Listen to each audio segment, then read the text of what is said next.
Mic test check.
Sound check.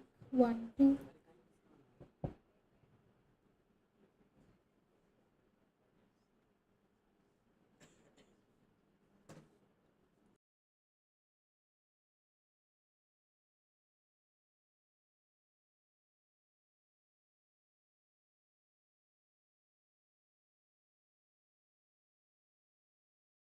Check. Check. Check. 1, 2.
Check test 1, 2.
requesting everyone to kindly take their seats.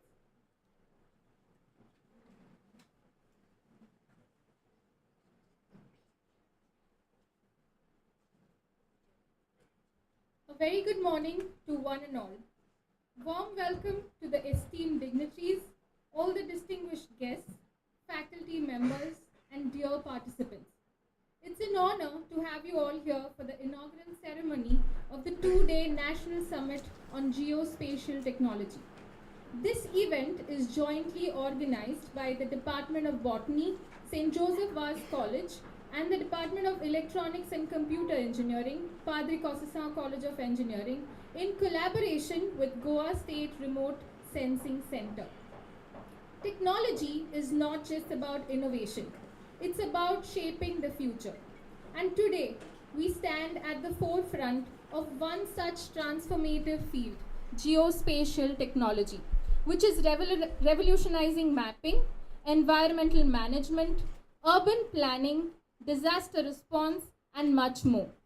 It is truly an honor to have this gathering of brilliant minds, academicians, industry experts, researchers, and students coming together to explore new frontiers in geospatial sciences. We are privileged to have an esteemed panel of dignitaries gracing this occasion. Please join us in welcoming Chief Guest Professor Harilal Menon, Honorable Vice Chancellor of the Goa University, our guest of honor, Mrs. Brenda Fernandez, Director, Goa State Remote Sensing Centre, Chief Patron, Father Lucio Dias, President, St. Joseph Vaz Educational Society, Patron, Reverend Father Agnello Gomes, Director, Agnel Technical Educational Complex. We also extend a warm welcome to our Chairperson, Dr. Mahesh Parappagaudar, Principal, Padre Conceição College of Engineering, Vice Chairperson, Ms. Angela Serrao, Acting Principal, St. Joseph Vaz College, Convener, Reverend Dr. Bolmax Pereira, Department of Botany, St. Joseph Vaz College, and Co-Convener, Dr. Jayalakshmi Devte, HOD, Department of Electronics and Computer Engineering at PCC, along with all faculty members, students, and delegates present here today. A warm welcome sets the tone for a wonderful gathering.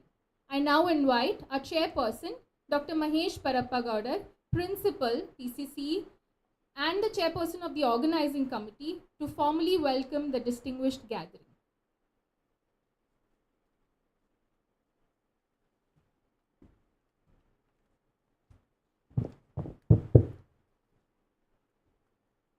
Chief guest of today's inaugural, Honorable Vice Chancellor of Goa University, Professor Harilal Menon, our guest of honor, Ms.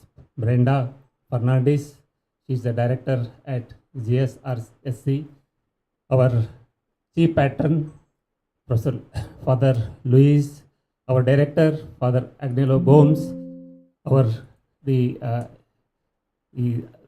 convener, Professor Bolmax, our the vice chairperson, Angela, our the co-convener, Dr. Jayalakshmi, resource persons, dear participants, press and media persons. We are very much happy. The organizing committee is pleased to heartily welcome all of you to this 2 days National Summit on Geospatial Technology. So this is the unique effort, the special effort. This is the first time the engineering college, Padre Conceição College of Engineering, and the General Education College, the St. Joseph Vaz College, have come up together and organizing this, the National Summit on Geospatial Technology. So this is the occasion where, because this is the first time happened, where the self-financing college and the government-funded colleges have come together to organize this. So our experience is great, because it is a great learning for both the colleges. So collaboration and the working together. So now it has boosted our morale. So we may go a much bigger event together in the years to come. So as a part of this, we are going to sign MOU at the end of this inaugural session. Now coming to this, this is the 2 days, the National Summit. So where, the resource persons across the country, they are here with a rich experience in this the field. So definitely the sessions will be of interesting, and also the practical sessions will be there where some softwares will be loaded, and definitely it will be useful for the researchers, participants. It may give the new dimensions, directions to your research. So make use of the platform and get benefit out of this. So on this occasion, I wish you all the best and happy learning for all of you, and thank you.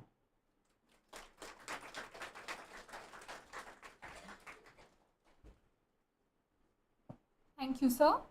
I now request our Chief Patron, Father Lucio Dias, Patron, Reverend Father Agnello Gomes, and Chairperson, Dr. Mahesh Parapagowda, to escort our Chief Guest and Guest of Honor to the dais. I also request Ms. Angela Serra, Reverend Dr. Bol Max Pereira, and Dr. Jayalakshmi Devate to kindly take their seats on the dais.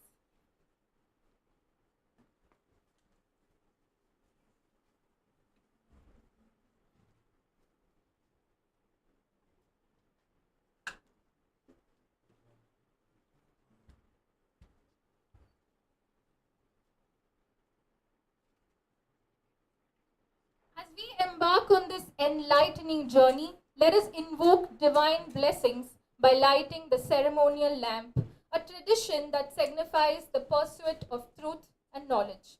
May I invite our esteemed dignitaries to kindly come forward and grace this moment by lighting the auspicious lamp.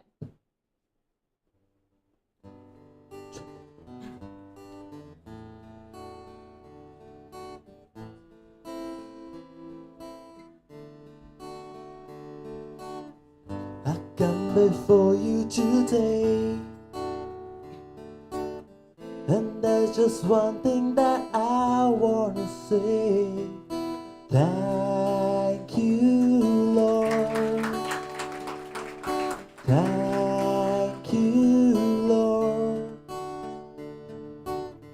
for all you've given to me, for all the blessings that I cannot see.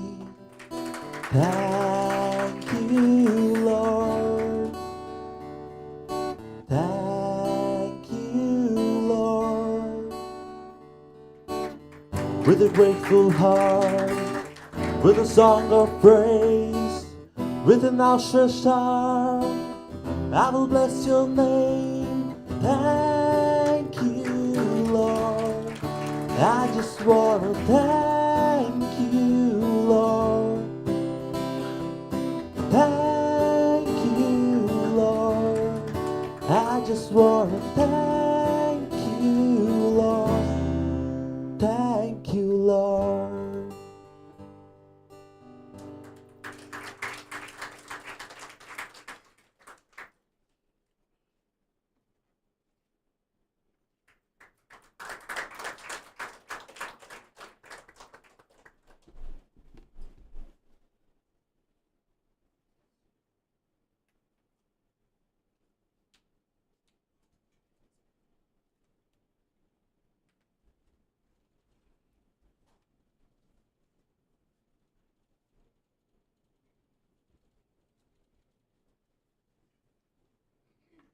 To mark the official inauguration of the summit, I now invite our patron, Reverend Father Agnello Gomes, Director, Agnel Technical Educational Complex, to deliver the inaugural address.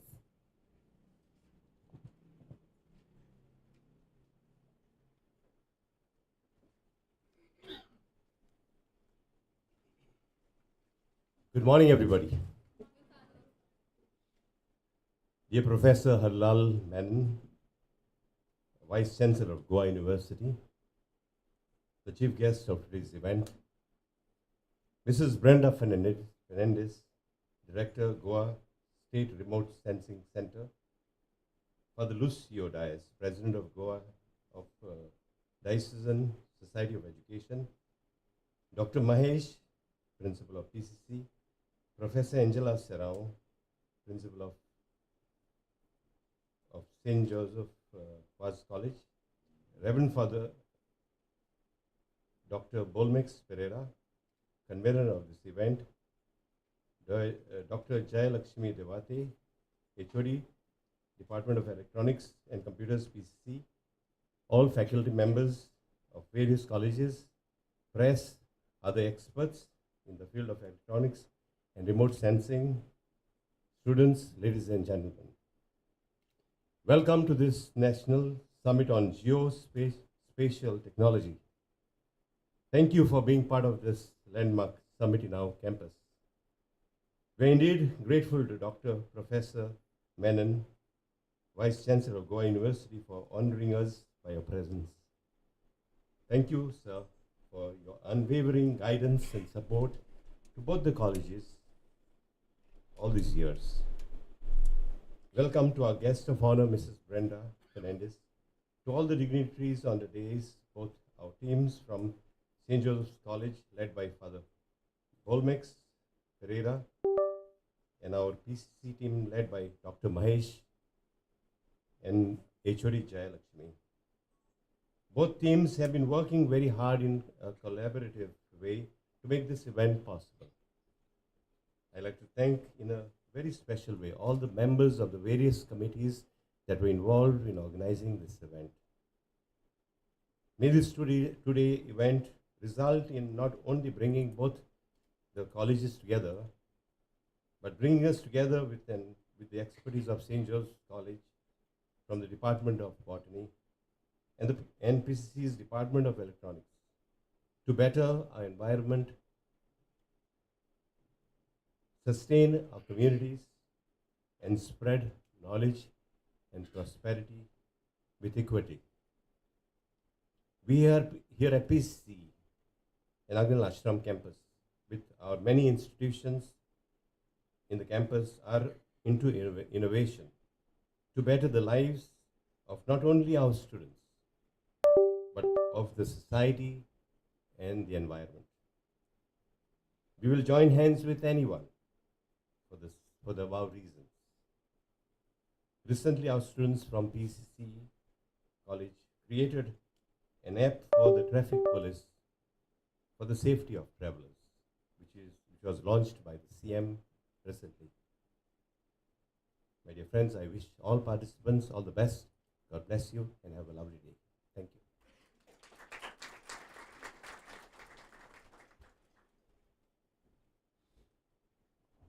Thank you, Father.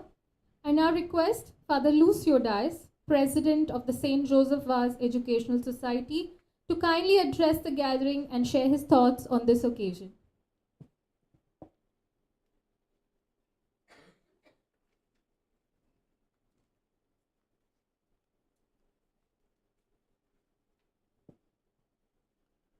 The chief guest of today's function, Honorable Vice Chancellor, Goa University, Professor Harilal B. Menon. The guest of honor, Director of Goa State Remote Sensing Centre, Mrs. Brenda Fernandez.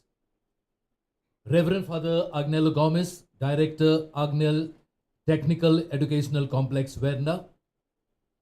Convener of today's program, Reverend Dr. Bolmex Pereira, Assistant Professor, Department of Botany, St. Joseph Vaz College. Distinguished guests on the stage and off stage, speakers and delegates. I am pleased to be here for this National Summit on Geospatial Technology initiated by St. Joseph Vaz College, Cortalim-Goa, in collaboration with Padre Conceição College of Engineering, Verna-Goa, and supported by the Goa State Remote Sensing Centre. Goa geospatial technology has become a cornerstone of modern development, impacting industries ranging from urban planning and environmental conservation to disaster management and agriculture.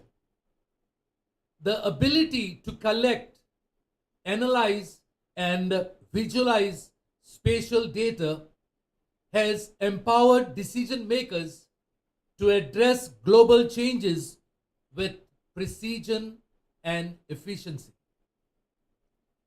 In urban planning, geospatial technology facilitates smarter city designs, ensuring sustainable development and optimal resource management.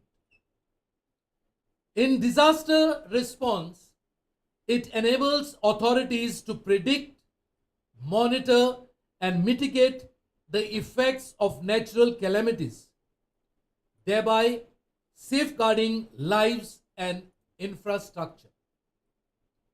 In agriculture, precision farming techniques leverage geospatial insights to enhance productivity and food security. These are just a few examples of its transformative power. As we embark on this journey of exploration and innovation, let us embrace the opportunities that geospatial technology offers. Collaboration between governments, industries, and academia will be key in driving technology advancements that benefit society as a whole.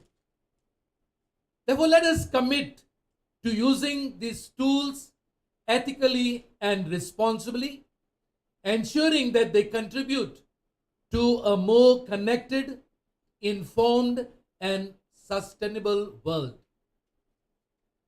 I extend my best wishes to all the organizers who have made this event possible. Your dedication and contributions are paving the way for a brighter future in geospatial technology. We are all living in a new age with new aspirations, with new innovations and inventions, all moving towards a smart future. As we launch this initiative, I am confident that our collective efforts will make a significant step to harness the power of geographic data for progress and innovation. As we begin with this program, I wish all the delegates the best during this summit, and may it enrich us both for the good of our society and ourselves. Thank you. God bless you.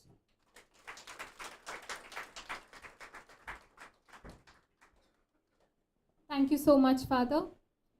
Every distinguished gathering is made even more special by the presence of remarkable individuals who have made significant contributions in their respective fields. It is with great pleasure that we extend a heartfelt welcome to our guest of honor, Mrs. Brenda Fernandez, Director of the Goa State Remote Sensing Centre. To do the honors of introducing our guest of honor, I invite Dr. Anuja Naik, Assistant Professor from the Department of Ecomp Engineering, to the podium.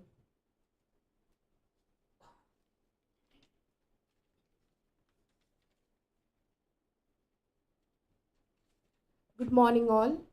It is an honor and privilege to introduce Mrs. Brenda Fernandez, a distinguished scientist and an influential leader in the field of science, technology, environmental research and remote sensing.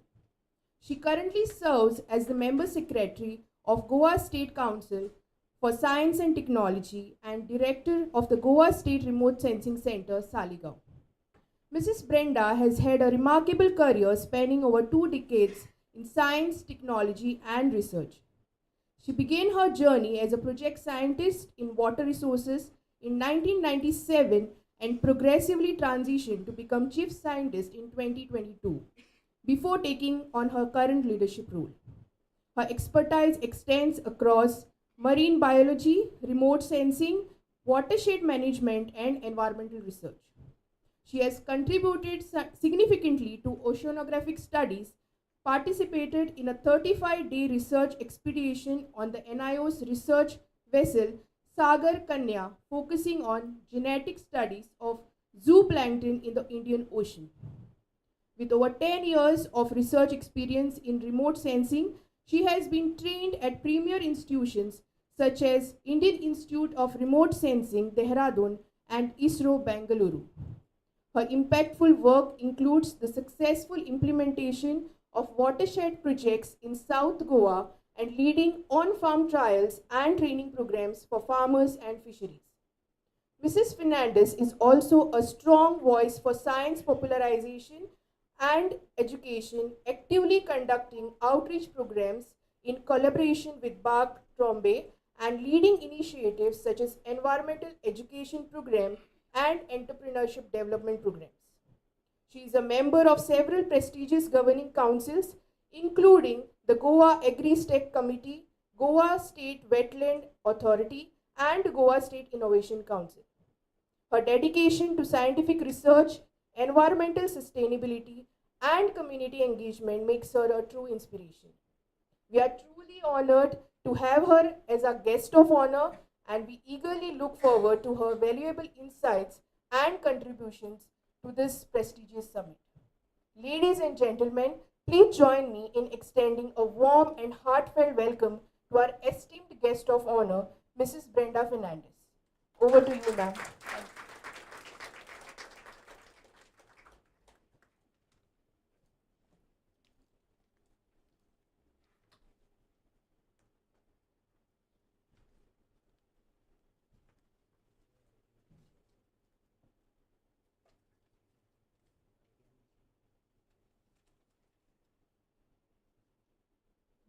Respected chief guest of today's summit, Dr. Harilal Menon, Vice Chancellor of Goa University, Father Agnello Gomes, Director of Agnel Educational Complex, Father Lucio, the President of Diocesan Board of Education, Principal of Padre Conceição College of Engineering, Principal of St. Joseph Vaz College, resource persons present here, esteemed colleagues, distinguished guests, faculty, and my dear students. A very good morning to all of you. It is both a privilege and an honor to be here as a guest of honor at this two-day National GIS Summit organized by PCC and St. Joseph Vaz College in association with our Goa State Remote Sensing Centre. GIS and remote sensing have become essential tools in tackling some of the world's most pressing challenges. From environment conservation to urban planning, these technologies allow us to make more informed and timely decisions that have a lasting impact on the society. I'm especially excited to be here today along with the chief guest. As the chief guest is someone who has greatly influenced my journey in remote sensing, my teacher, whose knowledge and guidance continue to inspire me. It is truly a full circle moment to be sharing the stage with him, as his teachings have shaped much of the work I do in this field now. Additionally, Dr. Uday Raj, retired scientist from ISRO, another resource person for this summit, is my another mentor, whose guidance has been pivotal in my career. His contributions to remote sensing have been invaluable, and I'm thrilled that he is here today to share his expertise with all of you. As we move forward, let's remember the responsibility we carry in using data ethically, securely, and inclusively. The innovations we explore must have benefit to the society at large, ensuring that GIS and remote sensing technologies remain accessible and effective to all. I encourage everyone to continue pushing the boundaries of what we can achieve together, and I look forward to the exciting conversations and collaborations that will emerge from this summit. I thank all the organizers, all the committees involved for giving me this opportunity. Together, let us continue shaping the future of GIS and remote sensing in the small state of Goa. Thank you.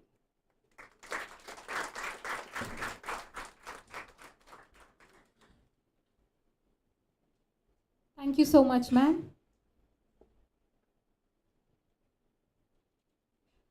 A plant symbolizes growth, prosperity, and sustainability, values that align perfectly with the spirit of this summit. As a token of our respect and appreciation, may I request Reverend Father Agnello Gomes to present a potted plant to our esteemed guest of honor, Mrs. Brenda Fernandez.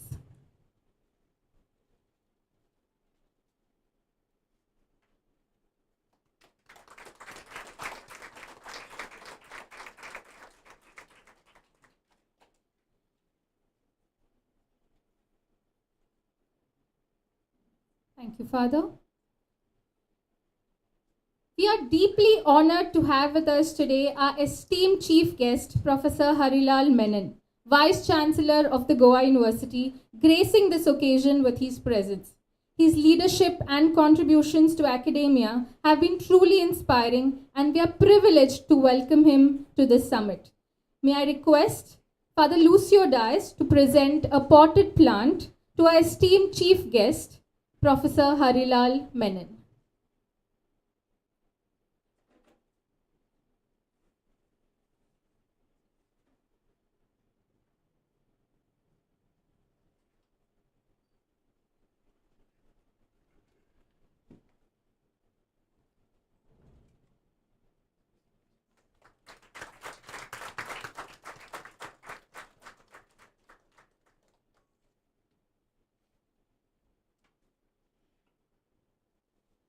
Thank you, Father.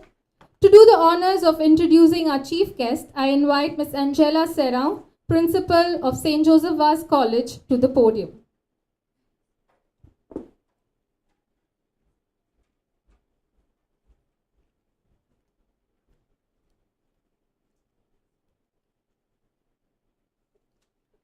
It is indeed a privilege for having the opportunity to introduce our esteemed chief guest, Professor Harilal Bhaskara Menon, who is a professor and was the Dean of School of Earth, Ocean and Atmospheric Sciences prior to taking over as the 9th Vice Chancellor of Goa University on 3rd September 2021.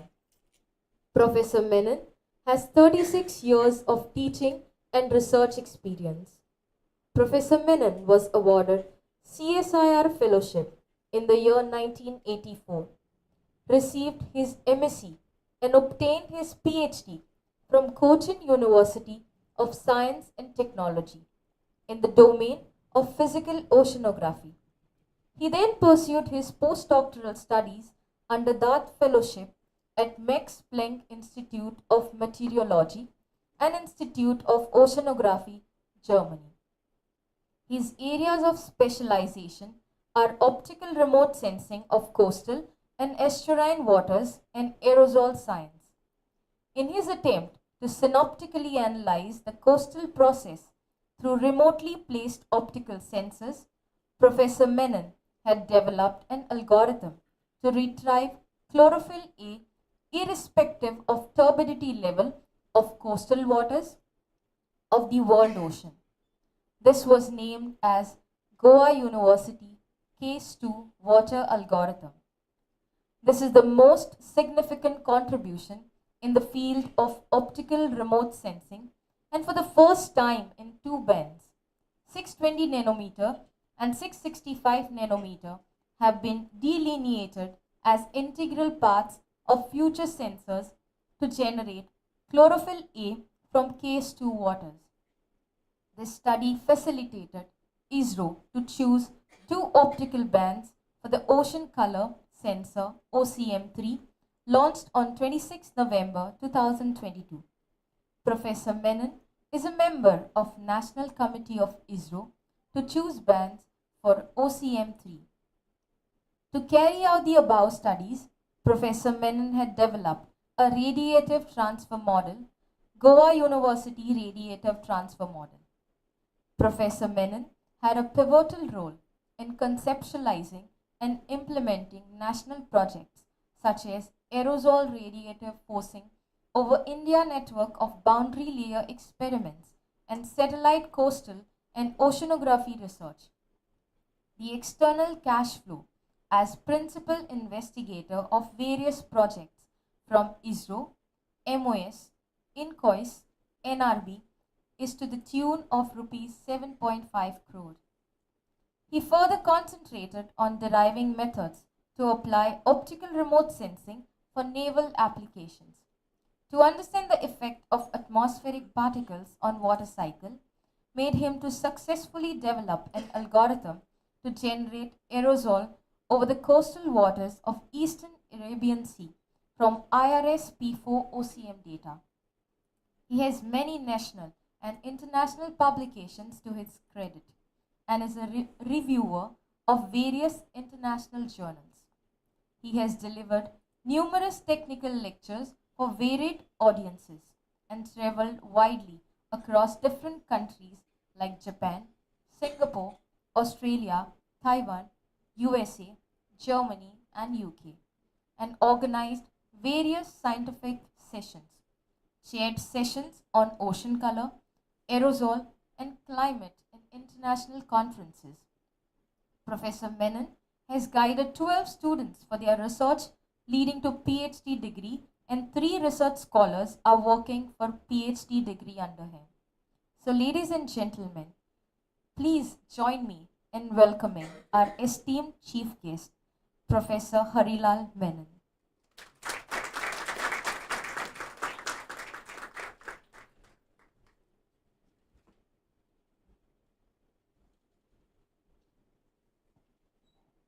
A very good morning to all of you. Dr. Brenda Fernandez.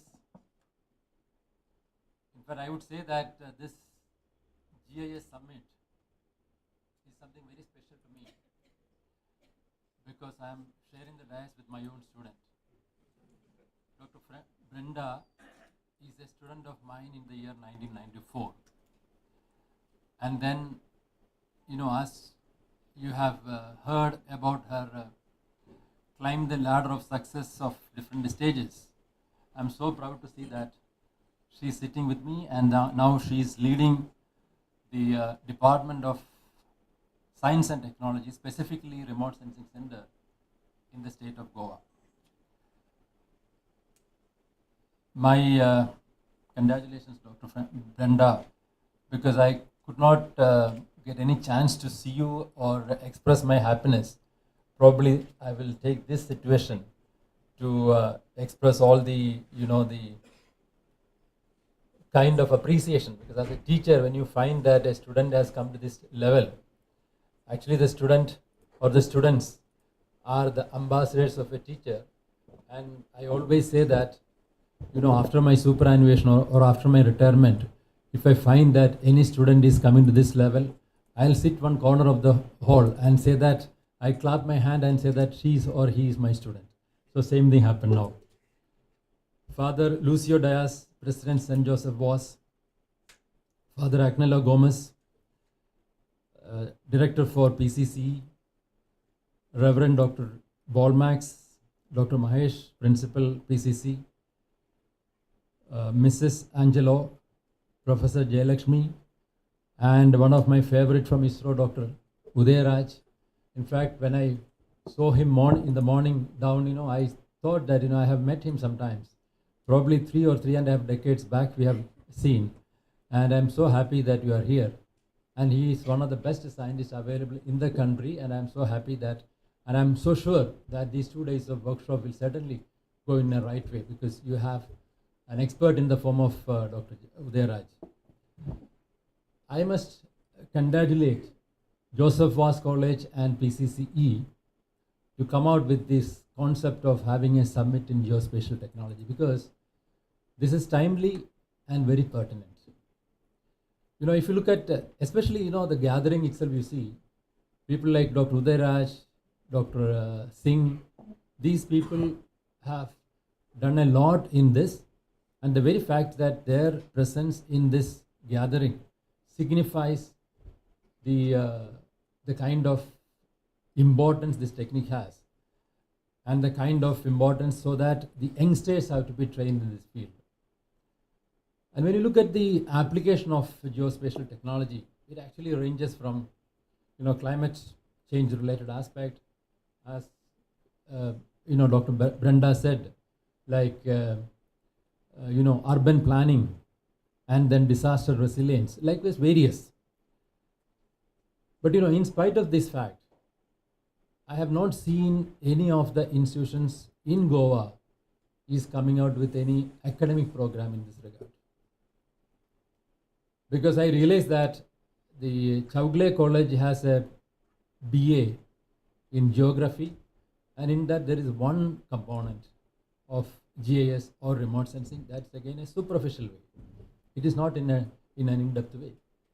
You know, the application of this is wide, as I said earlier. I'm not going to explain anything because you will listen everything from the experts. And it's like, you know, it's not that, I mean, people have, you know, messed up with the GIS and remote sensing. GIS is basically a tool, geographic information system, and that integrates all the information together. When you look at any issue confronting, you know, our common man, that could be analyzed through three different ways. One is that in situ. In situ means what? You go to the point of interest, you have a specified instrument, again that instrument has to be calibrated, and you do the measurement. And if it is anything related to biology, you have to make sure that you follow the protocol. By the time you carry the sample to the laboratory, it should not degrade. So all those protocols have to be followed. And then you have something called simulation, numerical modeling. But numerical modeling, you need a large data. So therefore, I always consider satellite retrieved data or geophysical products from the satellite is the second. You have the in situ, then you have the satellite derived data, and then this can go into the model so that you will be able to, you know, probably like prediction models.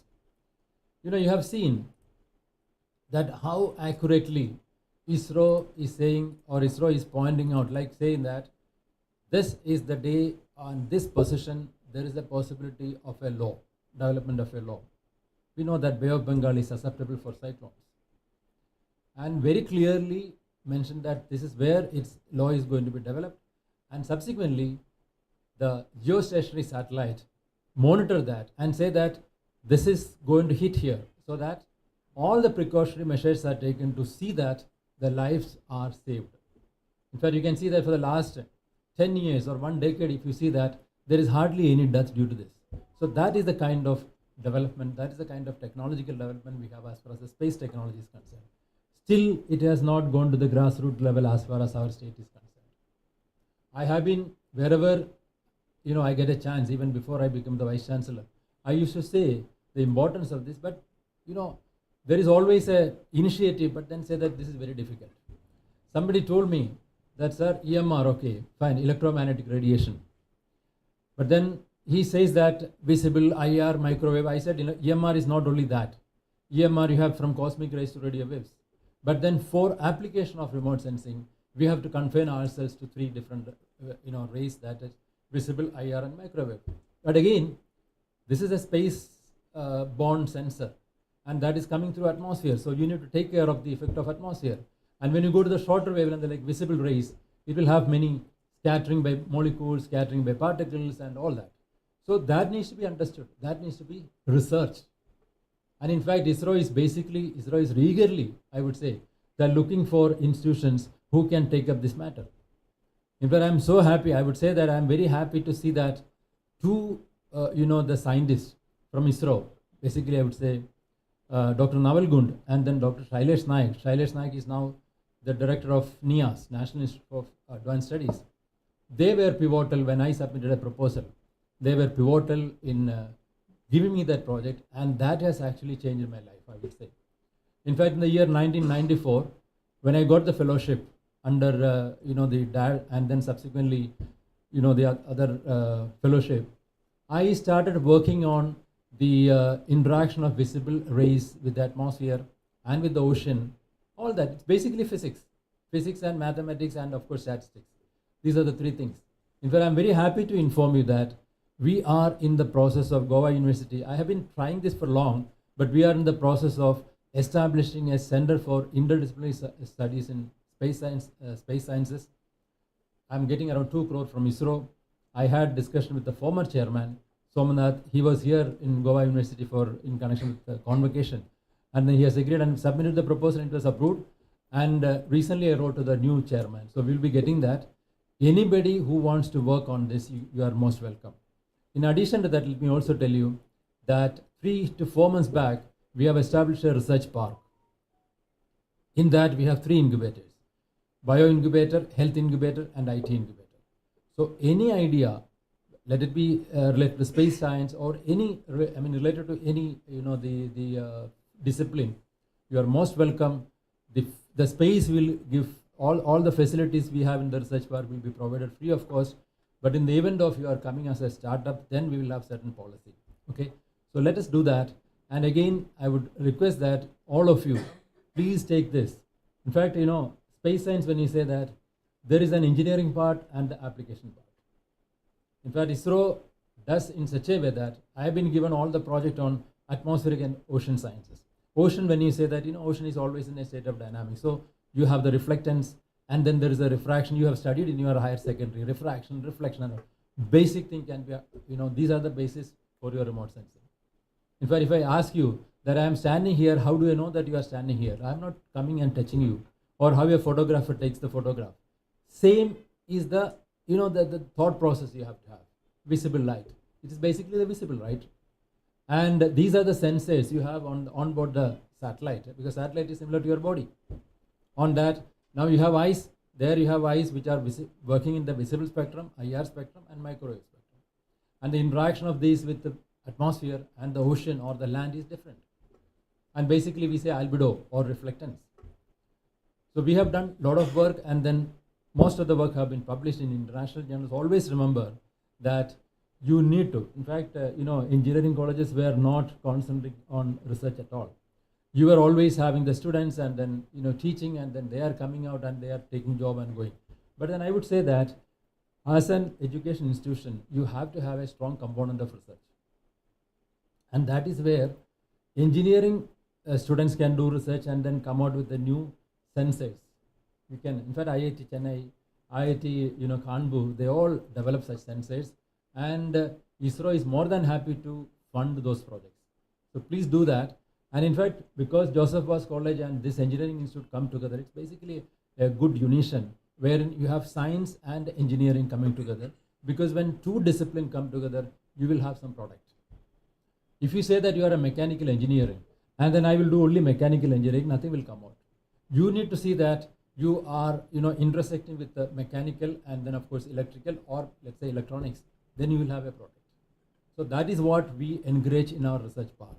So therefore I would say that please take a project. Little, I'll say that in this country there is no dearth of money for research. Little spark is enough. You just write a small, I started with that. I still remember that when I wrote a small project on radiative transfer model, and I submitted under something called Respond. ISRO has a program called Respond program, and basically to encourage all the academicians across the country to submit a proposal and get the fund. I submitted under Respond program, and it so happened that I was overwhelmed when I was called by Space Application Center and asked me, this is in 96 I would say, 96, 97, and said that you make a presentation. I would say that I am going, it's almost like a cat going in front of a lion, because they are all by birth, they are all working on the ISRO or space-related activity, and I have absolutely no idea about that. I just started working on little aspect of space science. I went there, made a presentation in front of a galaxy of scientists. I would say that I asked only 6 lakhs. And after the presentation, Dr. Navalgund came forward and he said that we are not going to give you 6 lakhs. I was so down. He said that instead of 6 lakhs, we are going to give you 25 lakhs. So this is the way I started my research. And then I have never looked back. I will also tell you that ISRO scientists are, this example is our Uday Raj. ISRO scientists are ready to help anyone. So I got almost all help from scientists especially ISRO scientists, SAC, Space Application Center, Space Physics Laboratory, then Bangalore. Scientists from across the country, I got help. And let me also tell you one thing. One of the characteristics of ISRO scientists is that they have no time limit for work. Because if you ask them, you come at 6, they'll be at 6 a.m. So if at 9 a.m. I have the unique opportunity of interacting with them when I go for review work. Wherein, when I find that they are working, I also start working there. And 9 o'clock, 9:30, only thing is that when I'm in Ahmedabad, I get around 8:30, 9, I get a black coffee, very good coffee, filter coffee I get, and I again work along with them. So that I have cultivated here. That has actually helped me in developing my own, university here. I developed a laboratory. Many facilities have been developed. Therefore, I also became workaholic like ISRO scientist. You have seen that when Honorable Prime Minister Narendra Modi ji had come to address after Chandrayaan 3, everybody, all the scientists are there at 6 a.m. in the morning, and then they are all looking fresh. Because it's almost like when you do something which is close to your heart, you will never feel tired. That is what ISRO scientists. So their culture is really good, because ISRO scientists, I find that if there are 3,000 or more than scientists, all are working for one goal, unlike in other institutions. I don't want to name any other institution. Therefore, the product output is very less. And one of the worst thing India has done is that separating research institution from academic institution, unlike in the case of West. Because in West, all the research institutions and academic institutions are together. Therefore, the good research products are coming, and the students are also getting exposure to all the recent output, etc. So therefore, I would say that it's actually a good initiative that this college and Joseph has taken up.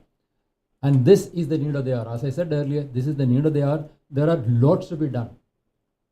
If you are dealing with optical sensor, you have something called atmospheric correction. And I would also say that Government of India has already allocated crores. I can't say that how many crores of rupees for blue economy, wherein space technology has a large application. And I'll also tell you that on the basis of the research we have carried out, the algorithm, which I think somebody has mentioned that the algorithm developed, and using that algorithm now we are trying to identify potential fishing zone in the inland water. Okay, it's going to come, and our idea is that we will have the satellite data, process that, it will be there on the university website, and we are going to train the fisher folk here. Around 25% of Goan population is fisher folk. So we'll train them and say that you download this image on your the handset, and then they will have a GPS, say that this is the place where you can cast your net so that you get the maximum catch. That means with the less draining of your pocket, you will get the maximum catch. So lab to land, or how satellite data can percolate to the common man. So that is the kind of approach we have. That is done. And then for Navy related aspect we have done. And of course we are also working in terms of aerosol. Aerosol, in fact, you may not be knowing, aerosols are the particles in the atmosphere. And we could see that when there was an accidental fire in Taligawa Plateau, the black carbon BC particles emitted to the atmosphere was around 8,000 nanograms per meter cube.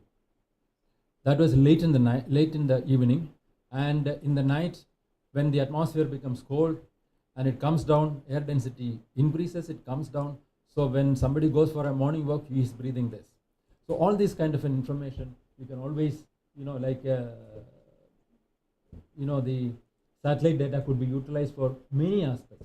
Therefore, once again, I'm so happy, and I'm, thanking all of you to come out with this concept and see that we take more and more projects from ISRO and let the application of this goes to solve some of the common problems facing by the state.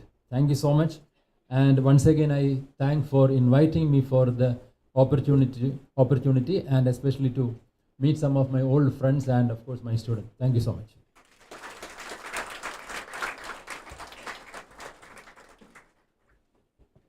Thank you so much, sir, for your inspiring words. As a mark of our sincere appreciation for your valuable presence today, I request Father Lucio Dias to present a token of appreciation to our chief guest, Professor Harilal Menon.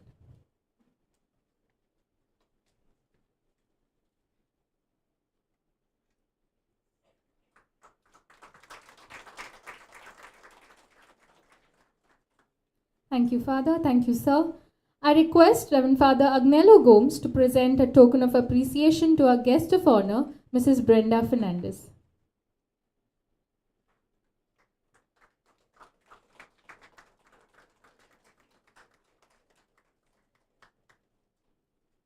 Thank you, Father. Collaboration is the key to progress, and when institutions come together with a shared vision, they lay the foundation for a future of innovation, knowledge, and growth.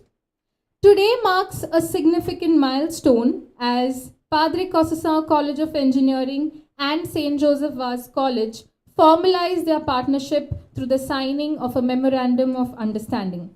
With this signing, we embark on a new journey of collaboration, innovation, and academic synergy. May this partnership lead to groundbreaking research, enhanced learning experiences, and a future filled with opportunities for students and faculty alike. We will now be having the signing of the Memorandum of Understanding. Requesting the volunteers to kindly get the papers.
Heartfelt congratulations to both the institutions on this occasion, and looking forward to impactful initiatives that will emerge from this collaboration.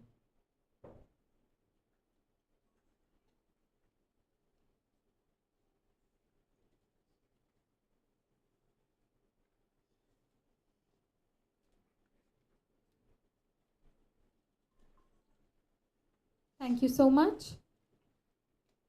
To provide a brief overview of this National Summit on Geospatial Technology, I now invite Reverend Father Bolmax Pereira, convener, to share his insight on the event's objectives and significance.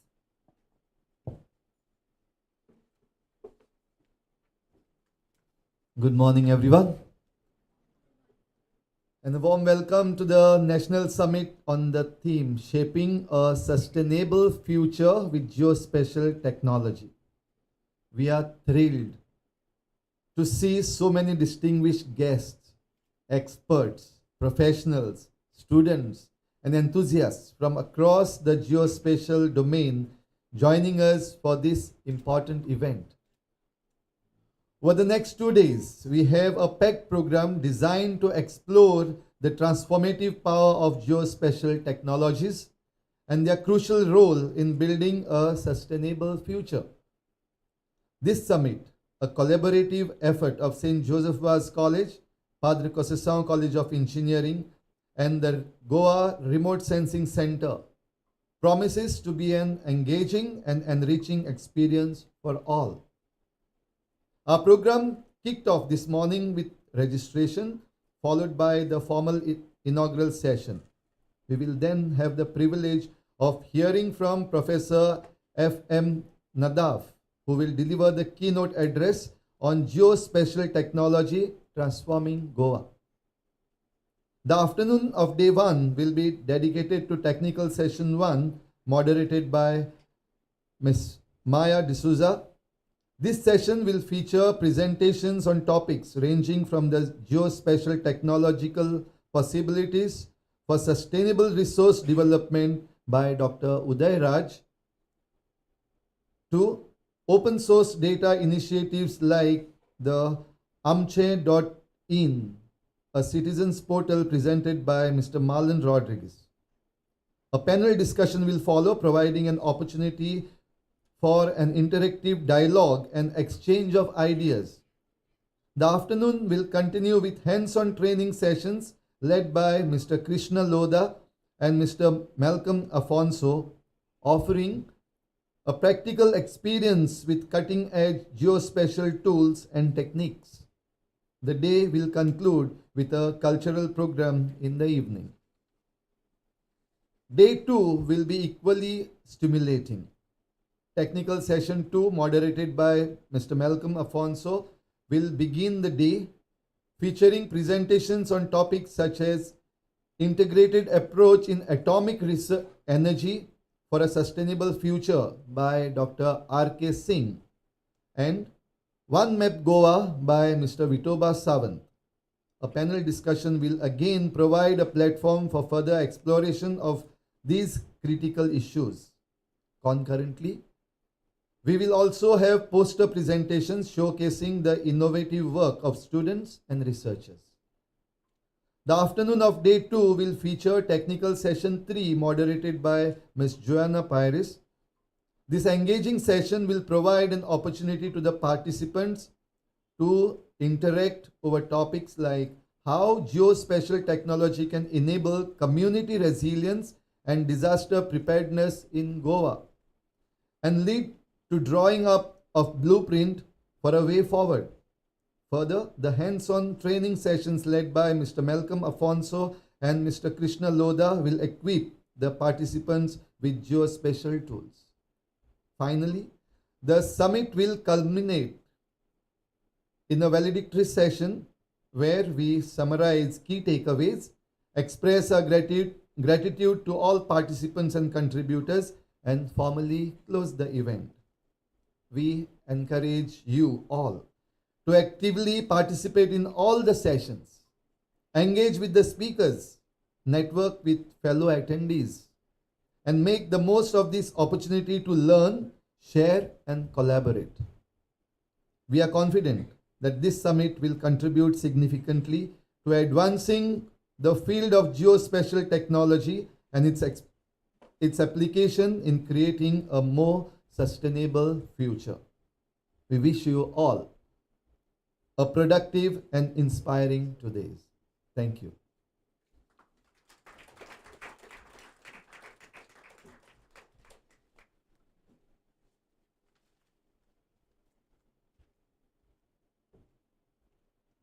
Thank you, Father. Every successful event is the result of dedication, effort, and teamwork. To express our gratitude to all those who contributed to this summit, I now invite Dr. Jayalakshmi Devte, the co-convener and the head of the Department of Electronics and Computer Engineering, to deliver the vote of thanks.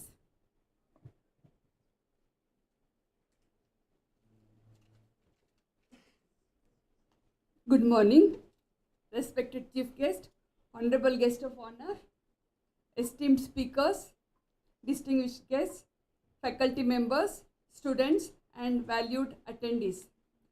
Today feels special, and it is not just because we have gathered some of the brightest minds in GIS under one roof, though it's certainly a part of it.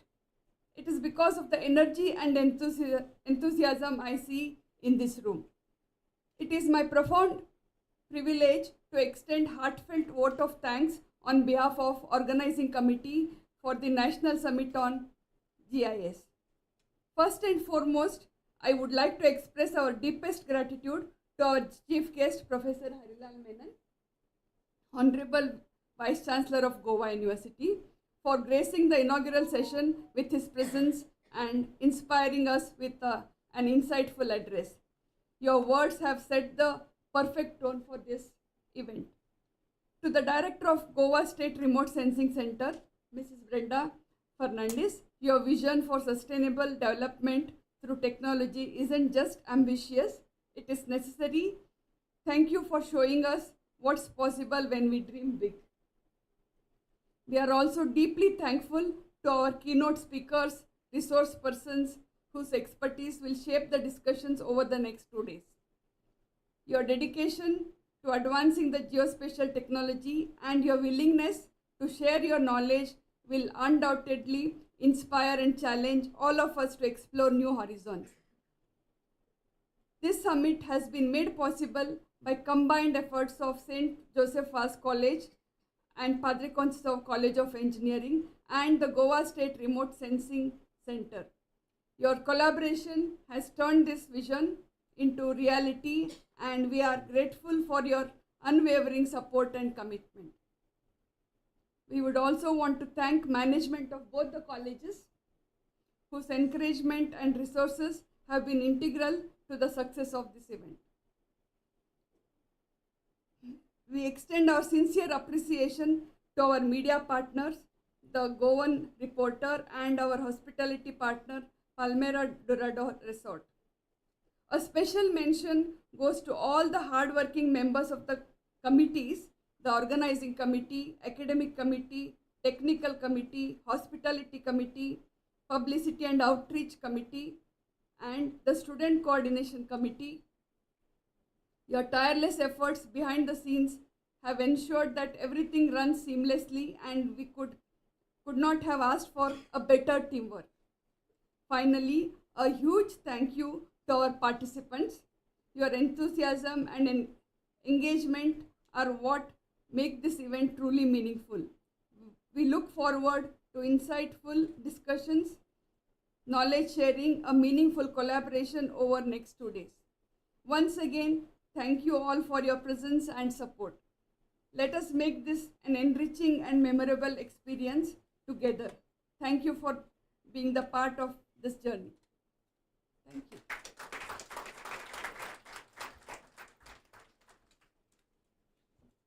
Thank you, ma'am. With this, we officially conclude the inaugural ceremony of the 2-day National Summit on Geospatial Technology, which will be held at Padre Conceição College of Engineering. This summit is not just an event, but a collective effort to advance knowledge, spark innovation, and build collaborations in the field of geospatial technology. A heartfelt thank you to our distinguished guests, respected dignitaries, and every participant who has joined us today. As we move forward, let us embrace the opportunities ahead, engage in meaningful discussions, and contribute to shaping a smarter, data-driven world. Once again, thank you all for being here.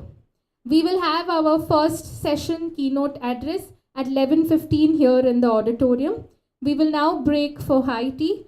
I invite my esteemed dignitaries to proceed to the adjacent conference room for high tea. Meanwhile, all the participants and volunteers are requested to proceed to classroom L11 for the refreshments.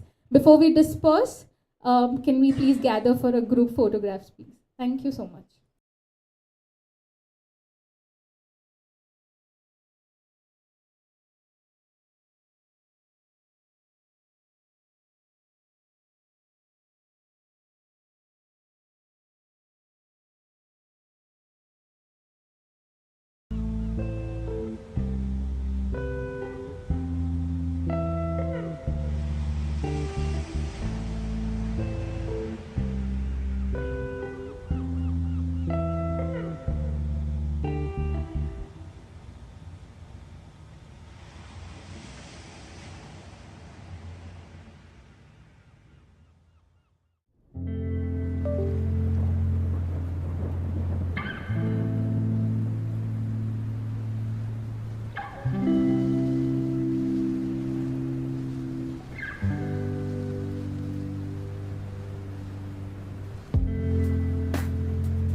First flight of the orbital Discovery, and the shuttle has cleared the tower.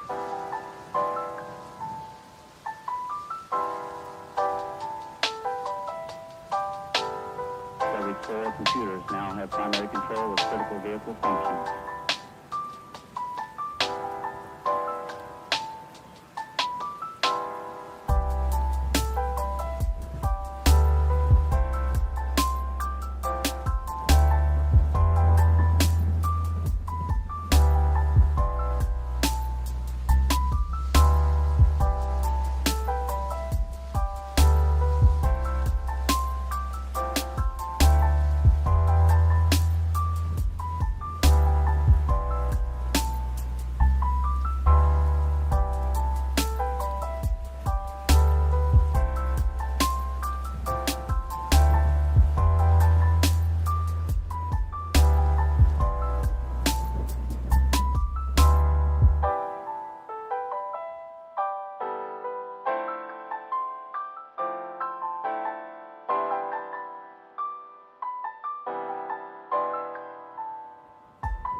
Check test.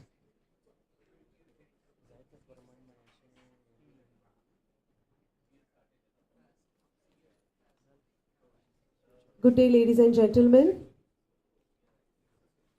After a hearty and warm inaugural, we now move forward to the most awaited keynote address by Professor F.M. Nadav.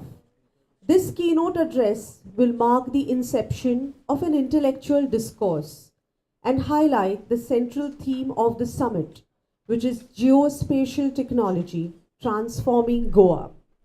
I request Ms. Anisia Barreto to introduce our keynote speaker for the day, Professor F.M. Nadav, to the audience.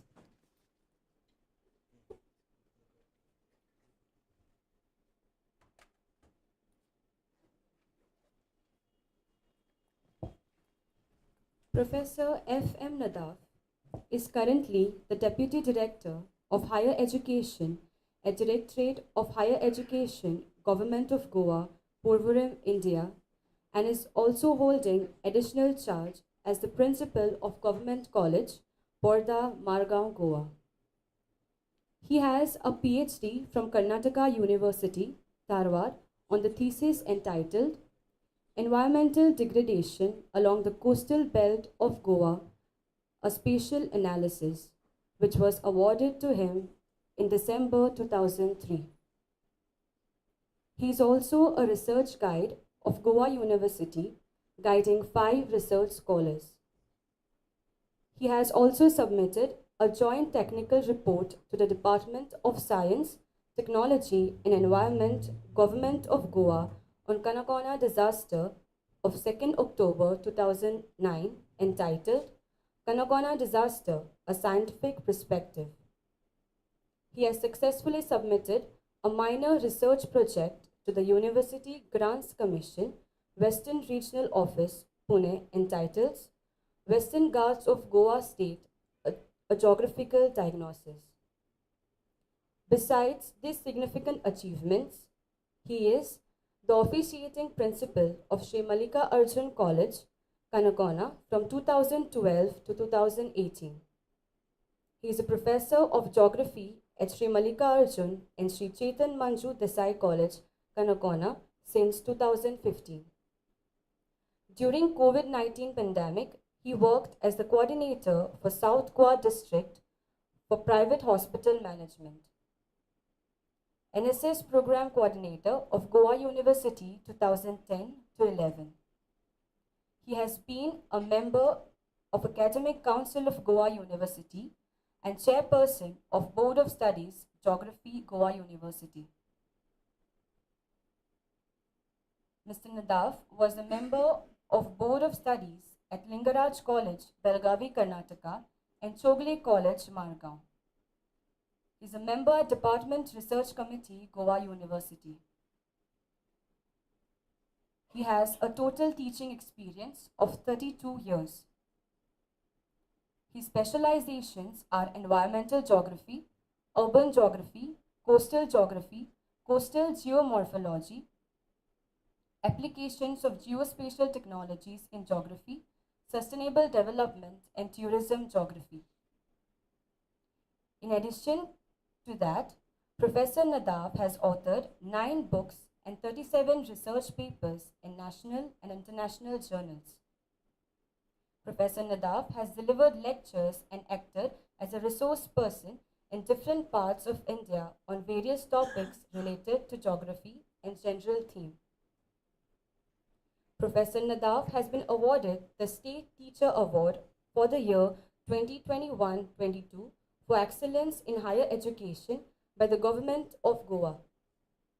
He received the Best Geography Teacher Award in 2015, instituted by the Deccan Geography Society of India at Udaipur. He received the Best Geography Teacher Award in 2022, instituted by the Pensia Geographical Association, India. Let us all welcome our keynote speaker, Professor F.M. Nadav, with a round of applause.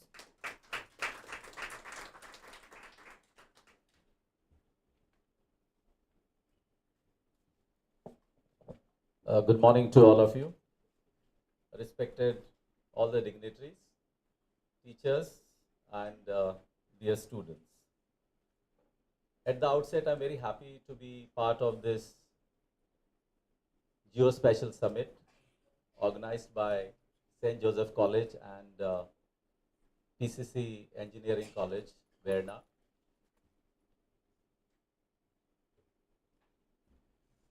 So the topic selected by both the colleges is the pertinent topic in today's changing global perspectives.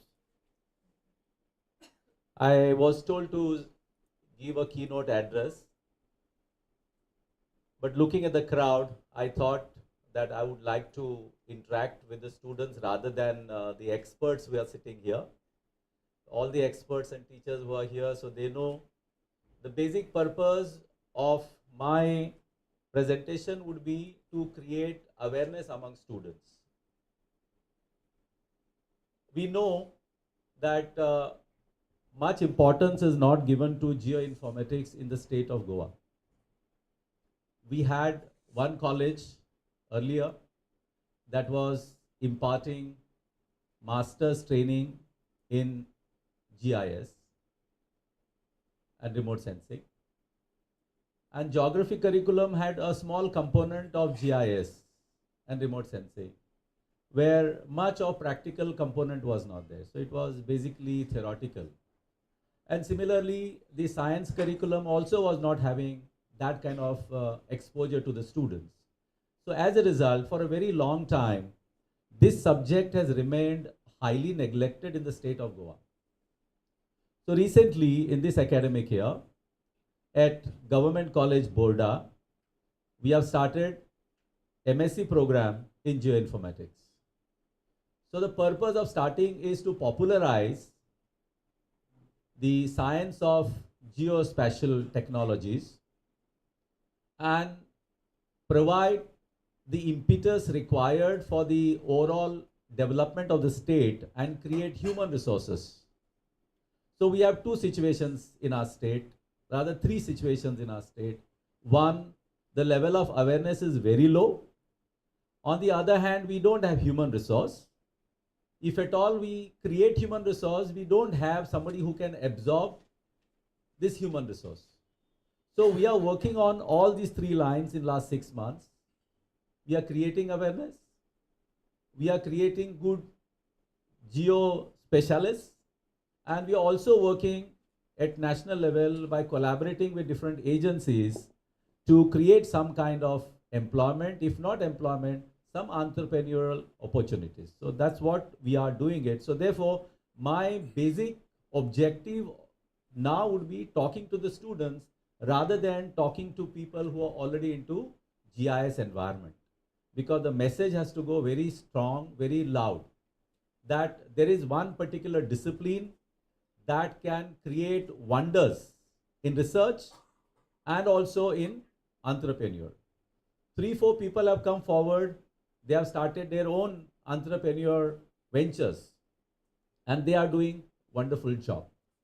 So with this brief introduction, let me start. As I said earlier, my basic objective is not to deliver a keynote address kind of thing, but reach out to the students and give them the required information so that it can ignite some students to take up this as their career. This is how our ancestors lived. Even some time back, we also lived, meaning our parents and grandparents lived in such sustainable environmental conditions where our needs and requirements were minimum. So therefore, our forefathers could breathe good air. They had minimal problems. So from there, we have reached a stage where we are talking about smart cities. Our smart cities are yet to be developed, but we are talking about smart cities. We may not have, but definitely in different parts of the world, there are smart cities. Now these smart cities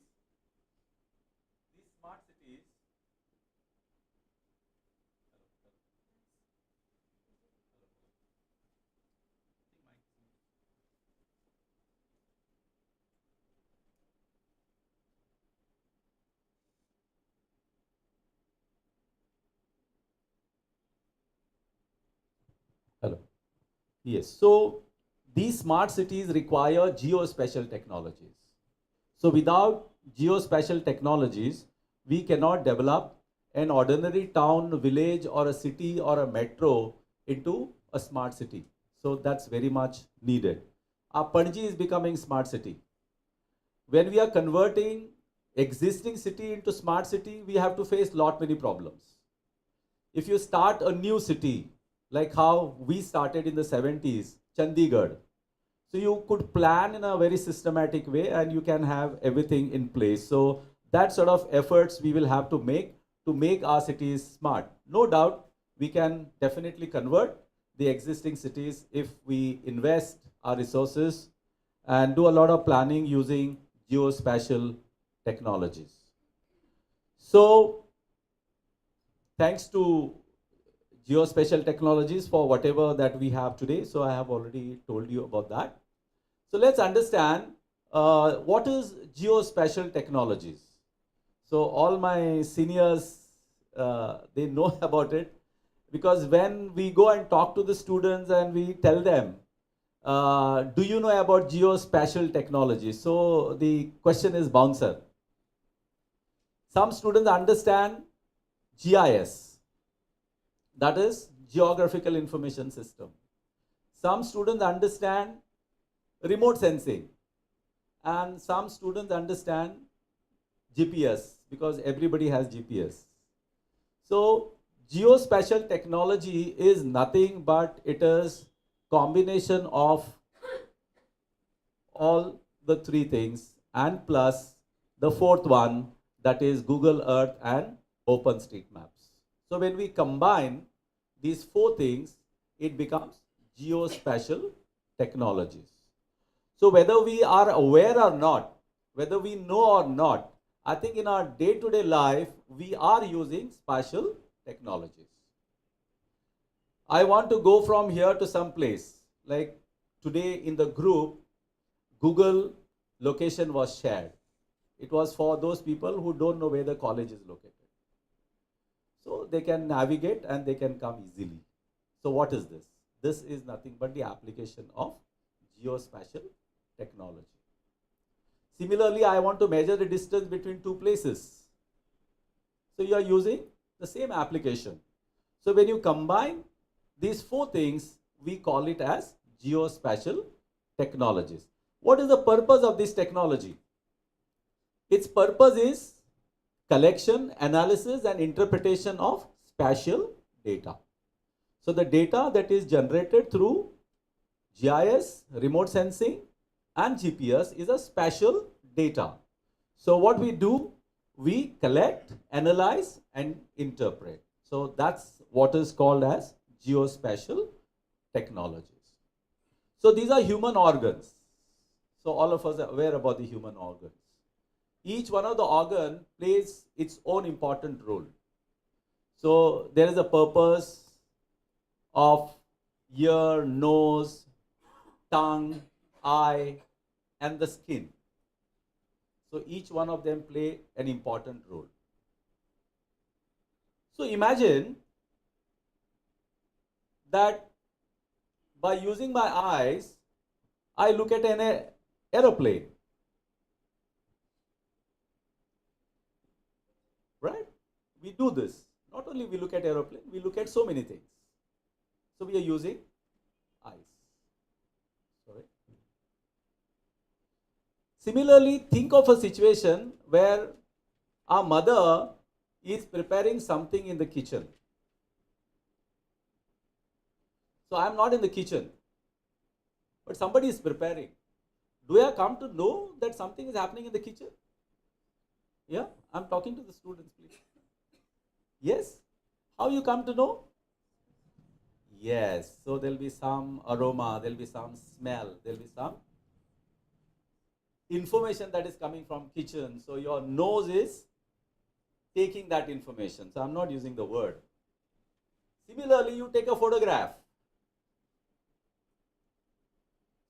Using a camera to take a photograph. So you are not going to that particular dog. You're not touching that dog to take the photograph. You are at a distance and you are taking a photograph. So this is another situation that we could remember. In all these examples, one thing is common.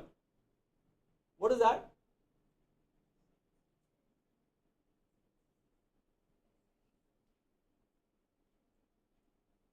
So the common thing is, we have not gone to that particular object. Did I go to the aeroplane and feel that there is an aeroplane? No. By being at distance, I understood by sensing that there is aeroplane. Similarly, without going to kitchen, I understood what is happening in the kitchen, what is being prepared. Similarly, without touching the dog, with camera, I took a photograph. So the common thing is, you are obtaining the information from a distance without actually going to those objects. So the same kind of technology we use in remote sensing. So you have a satellite. So where are the satellites? They are at a greater height. It depends for what purpose satellite is being launched. So there are some satellites meant for remote sensing. There are some satellites meant for weather and other monitoring of climatic conditions. So what they do is, they collect data without coming into physical contact. So like how my eyes, nose and a small camera took the information without literally coming to that particular place. So in a similar way, you have satellites to which sensors are fitted. So there are sensors. Satellite is not taking any information. Who is taking the information? The sensors which are fitted with the satellite. So they obtain information. Now what information they obtain? They obtain information about the entire Earth surface, about forest, about water, about rocks, about desert. Whatever comes, that sensor senses and sends the information to a receiver, and from there we process and then we use it for research purpose. So there are three platforms. One is called ground-based platform, second is aerial-based platform, and third one is space-borne platform. So these three platforms are used in remote sensing. So students should remember that there are three ways, three platforms through which we obtain information. So in ground-based, we have sensors mounted on a stationary or a mobile ground-based structures. In aerial platforms, we have aeroplanes, helicopters. So today we are using drones, balloons and kites. And space-borne are basically the satellites, those orbit around the Earth. So they will have sensors and they will sense. When we say sense, remote sensing, one more word that comes to our mind, all of us are using on day-to-day basis. Is there anything that you use, something called that? First word of the remote sensing?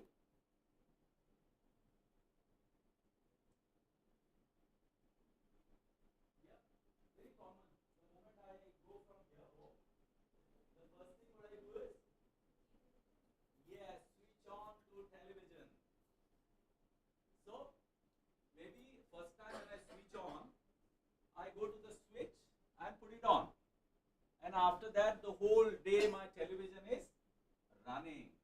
I want to change the channel. Do I go literally there and change? No. I want to decrease volume.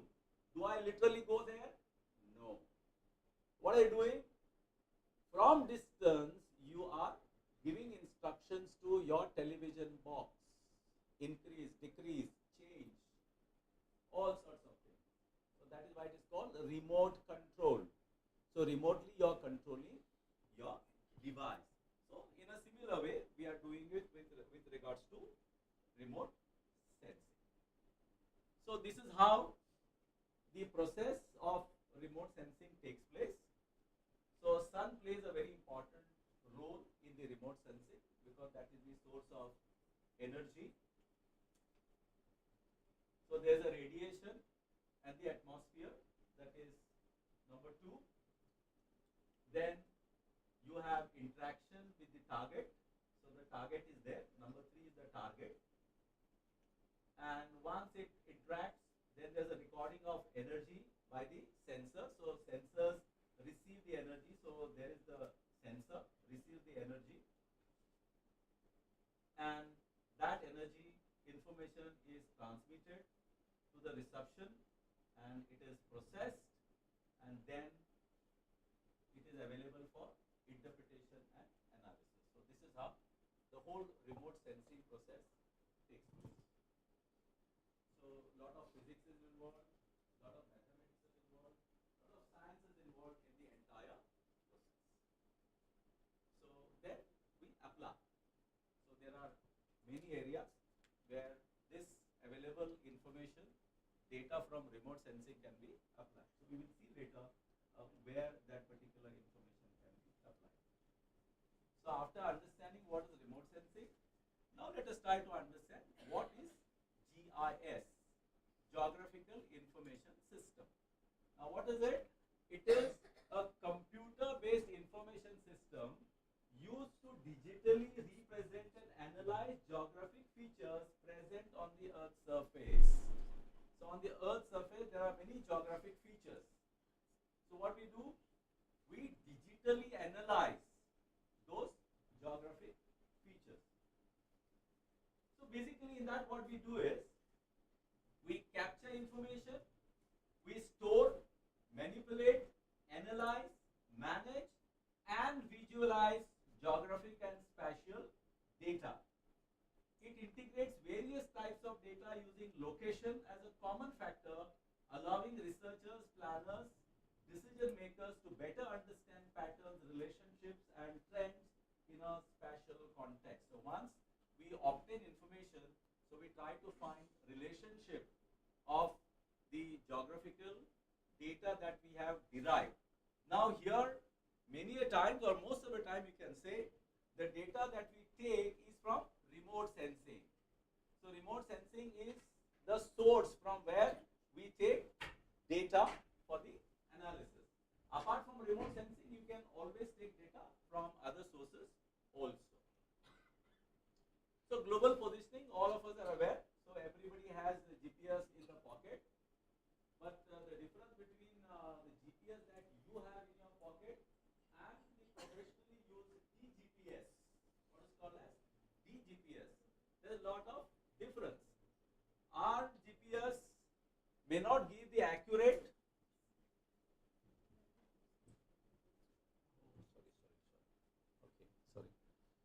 So our GPS accuracy may not be very high. The accuracy may be few meters. But when it comes to DGPS, accuracy will be in millimeters. It could be sometimes in centimeters. So it will give you location, where exactly you are.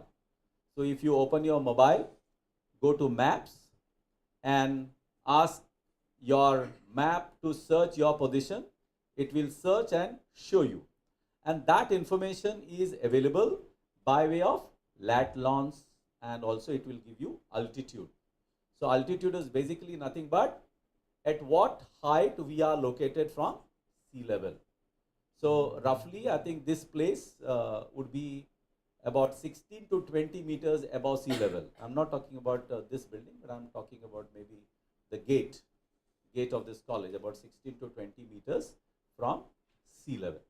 So this is called GPS. So now we understood remote sensing, GIS and GPS. So what did we understand now? What is geospatial technology? So you combine, so you have geospatial technologies. Why we should use remote sensing? You think it's going to help us? If at all it is going to help us, in what way is going to help us?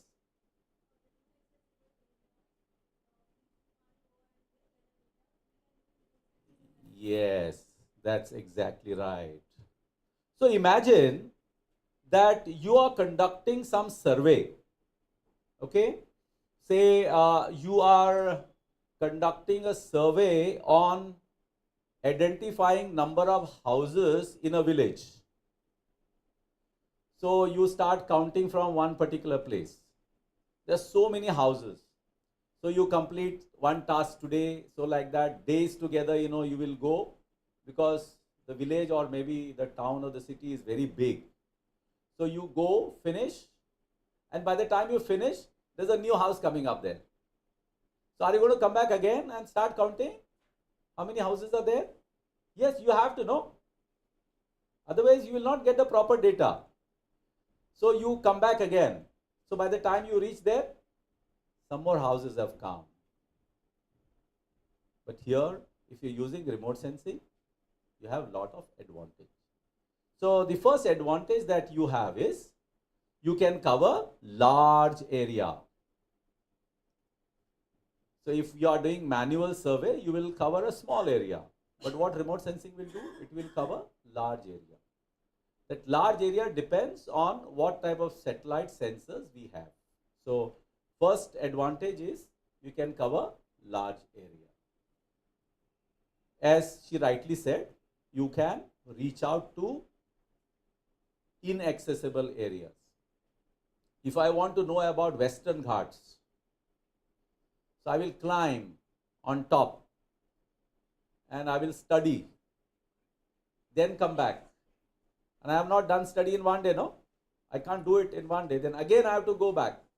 Again come and again go back, which is humanly impossible. And you cannot penetrate in certain areas. But our satellite can definitely penetrate in such areas. So access to inaccessible area, that is the second advantage of having remote sensing in our studies. Non-destructive data collection. You don't have to break anything to collect data. If I want to know about mineral wealth, I don't have to dig. I don't have to break. I want to know about water resources. I don't have to dig. It can be automatically captured. So no destruction of anything when you are collecting data from remote sensing. Consistent and standardized data. So there's a consistency in the data that we obtain. If you are doing something manually, your approach, your method may be different and somebody else's method and approach may be different. But here that is not the case. So there's a standardization and there is a consistency in what we do. Okay, so there's one very important advantage of remote sensing, which I already made a reference about that, and that is the repeativity. So what is the repeativity? Look at those satellites. Landsat 8, 9, Sentinel, Spot, IRS, and revisit time. So there's a time, 16 days, 5 days, 6 to 12 days, 1 to 3 days, 24 hours. So what satellite is doing? It is coming to the same place after that period. So suppose you have Landsat 9, which is at an altitude of 705 kilometers. Let's say there is something happening today here. Some forest fire has caught here and satellite has passed in the morning. So the forest fire has taken place after that. So there is no capturing of forest fire today because satellite has already passed. But after 16 days, satellite is going to come back to the same place. So what information do we have? We have the information of the damage caused by that forest fire. So imagine manually if we are going to do that particular work, it's impossible.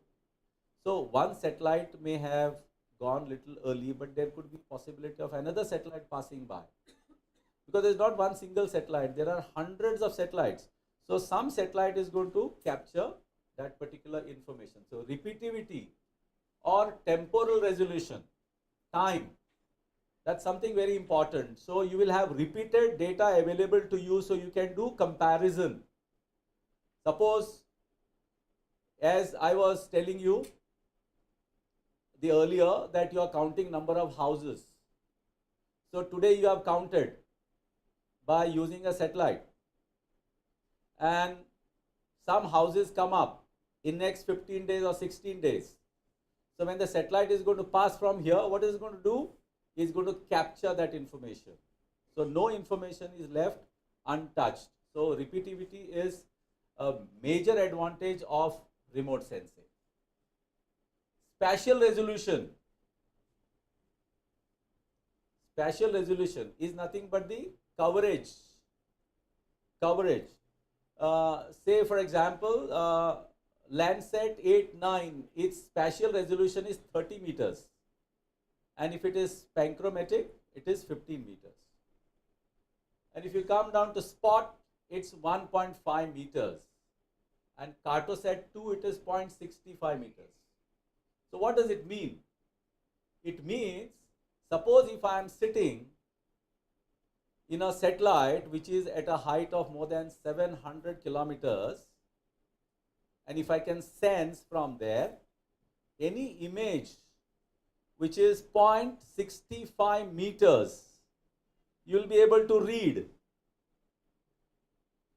Look at the clarity.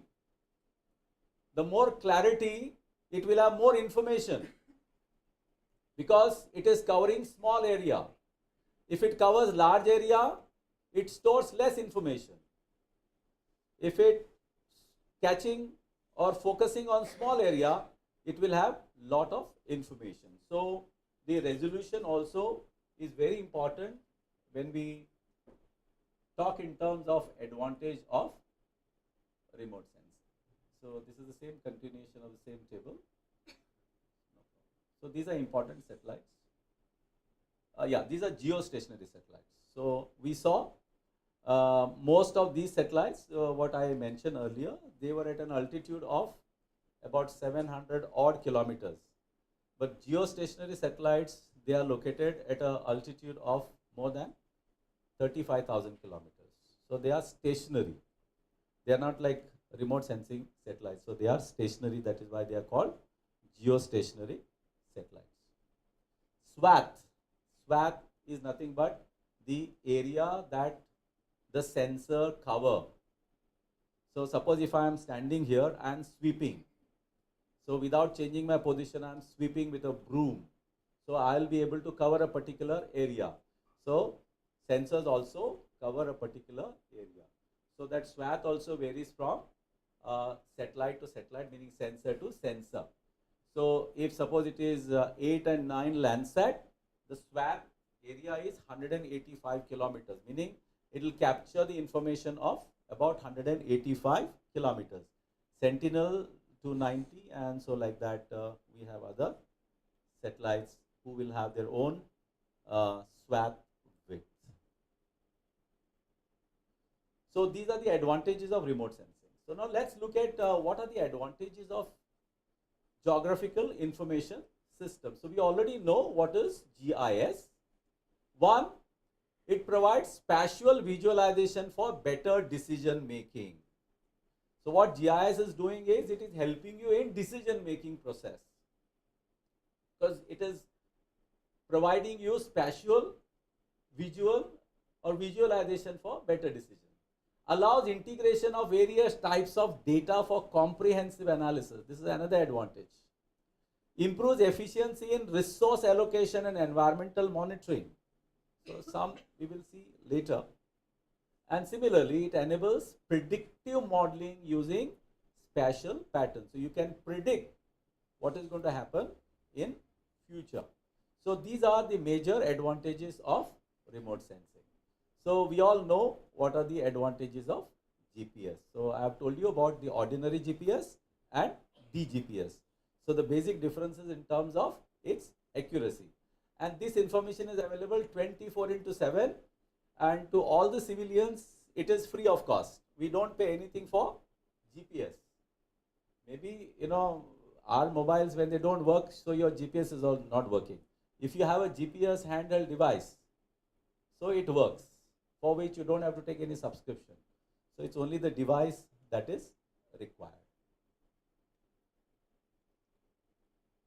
So now coming to the application of GIS. So where we can apply GIS and remote sensing. So one is agriculture. So today all of us know that food security is a major problem, right?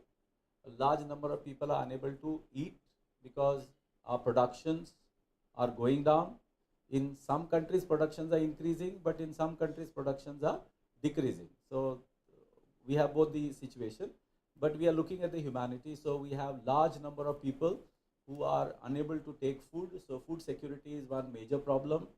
Drought is another issue. So if we go to Maharashtra and other interior areas of central India, so drought is very common. So drought monitoring, assessment, crop monitoring can be done by using remote sensing and GIS.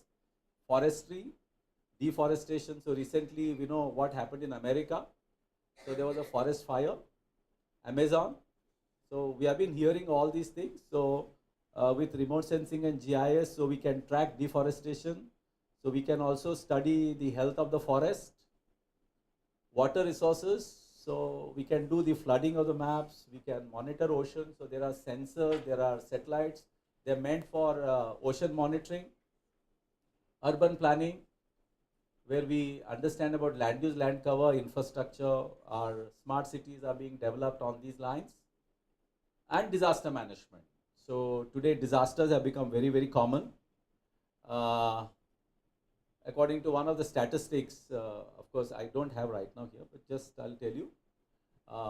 About 120 years back, there used to be about 25 disasters in a decade. I'm talking about 120 years back. There used to be 25 disasters in a decade, meaning in 10 years' time. So today we will be very surprised to know that the last decade we completed in 1919.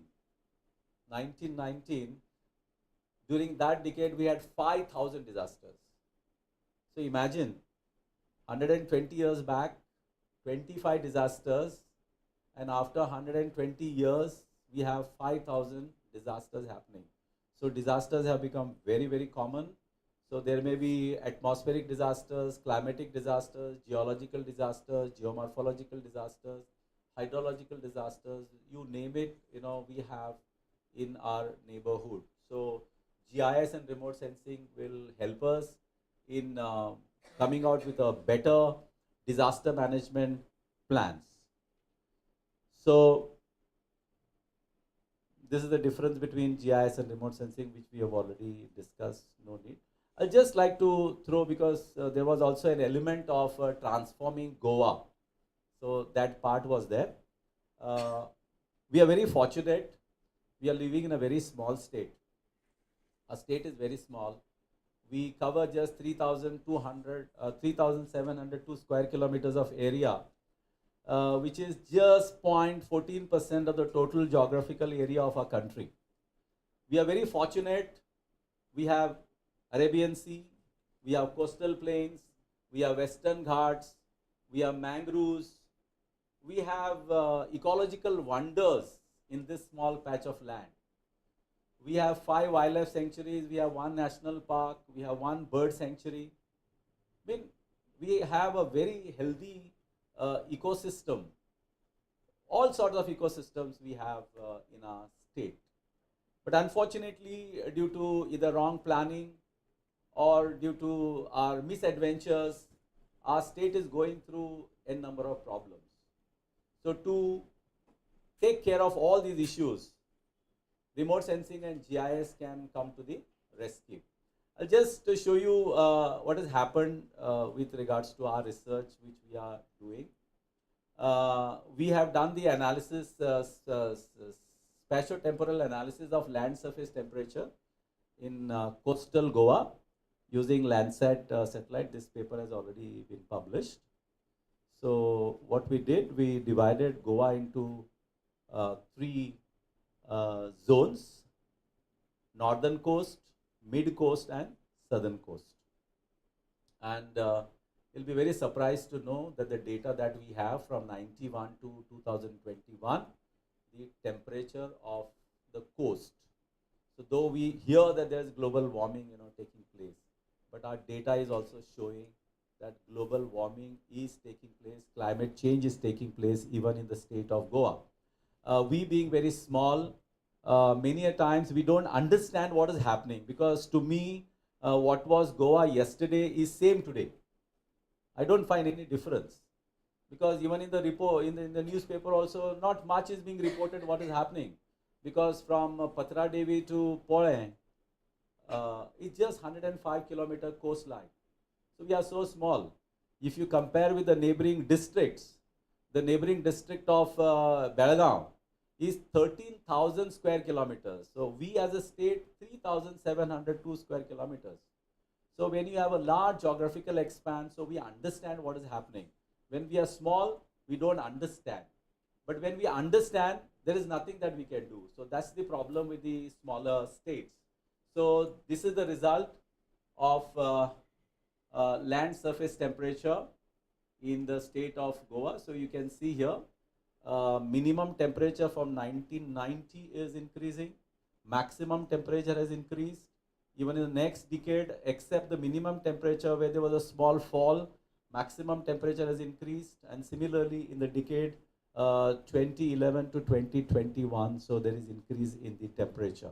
So max during this decade was 37.9 and minimum was 24.28, indicating that Goa is going through a real problem where things are not visible, but problems are happening behind the curtain.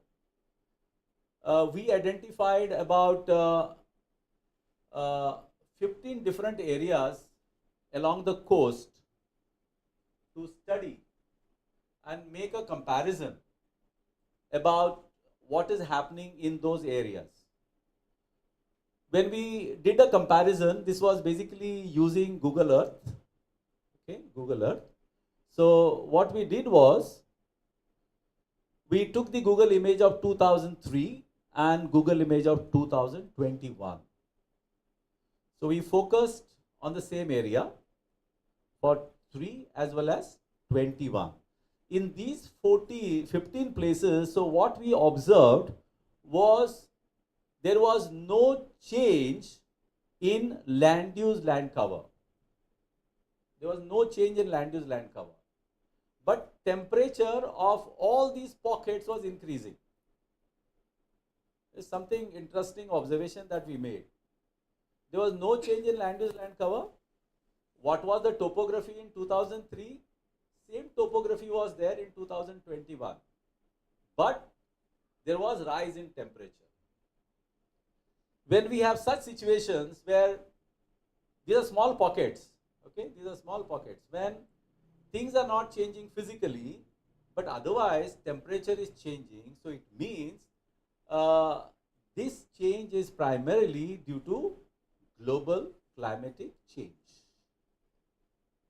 So that's the conclusion we can draw, because there's hardly any change. So you can see temperature from 2091 to 21, 13.16 became 32.73 at pocket number 1, and similarly you can find the same picture almost to all the pockets.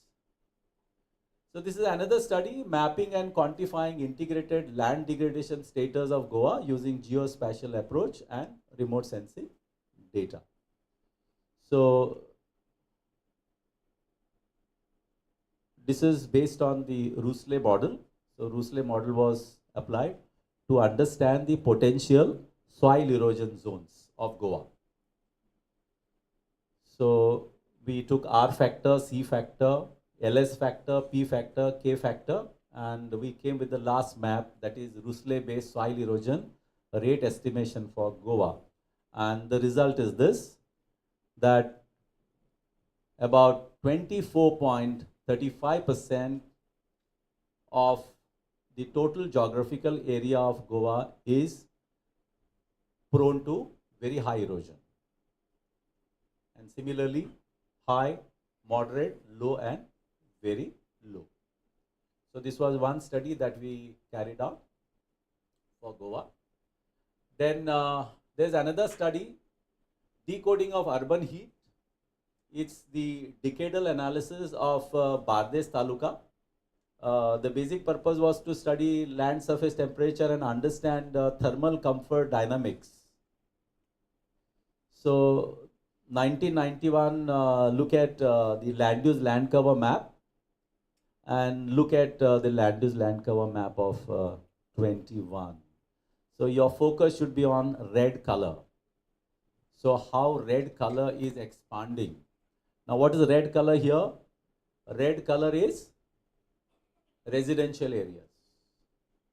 So you can make a comparison between 91 and 21. So these were the results. Tidal river, there is negative change.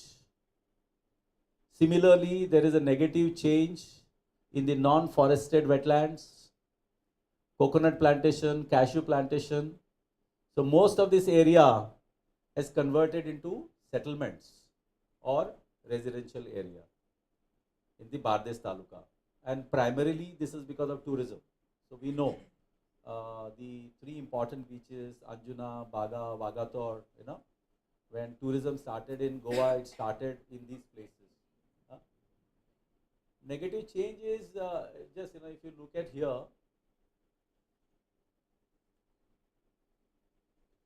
the total area covered by tidal river is 15.32. The total area is 15.87.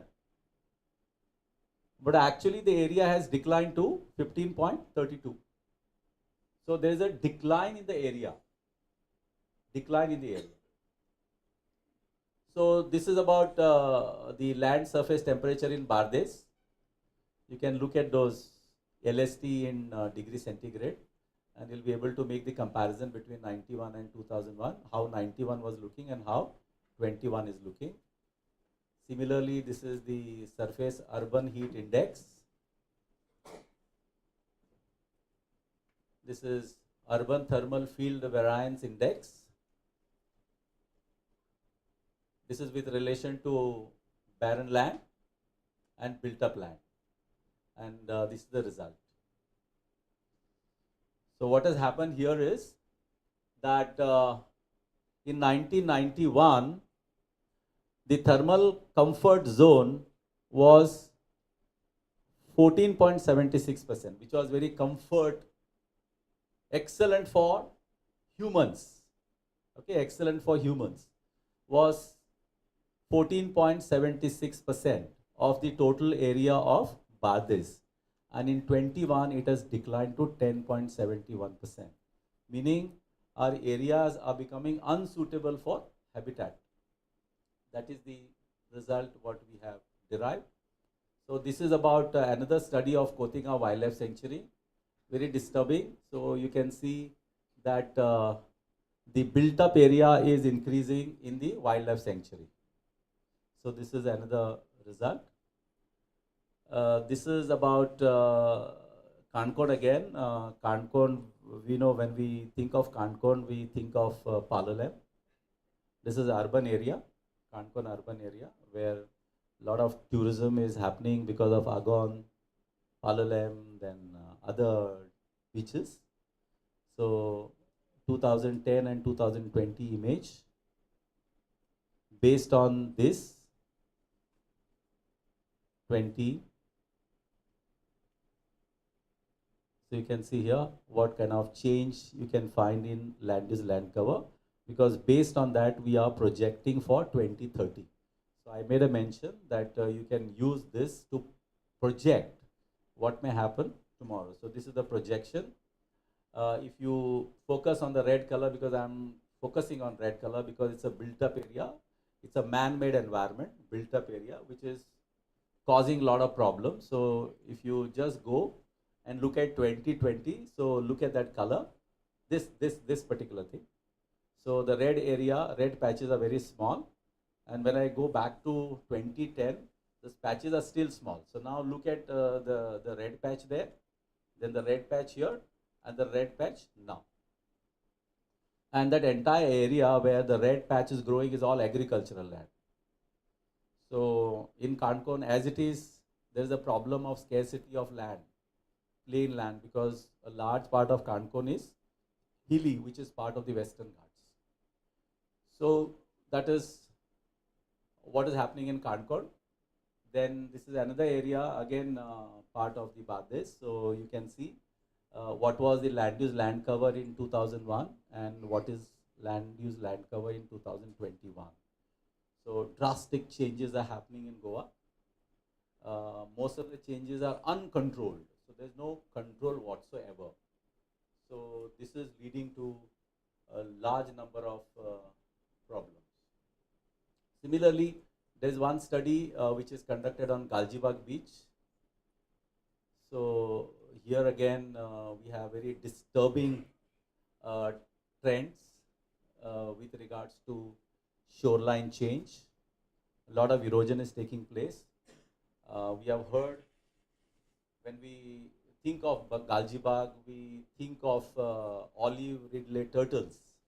There are 3 places where these turtles visit. 2 places in Concon, Agon, Galjibagh, and Morji. So these places. So this beach attracts large number of turtles. This has gone through a very tough time in 2020, 2021 and 2022 because of the cyclonic disturbance. You can see some of those images there, you can see. So those images created, they are the product of the havoc created by the cyclones on Galjibagh beach. So you can see how shoreline is changing in Galjibagh. So like this, in Goa we have n number of problems. I have highlighted a few ones. I think we are running out of time. So there's a lot that we can share. To come out of all these problems, we need to have lot of data, and that data can come from remote sensing, and we can analyze and have very strong plans for the protection of these kinds of problems so that we can have a sustainable Goa. Thank you very much.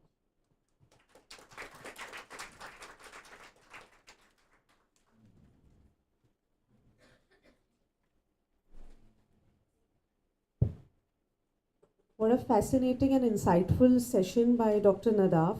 As an embodiment of our gratitude to you, sir, I request Dr. Jayalakshmi Devate, Head of the Department of Electronics and Engineering, Computer Engineering, to present a potted plant and a memento to Professor Nadav.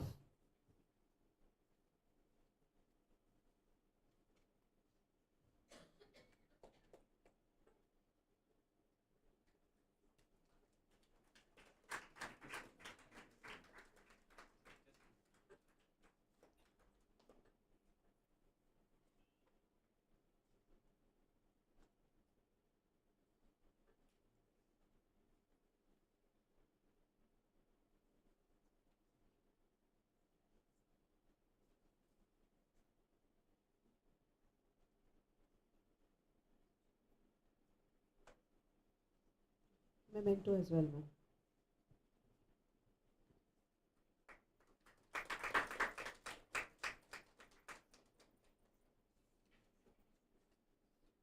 Thank you very much, ma'am.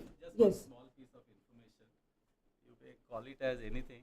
As I said earlier, we have started with masters in geoinformatics.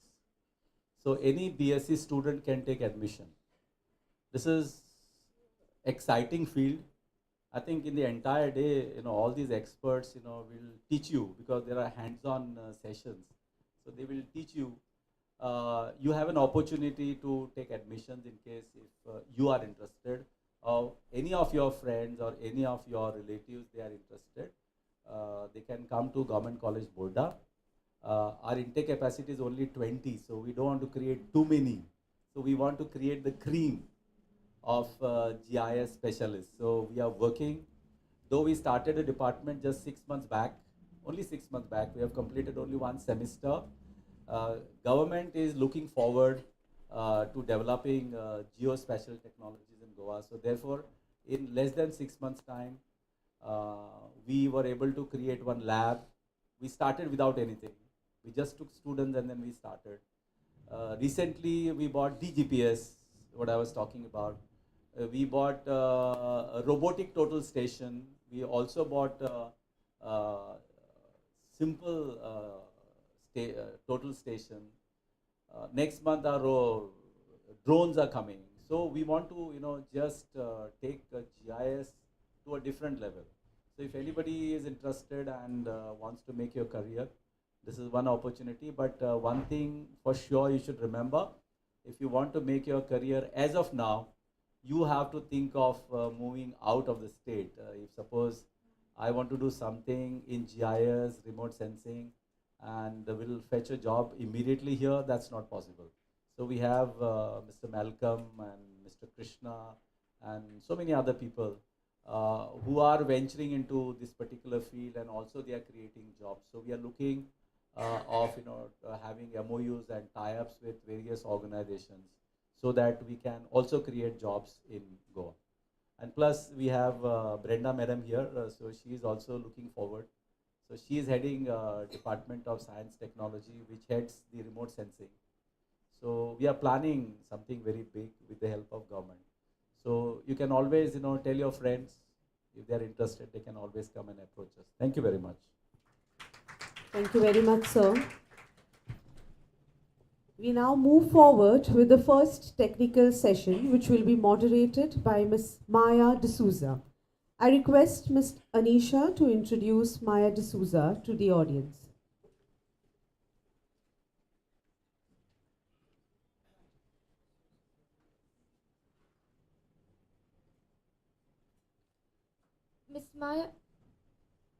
Ms. Maya D'Souza is a policy maker and environmental consultant by profession. Having started off her career as a lawyer, she worked initially as a lawyer in the UK government in the agriculture environment field, and then led policy and interdisciplinary terms for over 12 years, including on soils, flood risk and water management, circular economy and greening government, including energy, water, waste, etc. This included developing the evidence base for effective policy making. She has also worked for 6 years with environmental business associations in Hong Kong and in the UK on driving ambitious collaborative action. Currently, she is a director of Act for Goa, which brings citizens and organizations together to work towards the sustainability of Goa and prototype initiatives which can be applied in other parts of India. We welcome you, ma'am. Thank you very much. Thank you very much, Anisha. Ma'am, just a minute. Before we begin with this technical session, we'd like to formally welcome you with a potted plant and a memento. And for that, I request Dr. Shailesh Khanolkar, Associate Professor at the Department of Electronics and Computer Engineering, PCC, to welcome ma'am with a potted plant and a memento.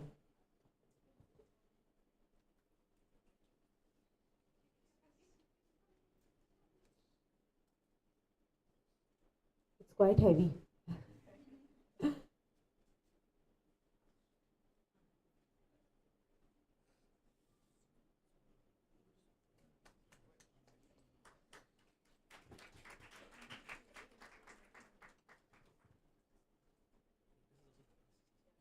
Ma'am, please do the honors of receiving the memento. I think I'll hold the book for you.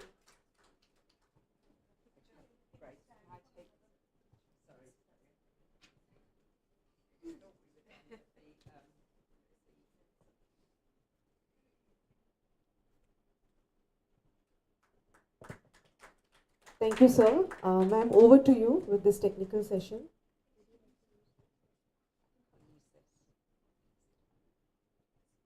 Okay, I think you can hear me, yes?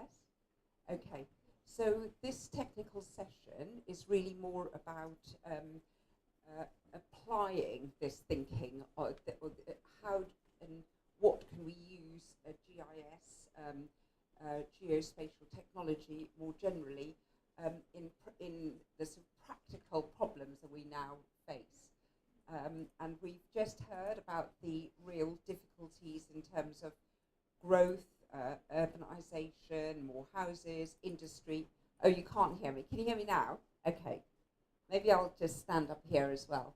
So what I think is so important is this relationship between the people who can make use of geospatial technology. So it's the policy makers, it may even be people who are running businesses, setting up, building new housing developments. There are lots of housing developments, industry, industrial estates.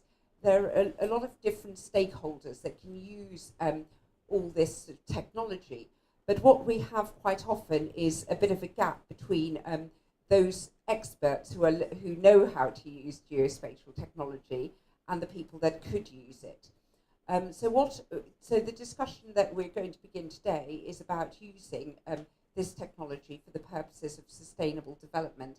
And I do want to ask people a question, if you don't mind putting your hands up and letting me know if you think that geospatial technology in your eyes is very important for sustainable development. Do people see it as important? I see a lot of nodding and most people's hands up, yeah. So, okay, and some people are putting their hand very firmly up. So, as you heard, I'm at the moment in Goa working with Act for Goa, which is an NGO that really decided that planning was a key part of sustaining Goa for the long term. We've heard from Dr. Nadav that planning is sort of lacking. Now, one of the reasons why it may be difficult to plan is because of not having very good data, or the people say panchayats may not have the data that's needed. So what we're going to do today is this session, we're going to hear from two different speakers.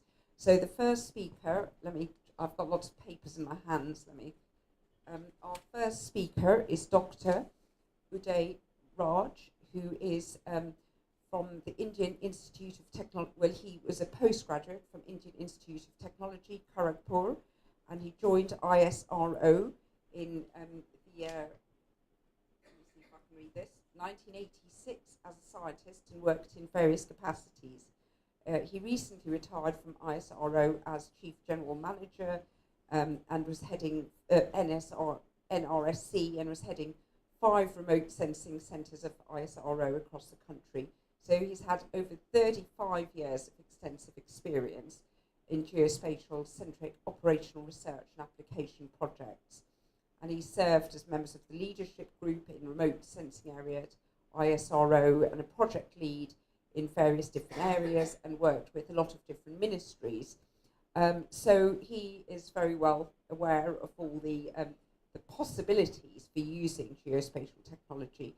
So I'm going to welcome him to the stage, and then we will be moving to Marlon Rodriguez, who is a very different background, I'd say. So IT entrepreneur, and has now set up a database, not a database, what would you call it? A sort of system, a platform that enables access to information by ordinary citizens and others. So we've got two people from very different backgrounds to speak to us. So now over to Dr. Uday Raj. Where is Dr. Yeah, so I thought to. So I'd like to welcome you to the stage to give your presentation.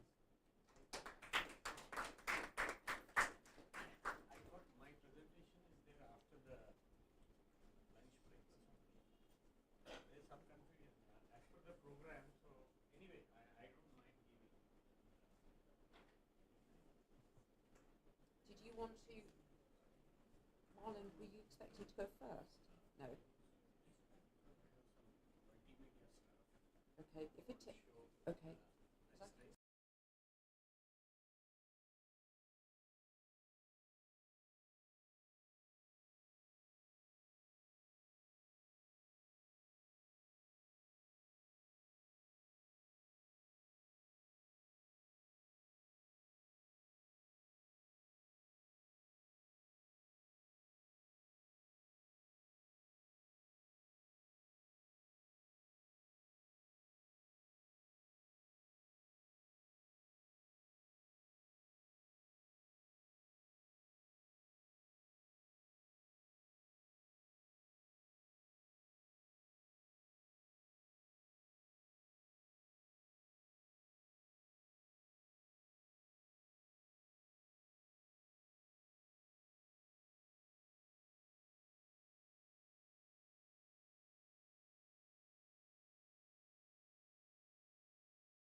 Okay, I think we're all ready now. So over to Dr. Day.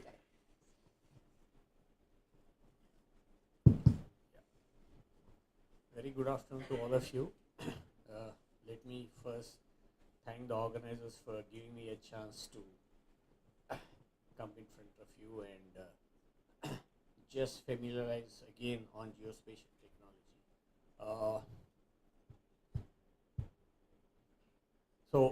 Today my lecture is going to be on geospatial technology possibilities for the sustainable development of resources.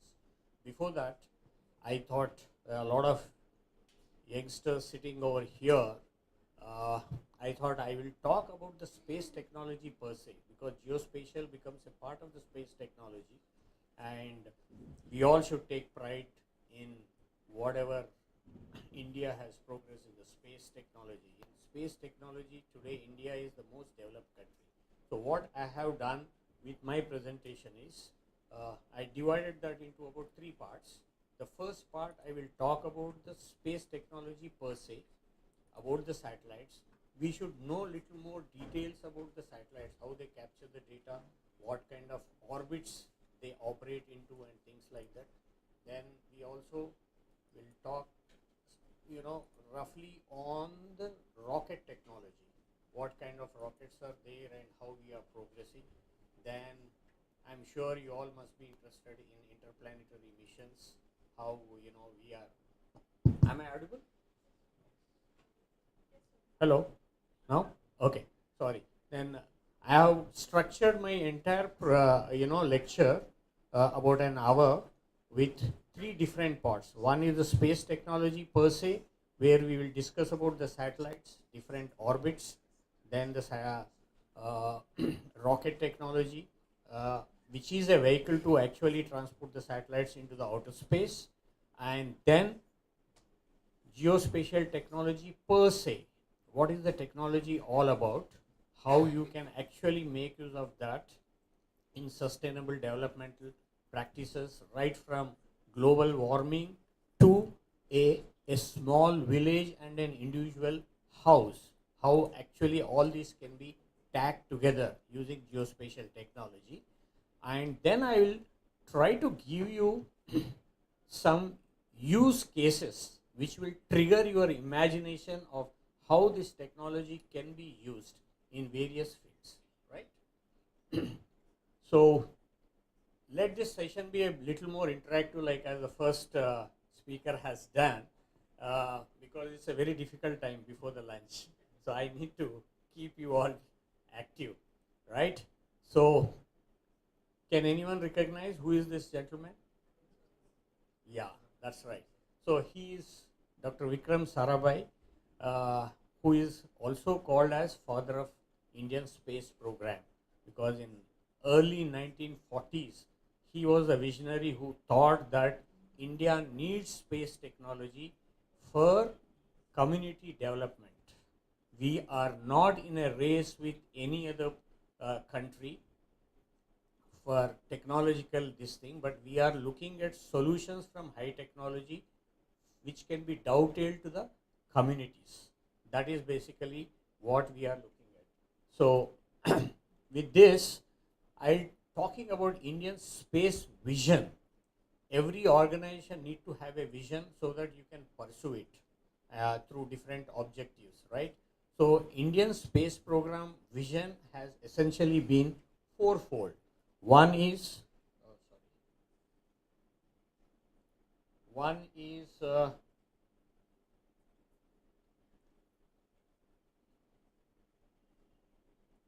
pointer again? Sorry. Which one?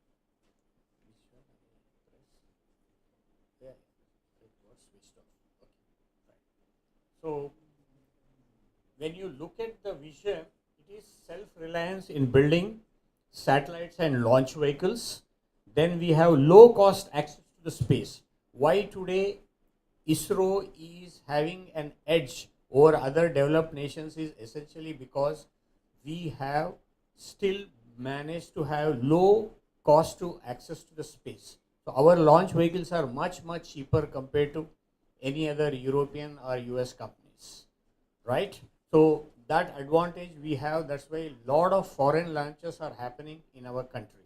So right from, anyway, I'll go little detail into how we have developed from a small scale rocket to a very, heavy satellites. Then we have interplanetary exploration. Then human presence in the solar system. That means, going to the low Earth orbits outside the space, right? And then the most important is space applications and societal services, right from your DTH, what you see, your TV programs, to weather modeling, to so many other applications. They all happen through space technology, right? So our start was very humble. If you look at, can anyone recognize this gentleman? Difficult. Yes, I heard something right. Yeah, Abdul Kalam. This is how he was actually assembling a rocket way back in 1960s. Yeah, right. So we were transporting the launch vehicle. I mean, I'm just giving you a perspective of how from the scratch Indian space program has evolved today, right? It was transported on the bicycles, right? And something like this. And today we have world-class facilities and infrastructure established in the country. So it was through a lot of dedication and commitment from visionaries, right? And today we have Sriharikota as our spaceport, like an airport, where we have 2 launch pads. One is this is the first launch pad, we have the second launch pad, and third launch pad is in progress. That means the number of launches per day, per year, is increasing so much enormously today that we are feeling a kind of deficit in launch pads. Because you should understand, every satellite, when it has to be integrated with a rocket, minimum of 2 to 3 months time it takes. When you have to launch 2 satellites within a span of say 2 months, then obviously you need a second launch pad so that we can parallelly work. Now is the days of what is called small satellites, very, very focused small satellites. So you need number. I'm sure you must have heard Elon Musk, who is another space enthusiast, who is going to launch thousands of satellites. Now how is it possible? So unless you have this basic infrastructure, it's not possible. So even India is also contemplating of launching number of satellites for this, right?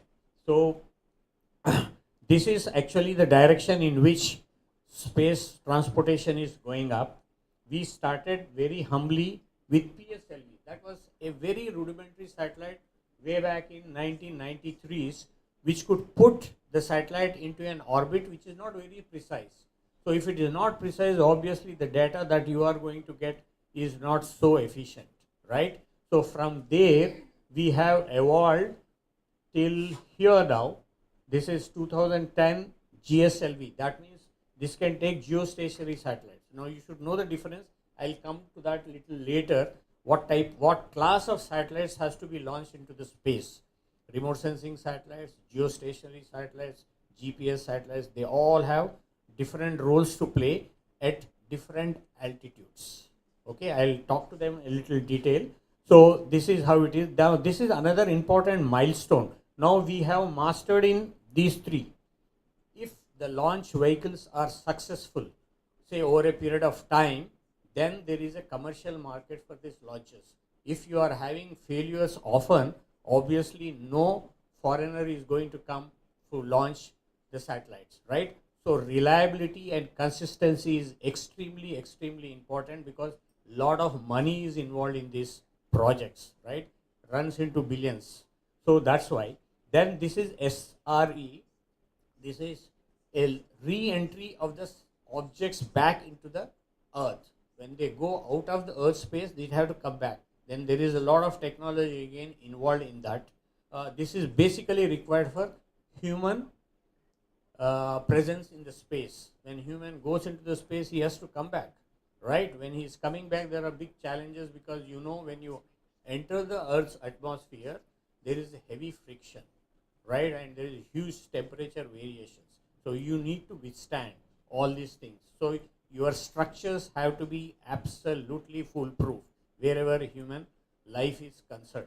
So this is another milestone. Then we are going towards, now these are all like one-time use satellites, whereas these are recycled. You can recycle them. That means again the cost is going to come back, become very low. When these satellites, when they go, none of the parts of the satellite can be used. One time, single time use. Whereas when you have, satellites which can be reused, these are all ones which are coming up. Now in rocket technology, what is very important is the fuel and the number of stages. You must have heard when the launches, if you had seen live, stage 1, stage 2, stage 3. Now once the stage 1 is done, is a different type of fuel. I'll come into the details little later. Then stage 2 has to take over. Then from stage 2, stage 3 has to take over, and then finally the satellite has to be has to be launched into the space, right? So that is how these different stages are there, and the fuel has to be very, very efficient, right, to generate that kind of an inertia. So what we are doing now, if you look at, there is a lot of dead weight in this. There is a lot of dead weight in these satellites, right? That means the actual payload which is supposed to go into the space is at the cost of all these things. Imagine a situation where if you can efficiently manage the launch with very little, fuel, so that the extra weight that is available can be used for sensors which will monitor the Earth continuously, right?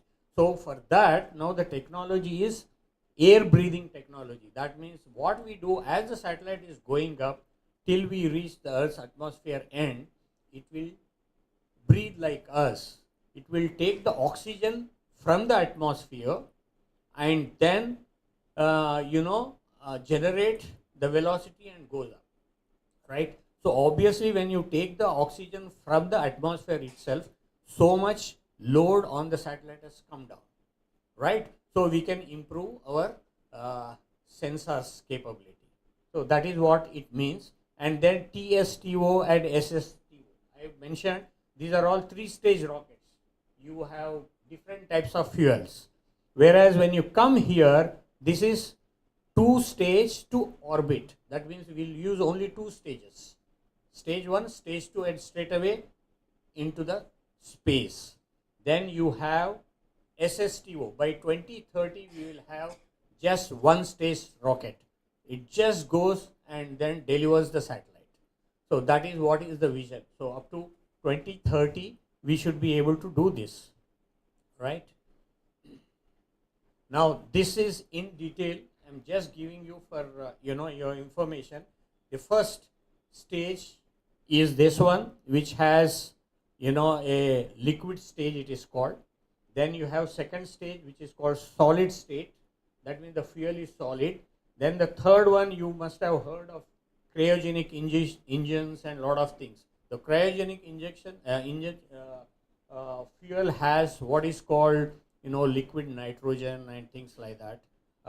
So when this is over, it will trigger this. When this is over, it will trigger this. And when this will take to the desired orbit, and from there the satellite is launched. So this is how complex is the entire rocket system, which has about 1,500 subsystems working together in parallel and in synchronized mode to launch a satellite, right? So that is by the way, and this is how a reusable launch vehicle works. That means once you launch it, it goes like this, and part by part, this will come back and land here, and this will go further, deploy the satellite, and then come back and land here. So that means these two things can be reused again. So the cost of transportation of the satellite is drastically reduced in a relaunchable vehicle, right? Similarly, now I'll briefly touch upon space human flight.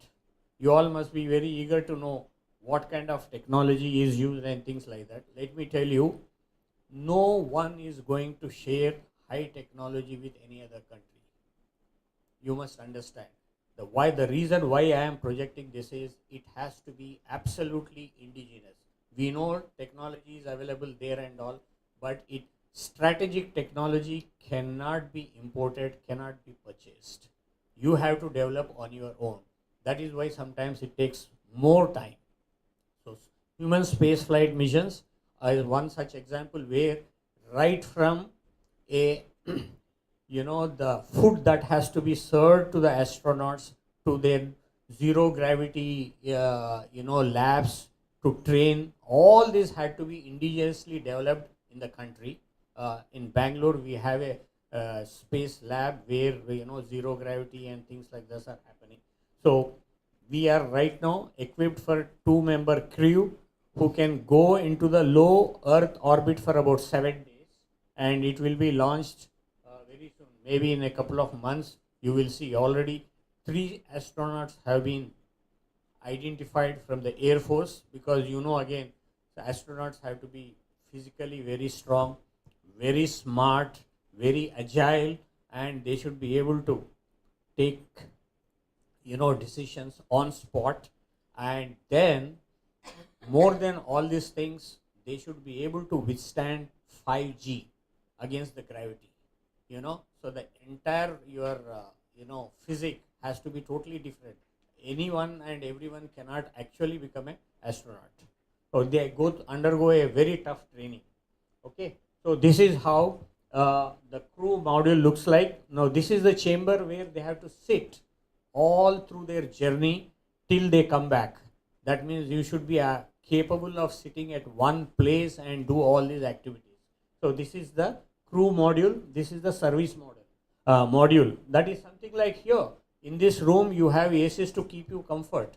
When you are getting into the space, there are a lot of temperature variations. There is no oxygen, and lot of things are required. So environmentally, this crew model has to be supported by the service systems so that they can withstand, they can sustain the life, right? So this is how it is, and this is how the crew system is there. You have secondary oxygen, secondary nitrogen, primary storage of oxygen here. You have environmental monitoring, because when you are breathing, again, too much of carbon cannot be accumulated, so it has to be evacuated. Then other activities like a human being, all those things need to be taken care. Then there is an heat exchange. All these are actually done. So all this is indigenous technology, right? And this is how. And when crew is involved as a payload, when we are launching satellites, there is a payload. Even if you lose it, there is not much damage. But when a human is sent onto the space, you have to be very careful. You have to have a backup plan. That means crew escape routes have to be there at every stage. So we have to ensure that first. Then only you can send live. We cannot take a chance that, okay, let's see, let him go and then come back. It's not possible. So that is how here you can very clearly see in first stage, there is a danger when second stage takes off. Supposing if it doesn't ignite, if the proper velocity is not coming, obviously the crew gets stuck there. So there is a way to come back. Again, at second stage, you can always abort a particular mission so that you can save the crew members. Like this, it goes on. So this is what it is. So I thought I should just give you an overview of all these things. Similarly, interplanetary mission. How you can actually send payloads to, say, Moon, Mars, and other things. Now, can anyone guess why so much race is going on for these interplanetary missions? Essentially because the resources on this earth are finite. We are slowly going to exhaust all this. So the race is basically to mine precious metals from other planets, including, like for example, in moon, why we are so much after moon landing and things like that is, moon has lot of helium which can power this entire earth for at least 10,000 years once your fuel gases are exhausted and things like that. So lot of alternatives are being explored using these interplanetary missions and asteroids. Today the technology is available to look at an asteroid, jump onto the asteroid, mine and come back. So this kind of race is going on in interplanetary missions, and we have developed a very low cost interplanetary mission where we use elliptical orbits. You must have heard, Americans are taking hardly some two weeks to reach the moon, whereas India is taking much longer time because our budget is very less and we can achieve. See, what is important? Achieving the moon. Whether you go today or when you go tomorrow, it doesn't really make a difference as far as timing is concerned, right? So we are using what is called elliptical orbits. First time it will be a small elliptical orbit like this, it goes on and on, right? You understand? So when you go to the last elliptical orbit, it is coming out of Earth's atmosphere. Imagine what is called here, what is called escape velocity, and some of you must be knowing there is an escape velocity. That means your velocity should be more than defying the gravity. Then you get in. When you get into the space, what happens? You are here under the Earth's gravity. The moment you come out of the Earth's gravity, you are in the gravity of the sun, because we are all part of the solar system, right? So when you are here, you need to have a escape velocity which can defy the sun's gravity.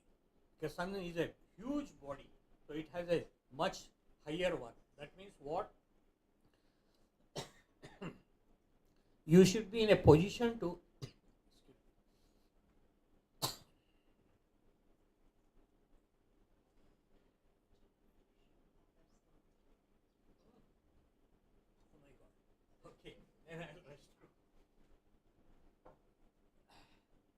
okay, then you have an escape velocity here, and then when you enter here, moon is a much smaller object, right?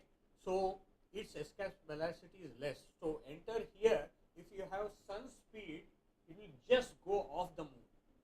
You have to reduce it. So are you understanding the kind of technological challenges that we have? We are having so many escape velocities. That means you should be in a position to reduce the velocity and increase the velocity of this. So that is what it is.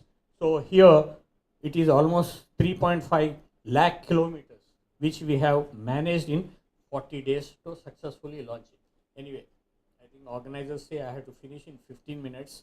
I am not really very sure, so I'll skip all this essentially, because when we are talking about lunar landing, these are the challenges: extreme climate, lumpy gravity, electrostatically charged lunar dust. All these are to be addressed because your instrumentation has to work in such harsh climates. So I am not going into the details. I will rush through, and this now we will come to the phase of geospatial technology. What exactly it means? I think my previous lecture, some introduction was given. I am sure that would help you. I will go a little more into the details. Today, Indian space program has a variety of satellite resolutions, right from 1 kilometer resolution to 1 meter. So you have a host of the data which is available to you to use for various applications. Right? Now coming to, this is very important. Before you get into geospatial technology, you should know what are the different orbits that are available, what is the significance of these orbits, and what it can be used for. Now we have what is called near polar orbits. These are called sun synchronous orbits. So you should know the fundamentals of these. All remote sensing satellites are sun synchronous satellites. Why sun synchronous? They have to maintain local time. When the satellite is going through Goa, it should be 10 o'clock. When it is going through Washington in US, it also has to be at 10 o'clock. Remember this. So that means to maintain local time, it's very important. Otherwise, what happens? A guy sitting in US will not be able to interpret the data as you are interpreting here in Goa. So it has to be absolutely transparent as far as user community is concerned about the local time. You will be able to achieve local time only when it is sun synchronous, because sun is the basic source of energy for all these satellites. Clear? Then other one is geostationary satellites, where most of the telecommunication satellites are actually launched at this place. So the difference is, this is from 600 to 900 kilometers, whereas this is 36,000 kilometers. Now, why these are called geostationary satellites? They look for us as if they are standing, but it is not so. No, in the space you cannot just hold on to yourself at a single point. But what cleverly, how this is achieved is, the speed of the satellite is coinciding with the speed of the Earth. So when you park your satellite at one particular location in the space, as the Earth is moving, the satellite is also moving. So constantly it will be looking at the same space. I will show you through diagrams. Then you have GPS orbits, which are around 26,000 kilometers, right? So here, this is how it happens. So when you are talking about polar vehicles, this is how it goes. So strip by strip, the data is collected as the Earth is moving from north to south. So over a period of time, you are actually getting the satellite data of the Earth. That means Goa today you collect the data. After say 20 days, you will be able to collect data again on Goa, right? So this is how, this is actually called repeativity. It depends on, now you can fine tune. I told you in the beginning, it is 600 to 900 kilometers. If you want higher resolution, you should be at lower altitudes, but that is at the cost of repeativity. If it is at lower altitudes, obviously you won't be able to cover the entire Earth in say 10 days, 15 days. It will take more time. So remember one thing, in space technology, in geospatial technology, always there is a trade-off. You want best, then you have to lose something. If you want that, you have to lose something. So you have to balance yourself in the space technology, right? So this is one. Now I told you geostationary satellites. Now geostationary satellites revolve like this. Now Earth is moving, this satellite is also moving. Now what is happening here? Same 1/4 of the Earth is all the time seen by the satellite. Now this is extremely useful in telecommunications, in satellite beaming, your DTS and all. So all these have happened like this. So every country tries to launch a satellite in an orbit which is called vintage point to cover only their area. Got it? So what is happening now? We in the Asia we have so many countries. Now there is going to be a parking problem, as we have our parking problem in the in a parking base, right? So what we are doing now is people are trying to launch dummy satellites and take your place over there, because as per the international space laws, universe is everyone's resource. First come, first serve. Whoever goes there, he will be able to do it. He will be able to use it. So now what we are doing, now we launch something, keep it there. When our payload, everything is ready, we push that and put this here. That is exactly what we do. So technology is nothing very great. It is the same logic which we use in our day-to-day life. Many of the times, when you have to enter into a bus, you put an hanky and reserve it for your friend, right? So something similar to that we are actually doing in the space. It may look very simple here, but then doing there is going to be really lot of technology now. That is what we are doing. Then the second one, GPS satellites. Now GPS satellites, the beauty of these satellites is they are scalable. As I think someone was mentioning, any number can be used, it can be used free and all. The beauty here is all 7 billion people at a time can use these signals for their application. That is the beauty, because it covers. Now have you seen this? There is a constellation of 24 satellites which are revolving around. You understand what is called triangulation? If I want to locate myself, I should have 3 stationary objects through which I can calculate precisely my location. Same simple logic is used in GPS systems. You do a triangulation based on the satellites which are moving. So when they are constantly moving, you should be able, so any corner of the earth, you can get a GPS signal, right? So that is the beauty of geostationary satellites. And 3, if you see 3, if you see 4, then your accuracy is improved. You say GPS, there are so many things. I will come to that little later. I think you must give me some time. Yeah, I am just trying to go, see, this is how it is. Now there are about 6 different orbital planes on which satellites are launched. In each orbital plane, there are two satellites which are revolving, one on the top, one at the bottom. So this configuration of orbital planes helps you in triangulation for exact latitude, longitude on the earth, right? So this is how it is. So there are 24 satellites, and here also you cannot imagine, after all they are all man-made. Some may go off, some may not function, but GPS is required for every human on the earth, right? So we have what is called spare satellites. If something goes wrong, immediately something is there on, so that is switched on. So there is some kind of an autonomy within the satellites to switch over their roles from dummy, from spare to active, active to spare. I am sure most of you are in computer science, engineering and others. So you have what is called hot space, right? If there's something when you are working on web or technology, you should have hot space. Immediately you take out from a running system and then work. Something like that we have in the space also, to have hot space, and this is how it works. So what are the potentials of GPS? Today, GPS was actually launched for location purpose, but today with research we found that GPS can be used for lot many applications. Today most of the environment, particularly ma'am, you are talking about global environmental issues and all. Today GPS can be used for global environmental management.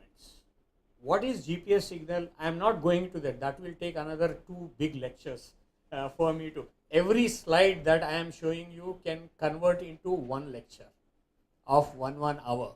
Okay, now quickly, GPS is nothing but time range. You are firing in this thing, a signal, and it has to come back. So the travel time actually defines your space, right? Now when you are traveling through the atmosphere, obviously there is an atmosphere, right? It can retard the signal. If there is a retardation of even a microsecond in the target, in the signal reaching, it will translate into few kilometers of error. Imagine. So that is why you have to be very accurate. In the previous lecture he was telling cell phone and then differential GPS. Actually they are called geodesic GPS. Geodesic GPS are very high calibrated GPS. That's why they cost in crores, whereas a cell phone with GPS will cost you just some 10 to 12,000. Obviously there has to be a difference between the technology, right? So that is how it is. So your smartphone GPS is compromised, whereas the other one is not. I am not going into the details again, but these are all the things that you can think of. You can do surveying, you can do urban infrastructure developmental planning, resource management, transportation. Today you know location based services are done, disaster management, aviation industry. Today even in winter when there is a cloud, zero visibility landing is possible through GPS systems. Okay, so in Delhi and Bombay, most of the time in the winters we had problems, but after GPS technology has come, it is now possible to do a zero visibility landing. Pilot need not see the runway. Through the coordinates, he will be able to land precisely. Okay, now this is how it is. Then aerosol monitoring. Now this is very important. Aerosol monitoring is basically time difference. So what kind of aerosols? Now when there is a volcanic burst, now there is a lot of aerosol coming. Now you can actually map what type of aerosols are there and things like that. So that is how it is. Then crustal movements. Another very important thing is, now there are plate tectonics. The plates are actually clashing with each other. Like, you know, in Himalayas you find. So to the extent of 1 millimeter per year, variation in the crust can be monitored through very high level GPS systems, which is very important for predicting earthquakes and things like that. Then of course location based services, right? Now the difference I am telling you between a not ordinary GPS and a high quality geodesic survey GPS is, these are the error budgets that we have in the district. One is satellite clock. Satellites have atomic clocks. Even some variation in the clock, it can actually translate the error into 1.5 meters on the ground. Then you have ephemeral errors. That means pitch, rho and yaw. Every satellite is stabilized in the X, Y and Z direction, right? If there is any little variation, again that translates into 2.5 meter resolution. Then receiver error. You have a receiver, you have a smartphone at your end that can have some errors which can actually translate into 0.5 meters. The biggest culprit in GPS signals is atmosphere and ionosphere. You know, atmosphere is there about 30-40 kilometers, right? Signal goes up, again signal comes down. In two-way, there is an attenuation.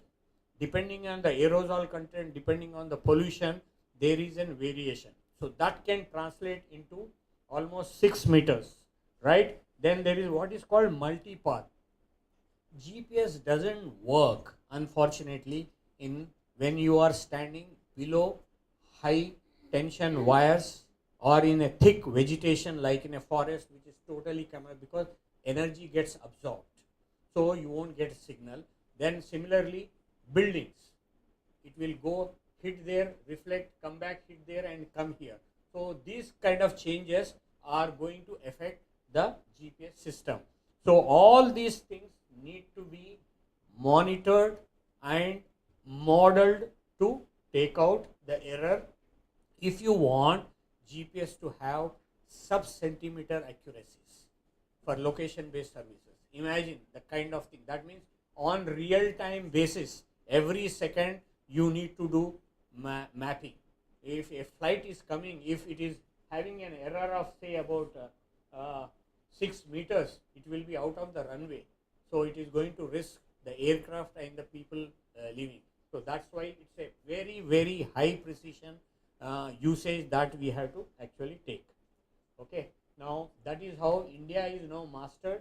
We have used what is called Gagan because America is using GPS system, and unfortunately during Kargil war, during any time they feel that they will introduce errors into the GPS signal. This is called, you know, they encrypt. All these signals are encrypted. So what happens when we really wanted the exact GPS signal, we find that it is off by 30 kilometers. So for strategic reasons, let me take, so why Gagan has come into the picture is after the Kargil war, India has realized that GPS is very essential for national security. We should have our own system. If we have our own system, we don't have to depend on the mercy of other countries, right? So that is how we have come up, and this is how the entire architecture works.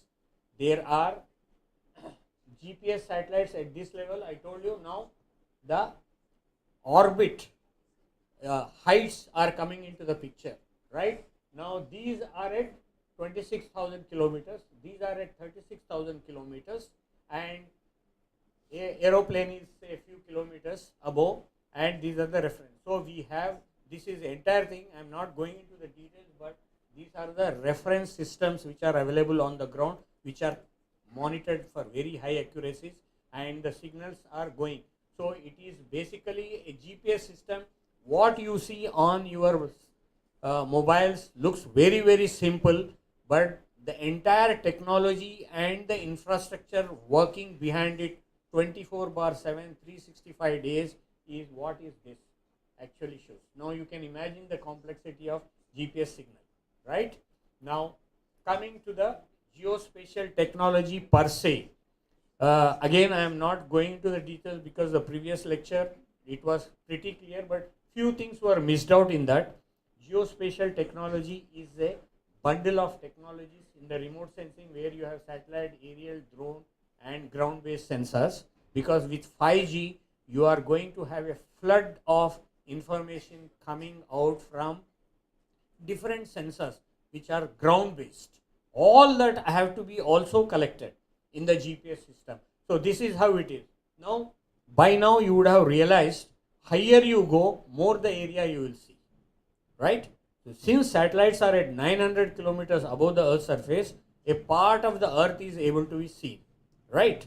So imagine something like, when you are standing here, I can see only this end of this building, right? If I go to the first floor, I should be able to see even the neighboring buildings. If I go further up, I will be able to see a part of Goa. If I go further up, entire Goa can be seen. That is precisely what means platforms at different altitudes. So this is what it is. So satellites have their own role, aircrafts have their own role, drones have their own role, and ground-based system. So remote sensing, geographic information system, global positioning system, and there is another important point called photogrammetry. Soft copy photogrammetry is very important to create terrain models and drape the satellite data and do what is called visualization of the area. I can generate entire Goa, Panjim city using this technology. I will show you some videos also. Then of course information technology.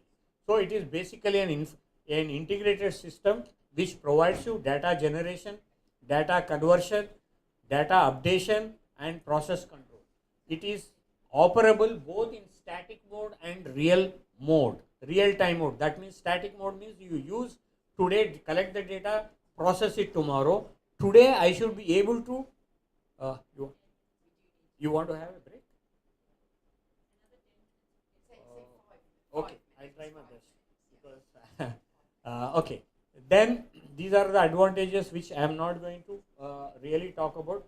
But there are two important things you should know about remote sensing. One is the passive data, the other one is the active data. Most of the time, remote sensing, when we talk, sun is the main source of the energy.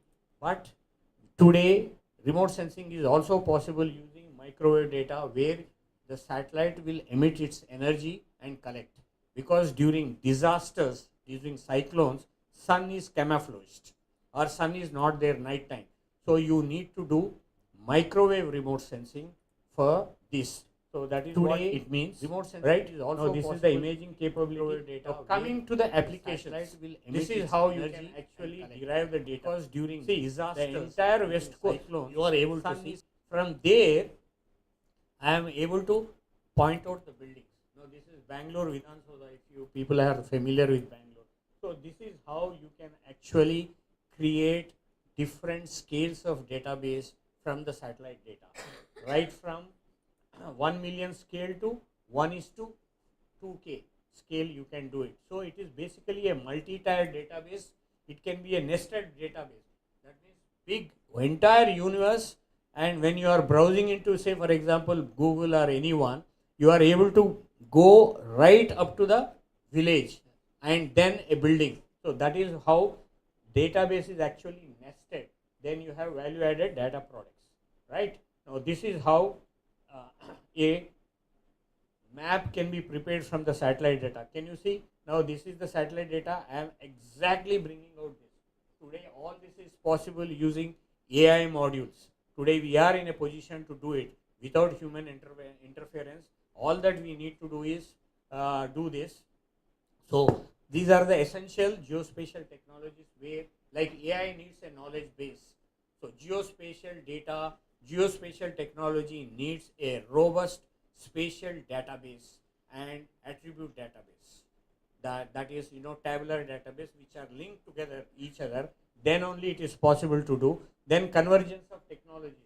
Today I am sure you must be all aware of WebGIS, mobile GIS, mobile devices, GPRS, internet. All these things are actually connected in geospatial technology to deliver products and services.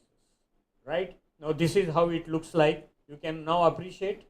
Now this is a three-dimensional view that I have created using the satellite data and soft copy photogrammetry. Create a terrain model, on that you drape it. Something like, you can't make out what the table is, but you have put a cloth on that. So the cloth will just take the shape of the table that is below, right? Similarly here we are doing this, right? Now I am skipping all these foundation layers, but today India has a ortho product of this entire country available to you through our portal, where you can download as an educational institution for research and development and things like that. Then you have a digital terrain model. Up to 1 meter variation terrain model is available for the entire country. Okay, this is how it looks like. I just try to give an example. This is the actual terrain model that we have created, and this is the ground photograph. It was one of the toughest things. Go to that particular point and take a photograph in Himalaya. Now you can see how close they are. So to this kind of accuracy, you will be in a position to actually load. So geospatial power is, this is how it is. I am not going into the details. Now you have what is called solar graha and things like that. So it is possible to simulate based on the sun movement. The shadow keeps moving, right, from east to west on the southern side. So you can actually simulate the models. Now you can see here. Now this is the shadow at 8:30. It is here. By the time you come in the evening, it is coming here. So we are able to do shadow analysis of buildings which are potential for solar, locations and things like that. At national level, we can also do that. So this is how solar radiation hotspots across the country are now available. If you want to install solar farms for electricity, it is possible to use this and then go to the ground and check out whether it is really possible or not. So this is possible through satellite data. Now this, an example I am showing you how you can actually simulate the data. Now can you see? Now this is a typical multimedia product where the Western Ghats are simulated with the satellite data draped on it. So you can, sitting here, you can visualize the entire terrain over there. Can you see? And we can add natural features also to this. So it looks very real. So today this type of hyper visualization of the data is possible using satellite data. Now imagine, this has tremendous applications in the environment. Now today your architects are using this. Supposing a big complex comes up over here. Now what is its effect going to be in the neighborhood tomorrow? So you can simulate. Then policymakers can take a decision whether it is really appropriate to have this to this scale or not. So this type of simulations are actually possible. Similarly, you can also do what is called a new technology.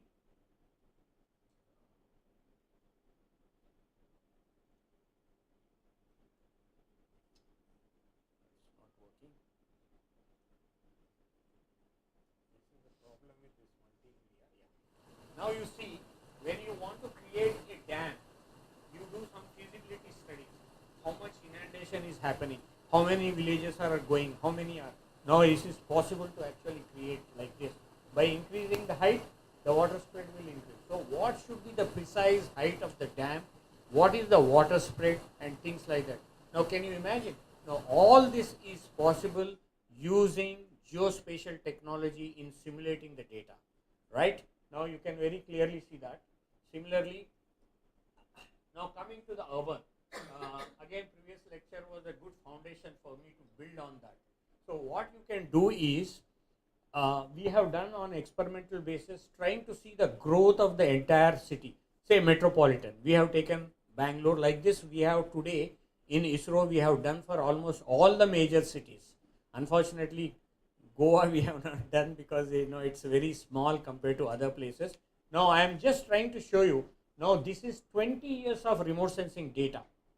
Now you can find, when you see, you don't really appreciate, right? This is mainly because of the Earth's atmosphere. In different seasons, the same objects looks either blurred or things like that.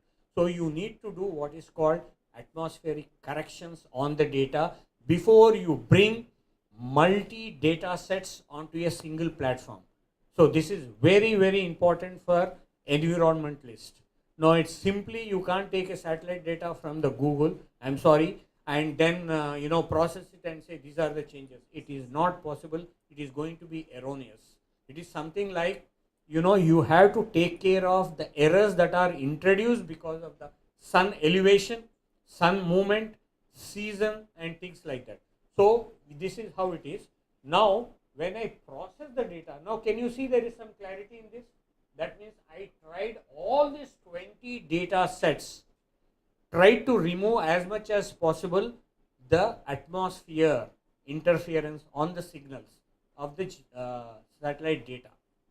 Then I arrive at it. Now you can ask me a question. Now how do you know what was there 20 years back? Right? It's a very logical question, because I never anticipated that I'll do this job today. So I have not collected 20 years back, right?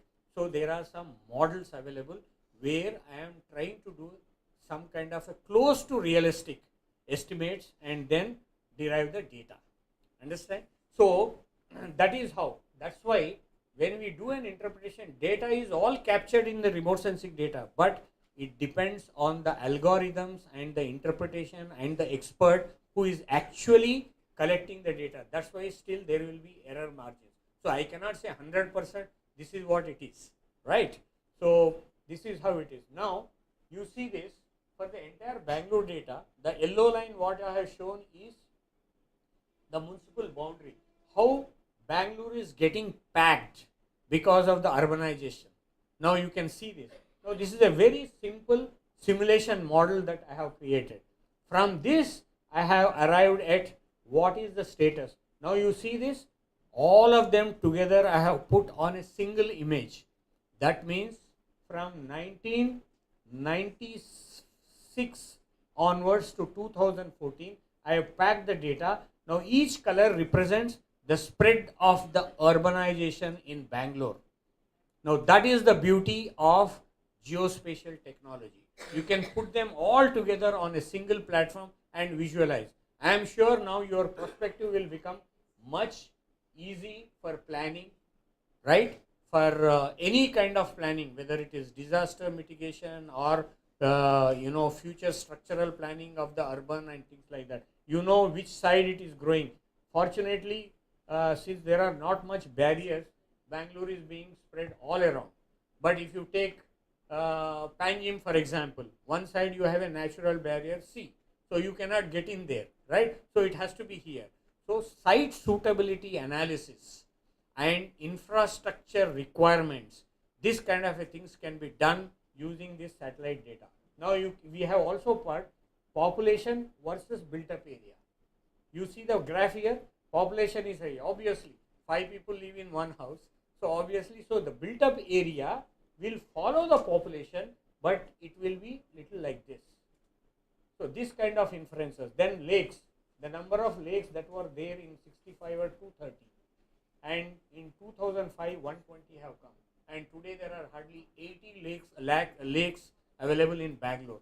That is the reason why some global warming, actually this is not global warming, but this is microclimatic conditions which are actually affecting, right?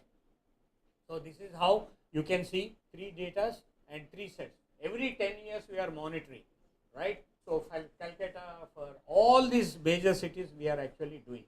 Okay. Now coming to agriculture. maybe another 15 minutes I'll finish off. Okay. Because I wanted to basically trigger the imagination of the youngsters, what all is possible. Today, agricultural intelligence is the most important thing to regulate prices. Entire America is actually looking at what we are growing, and India is looking at what Brazil is doing. So Brazil competes with India in coffee. So we try to see how much they are producing. If it is affected because of some disease or something, our prices will go up. Similarly, Brazil will do that. Now, soybean is a classical example.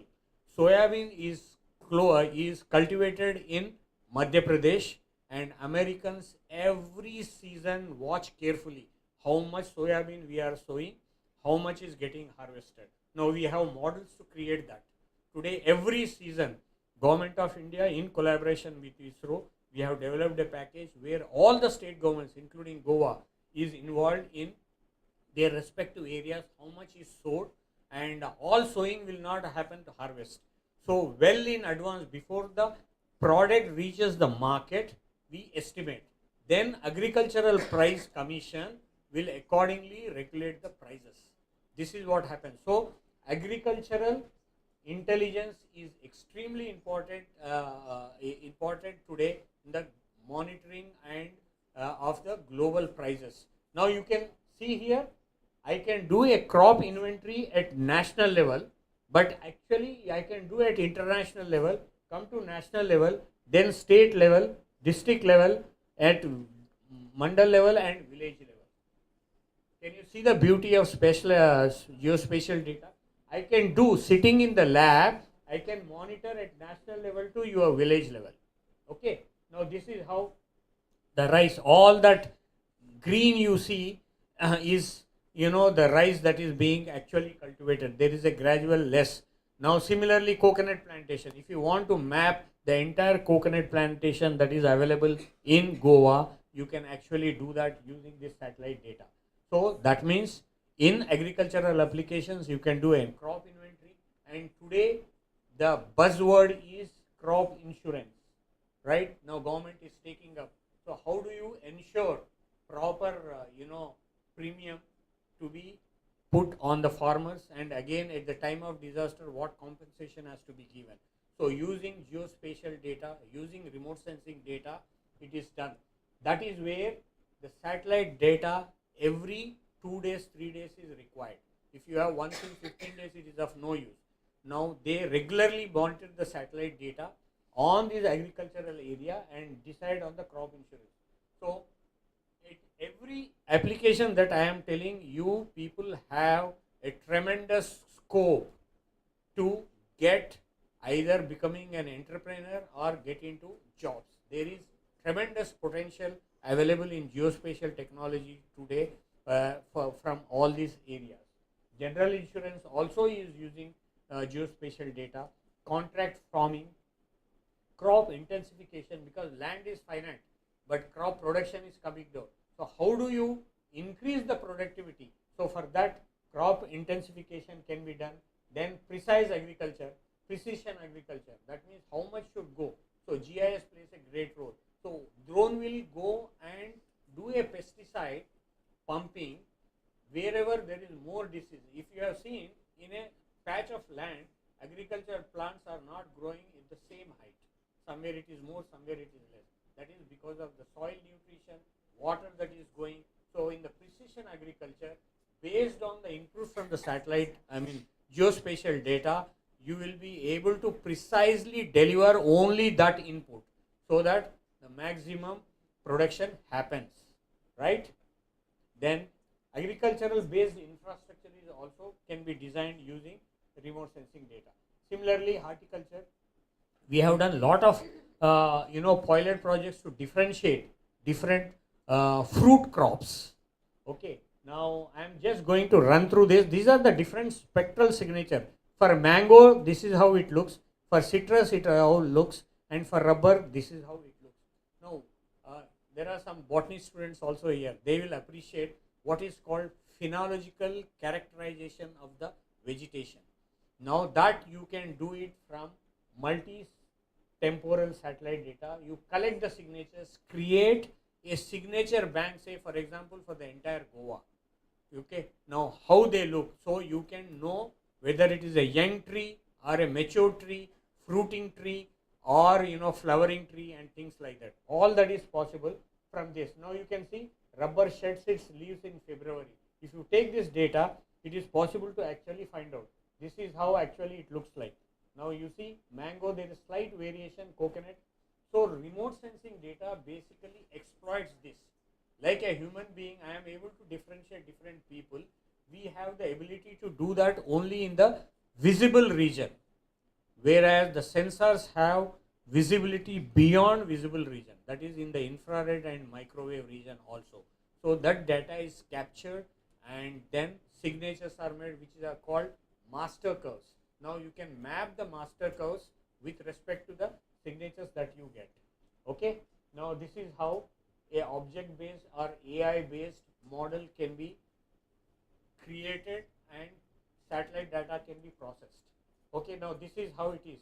Now this is an automated feature extraction we are doing. Now raster pixel processors to object based pixel processors. And again, because lack of time, now this will take a lot of data and analysis, which probably we can take up as a separate lecture. So this is how you can do. Now you can see the clear comparison. This is semi-automated and this is on screen a man doing it. Now he may take about 1 month to process this data on the classifiers that I use using artificial intelligence and some algorithm. I'll be able to do this in flat 2 minutes.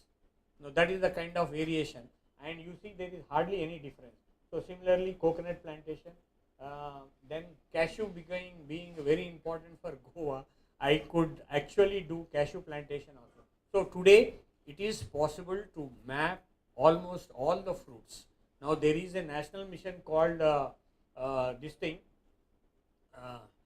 Chaman, which is being used across the country, because for the nutritional security of the population of the country, horticulture is very important. Most of the horticulture unfortunately gets perished because the shelf life is very less. If we use this technology, we should be able to enhance the shelf life of these products by properly transporting, identifying the cold storages where they should be. You know the place of origin to the place of market. Normally there is a difference of time. So all this can be actually optimized. That is how resource optimizations can be done using geospatial data. Now you can, whether you are an electronic engineer or a software engineer or a botanist, okay, all of you have a big role to play in developing algorithms and interpretation of the data. That is what I wanted to drive home the fact, right? Similarly, I know Goa is one of the best states which is extremely sensitive to environment. I always make this statement wherever I go. At least there are environmental activists who view it very critically, right? So what is happening is, we also saw forests, now notified reserve forests are the victims of sometimes development. I don't say that development should not happen, but there has to be a balance between development versus environmental this thing in the long term. So again, it is possible to actually use satellite data, GPS data, and do this kind of identification of the spots. Unfortunately, I'm sorry to say, most of the time influential and powerful people only actually encroach into the forest, not the common man who is living around there, right? So it becomes extremely difficult to pinpoint and tell. But through using satellite data, it should be possible. All these red you see, along the fringe areas of the reserve forest boundaries, there is an encroachment, and ultimately that gets normalized. So from the satellite data, today judiciary is also accepting remote sensing data, geospatial technology as an evidence to identify the culprits. So you can actually do this. You can say 10 years back there was no encroachment, today there is an encroachment. So you can actually fix that. Yeah. I can wind up. This is another 2 applications just to you have what is called geofencing applications, which are very, very important. I'm sure some of you must be experiencing lot of targeted ads coming on your smartphones. When you are going very close to a mall, you get that. So all this is actually possible using what is called geofence. That means when you are moving, you are monitored continuously by these apps, and when you hit a particular boundary, then what happens? It triggers. It triggers. So today geofencing has become an extremely important. Now this can be used in oceans. Now you have, most of the time you hear fishermen entering into others' boundary. So when they are on the high seas, there is no way for you to find out which is the international boundary.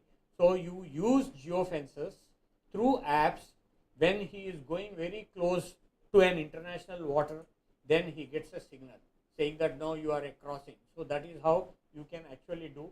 So I am not going into the details of that. Then finally coming to heritage. We also never imagined ISRO can actually also help archaeologists, but it is possible. You know, we have actually done this archaeological survey. These are the footprints.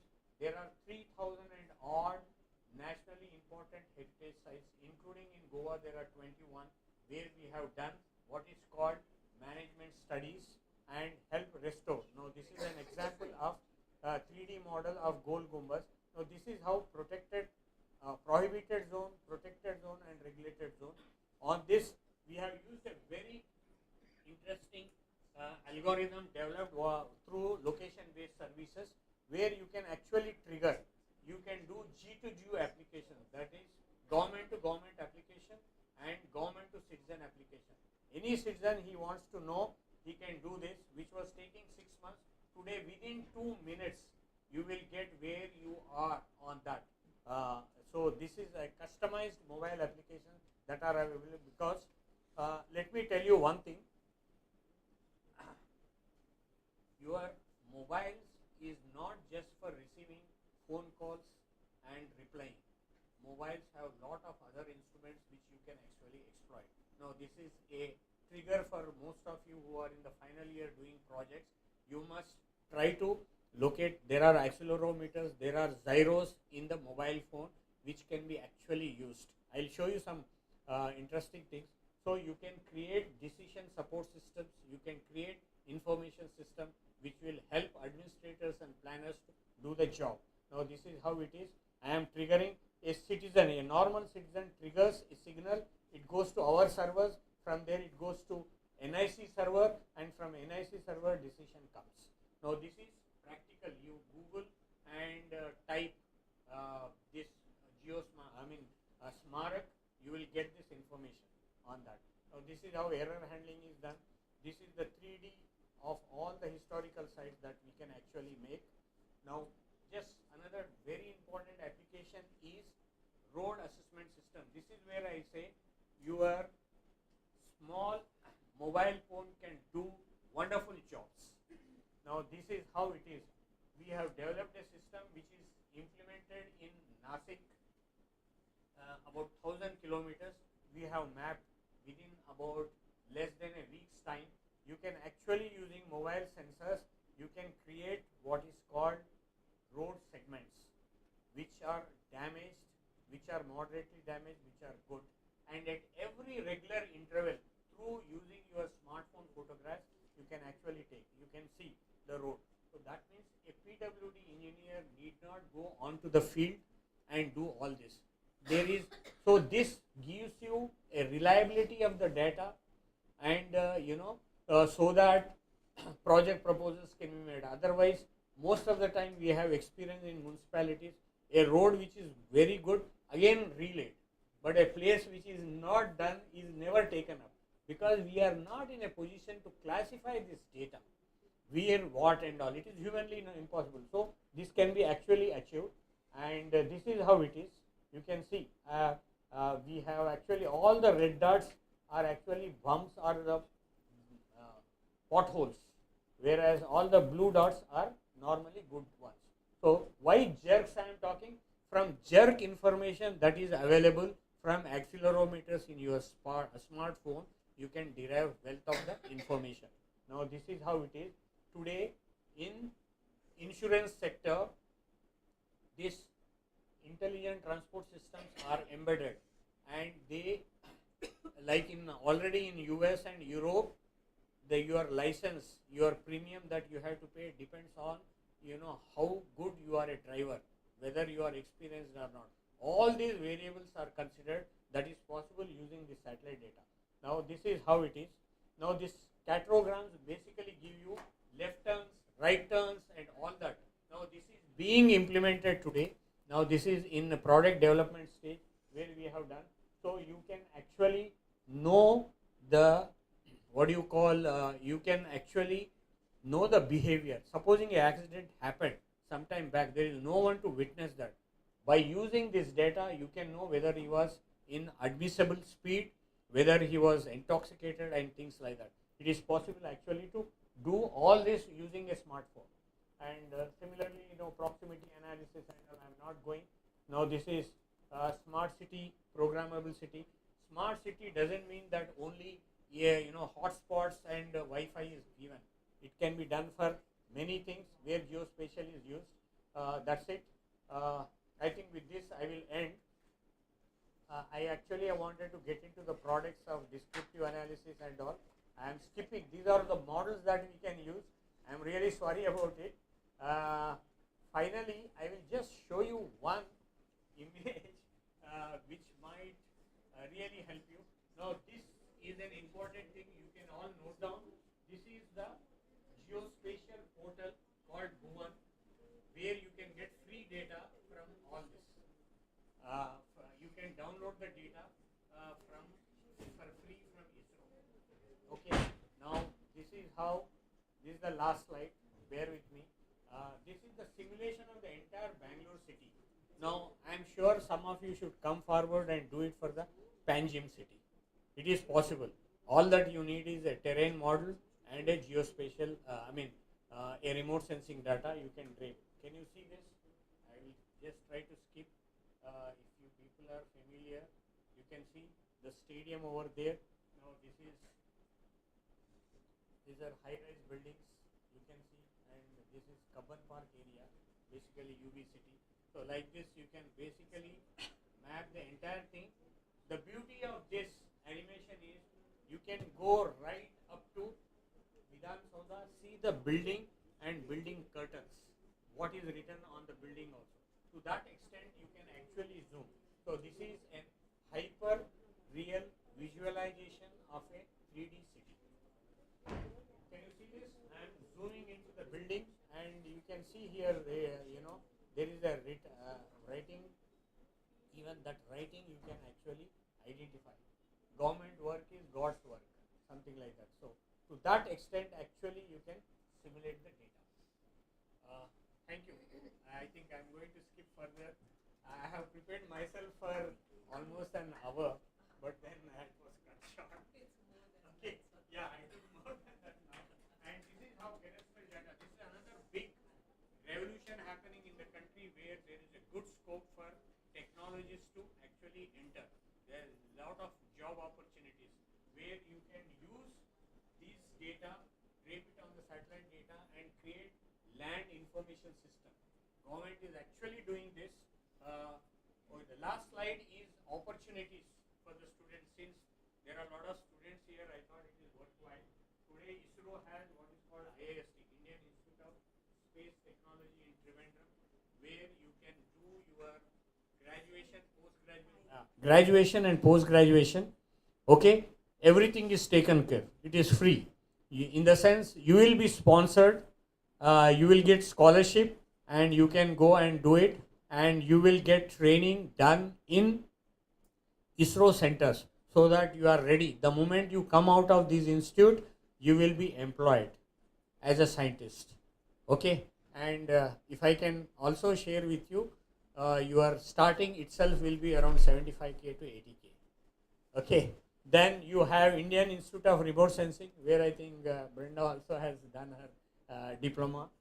Then we have the only UN center, United Nations training center in the entire world is available here in Dehradun. Then you have a lot of internships where UG, PG students can come and work. If you have to do a mandatory fourth year, third year project work, you can actually come to one of the ISRO centers and do it. Today it is available. You have to get into the website, look at the opportunities that are available, but it has to be very unique.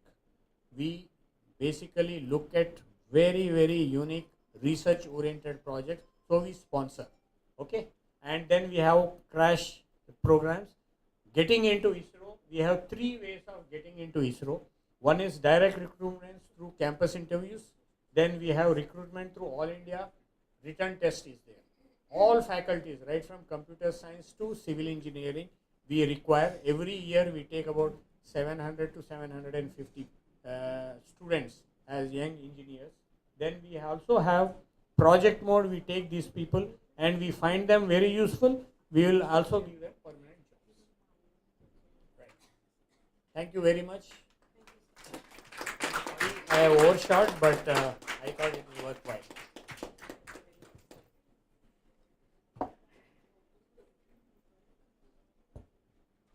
Thank you very much, Dr. Uday Raj, for such a fascinating and wonderful session. And I'm sure the students are going to take away a lot of things from your session.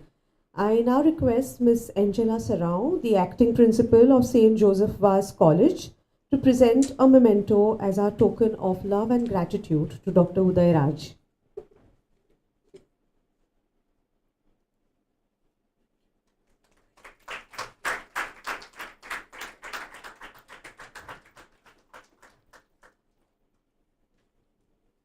Thank you, Ms. Sarau. Thank you for the patience. I overshot time. It's perfectly fine, sir. Yes. We are now breaking for lunch, but prior to that, we are posting scan code for the feedback. So I'd like all the audiences to scan the code and give your feedback about this particular session. We are resuming in 30 minutes for the rest of the sessions. 2:40. If there are any clarifications or the questions, we can have it during lunchtime. I am available. That's very kind of you, sir. Thank you so much.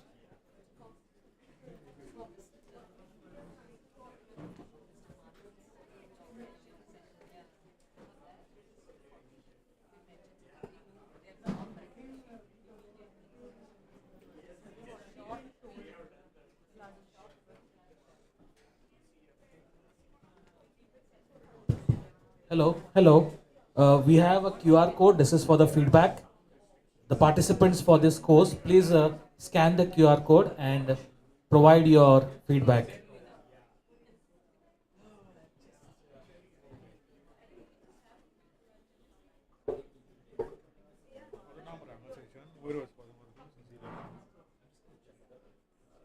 Lunch and go.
flight of the orbital Discovery, and the shuttle has cleared the tower.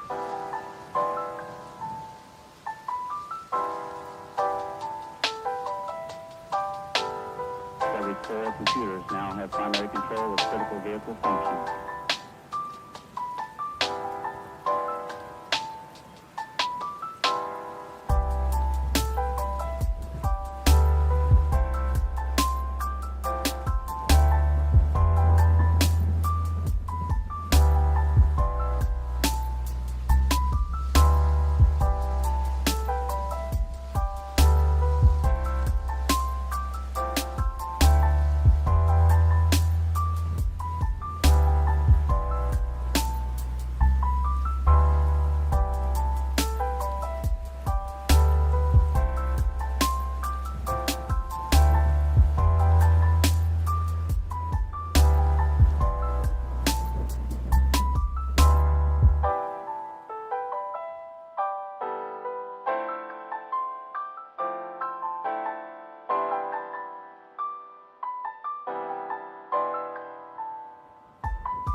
and ready to crash.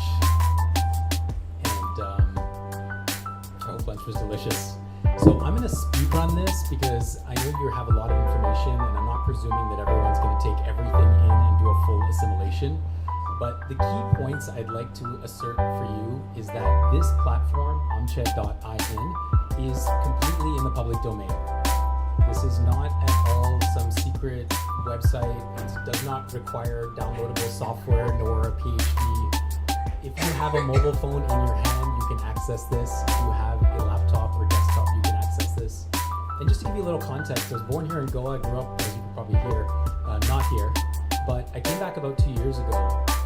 And in the midst of kind of passing through, I was sort of traveling the world, and I made it an attempt to come in.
Activist who knows deeply some of the issues that are intertwined with us, and me.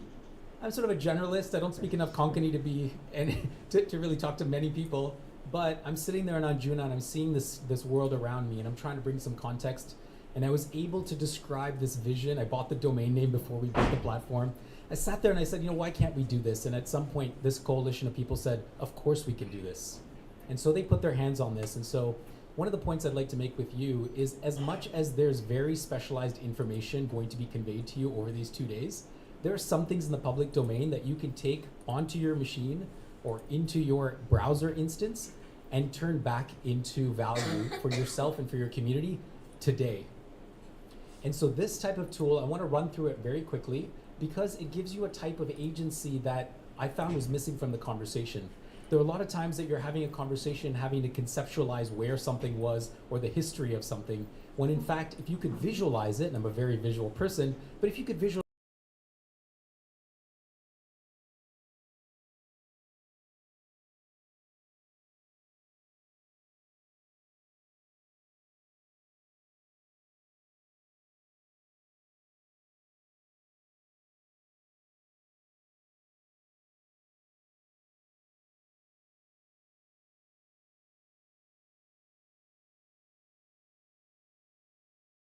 edges and try to bring them to the trunk, so that something that somebody knows somewhere is something that all of us have access to, all of us can interpret, and all of us know. And so the layers I'm going to show you here today are perfectly available in the public domain. All we've done is we've put it into our central place so that all of us can access it and interpret it, okay? So when you do this at home, or if you're following along, you'll notice a few areas. The first is our community pins, and this is an annotation function we've built. We're augmenting it. This is very much a product in development. And so if you hit your annotation button here, your red thumbtack, you can actually add anything to this map and allow for other people to access that same information.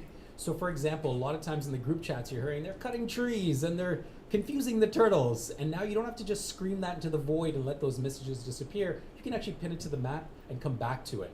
Because a lot of times these are cases that aren't going to be done overnight, as you know. Much of this activism, much of this planning is multi-year, delegation, right? Because there are political parties involved. But it does not mean that we have to lose what we've come to know in that process. The second thing here you'll see is community maps. And this is where we've actually found people who have maps that exist somewhere in their backlog, whether it was a court case, or somewhere in their family archive, and we said, hey, if that exists, share it with us, and we'll make it available to everybody. So it becomes everybody's common wealth. Third thing here is plot boundaries. And you may know plot boundaries as cadastral. This is something that we've brought into the commons because much of the conversation seemed to do with a place and then a specific owner. And I'll go deeper into this, but I don't want to burn too much of your time going deep into the rabbit holes. Kind of want to skim, and then I'll show you an application of this. Next is your village boundaries. And so there's a little bit of a fuzzy boundary here from much of our political boundaries, but your village boundary is your village, right? So where does Anjuna end is really like a question I tried to figure out, and finally I actually know it. Then you have municipal wards, and the wards come together at the state level. Local bodies, reserve forests, slopes. And so you can see what we've done here is actually bring in rich data into an environment that allows you to have a better conversation or to convey an idea using a visual interface as opposed to a word cloud. In fact, here you'll notice in the URL itself, if you grab this URL and send it to someone else, it'll open to this, what you are seeing on the screen. Now you're having a common conversation. Further, we brought the Survey of India top sheet, the Goa CZMP, which is also an important topic of conversation for many.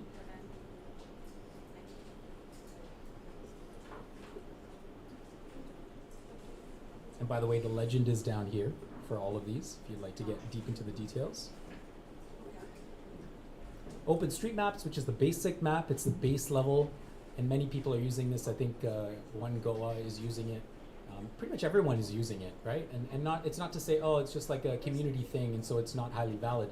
It's super peer reviewed. Anybody can contribute, and so you often have faster feedback than if you had to wait for someone to satellite image, annotate, and publish. Next is construction sites, which is an incomplete map, but we're working to improve this.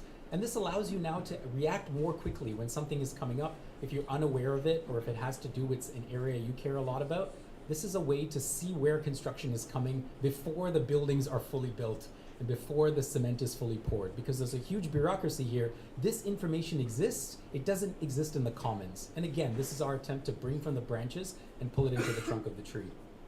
And then finally, what I find to be a compelling thing is the 3D terrain, which allows us to take a 2D map, which you saw in so many of these presentations of prior, and really bring some of these things to light. Okay, and so again, all of this is available today. You can play with this on your phone, on your computer.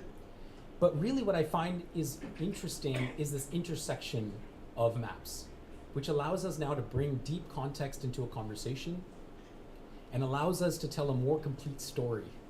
So for example, one of the topics of conversation that I heard a lot about is this whole Rish Magosh thing.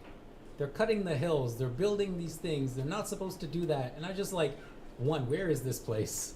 What is the extent of what's going on? Is there a valid concern? I could not understand it, right? And because I've only been here a couple of years, I'm missing all this grand history. But I said, why should I suffer without the context to participate in this conversation? Because I might spend the rest of my life here. So whatever we don't take responsibility for now is something we'll have to live with the rest of our lives, right? Turtleless beaches and sullied water and hot villages, which seems like, you know, takes away the luster of why any of us are here in the first place. So, just as an example here, I'm going to click on a couple of these things. You can do this too. I click on my construction sites, and immediately now you can start to see some red mapping here. I'm going to turn off this reserve forest just so that there's more clarity in what I'm describing. And so if we navigate in here into Panjim, which you're just doing here with a simple pinch and zoom type of approach, you start to see something, right? As we zoom in, you start to see there are these red areas where there are known construction zones. Nothing is interpreted by us. This is all presented back from perfectly valid information, and you can find the history of this in the public domain. So all of a sudden it's like, hey, on a second, I've heard of this Rish Magosh, and now I can actually see what area is under development. Now I'm going to layer on something that will help me to understand this more in depth. And that is the plot boundaries. So it's a cut of straw, right? This is like who owns the plot, where exactly are these lines, and you can follow this record into the government processes and into other places like Google Earth. And I can show you a little bit more about that. Then I'm going to layer on the slopes. And from a slope perspective, we actually have a lot of data on this. 2 layers are from NASA, one's from ISRO. So we can kind of look at this and say, okay, we don't believe NASA, maybe we believe ISRO, maybe we believe NASA's other satellite, right? But what seems to happen here is even as you flick through different bodies of evidence, you start to come back with the same data, right? And so what this is showing you, all of these red areas are at high elevation. That's what the legend here will describe for you. And in fact, these are very well described in the public record, where you're supposed to develop and where you're not, right? Part of that has to do with preserving our forests, part of that has to do with preventing landslides, but this is very well described, and from our sky assets, we can see actually what's going on here. And so, for example, now, someone who's a novice at understanding these stories can say, okay, well, I can actually understand now why some of these activists are getting so worked up, because inside this construction zone, it seems like there's elevation. So now somebody explained to me how we got there, and of course there are ways of getting these exceptions, but all of a sudden now, we don't have to have long drawn-out conversations where we don't fully understand, we're ill-equipped, and in many cases we're in villages and people have different access to information or different technology. They're not here on a Friday sitting here and doing seminars, but they care, right? And in many cases they can see something's going on with their own eyes, but now they're trying to piece it together and say, well, what is the chain of responsibility here? This gives you, and you saw this, in a couple of minutes, quick resolution of sources of data in the public domain that they can use to understand this for themselves and then to communicate it with those around them.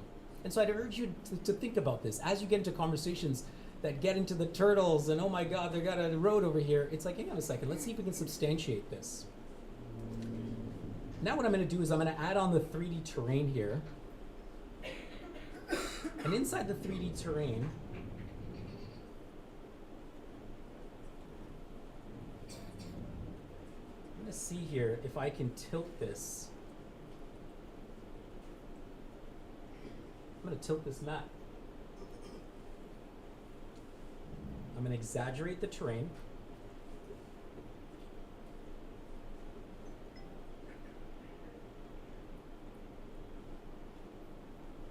Let's see here if I can get to the fog settings. Actually, I'm going to turn the fog off. It's a bit of a stylistic choice to present fog or not. So again here, I'm going to click in and I'm going to zoom further into this area. And it's not to pick on one area. There's many parts of Goa that deserve our care and attention. This is one that's just been in the news a lot. And so I want you to ground truth to that. Let's see if I can just turn this off. This might happen more quickly on your phone than on this device.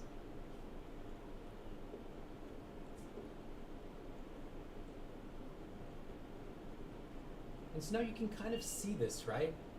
Where it used to be a map and a border and some colors, now you can see why you would want to cut into that hill, because it's got some beautiful surroundings. Think of the view here.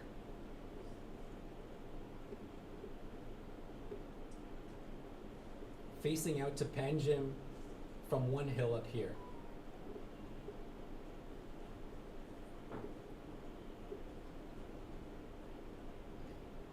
And by the way, as you start to get good at this tool, you start to realize that as much as the news is about one project, there are many areas here that are also bright red, which indicates a lot of approvals would have had to have taken place that are actually built, right? So now this is a conversation that goes from griping to screenshot, actual owner, please someone explain this to me. And the more we can put this agency in our hands up front, the more we can have good conversations at par with the people that are doing this sort of design work. Does that make sense? Yes? Okay, awesome. So now, as I'm telling you, this is all in the public domain. The key here is that I'm not a programmer by any means, but I've contributed to this map. And similarly, you may not be at the end of your studies or have all of your programming work done, but this is not an excuse. I'd say instead of going to the authorities and pleading, participate. Find a thread and pull on it. And this is one place that you can pull on immediately. The beauty of this is that whatever you do, whether you choose to do it as an evening activity or you choose to do it as a design project, all of this intelligence goes from the edges right into the commons, which means that everybody has access to it and we can build from it. Of course, we're expecting that the government has their version of this, and I think that they do. There are always going to be some gaps in information, something that you know that they don't know yet, or something that's delayed because of any sort of approvals and things like that. But here, in this case, if you send a map in or you bring your map to ours, we can have it back to you in hours in many cases, which means now with the layers, you can bring a lot of context to a map that you might not have been able to bring context to before this. Okay? I'm gonna click on this link up here at the top. This is source. So all of our stuff is open source. And the intention for that is that we can plug into any number of tools that are developed. But similarly, as we build functionality and get access to databases, we can put those out into the commons again, which means you don't have to use it in our system at all. You can take what we've done, fork it, and say, all right, I got it from here, right? We can do better. Or we're gonna contribute. We can see what you've done and we'd like to augment your capacities today for the betterment of everybody. A lot of the conversations I've had with the activists is that, you know, at some time we have done this. We have counted the trees and we have marked the kazans. And I say, okay, show me. In many cases, like, yeah, we did it, but who was that guy that was here? And then what computer was it on? What format was it on? We need to stop that, right? What this allows us to do is raise the floor of our knowledge so that we never sink past that line again. If you put into the commons, it immediately gets redundancy in that it never gets deleted, and so we only edit forward, we never suffer this loss, okay? This is GitHub. Is anyone familiar with GitHub? A few? Anyone have an account on GitHub? A couple? Fewer? Okay. So GitHub is something I think all of us should be aware of. GitHub is the world's repository for software. And so at any point, if you want to look at anybody's project under the hood, in many cases, it's available for you to do. Maybe not the whole project, but some part of it will always be available. In our case, the whole thing is available. And so this is your opportunity to take something out of the academic world and into the practical world, right? So after you've done all this degree work and you've gone to the ISRO stuff, and what does it actually mean in the hands of everyday people? Like, how do you make your mother understand this? And in many cases, you're not far from taking that information, putting it into a public place and in an interface that even she can understand. And in that way, she's not sending you good morning WhatsApp messages. Maybe she's gonna send you screenshots of something that she cares about, right? Or that you can communicate about something you care about. The beauty of this thing here is all the code is here. And by the way, with all of the AI tools now, you don't have to be a super genius to understand this. In many cases, you can take a screenshot or do a copy paste into your ChatGPT, Gemini, Claude, whatever, and say, what is this? And how would I contribute in this way? Or what's wrong with this? Right? So you can come up to speed with work that's happened very quickly with the tools we have today. This is not something I could have said 5 years ago. I'm not sure this tool could have existed 5 years ago, to be honest.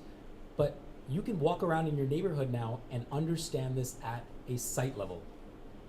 The second part is the issues. An issue is just a way of saying, here's things we're talking about. So you can see behind the scenes what this little group of 6 people has planned and how they got to certain decisions. Right? So issues allows you to join the conversations, or if you make an account and you'd like to participate, you can open your own issue and say, hang on a second, I got a map, right? Or I have something more up to date, or in fact, I have a different approach for this.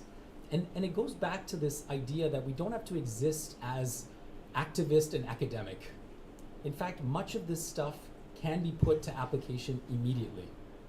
And this is your case to do it, because in fact, whatever you're able to do now in the short term is something that will benefit you, benefit the people around you, and benefit your future, including if you choose to stay here and have families.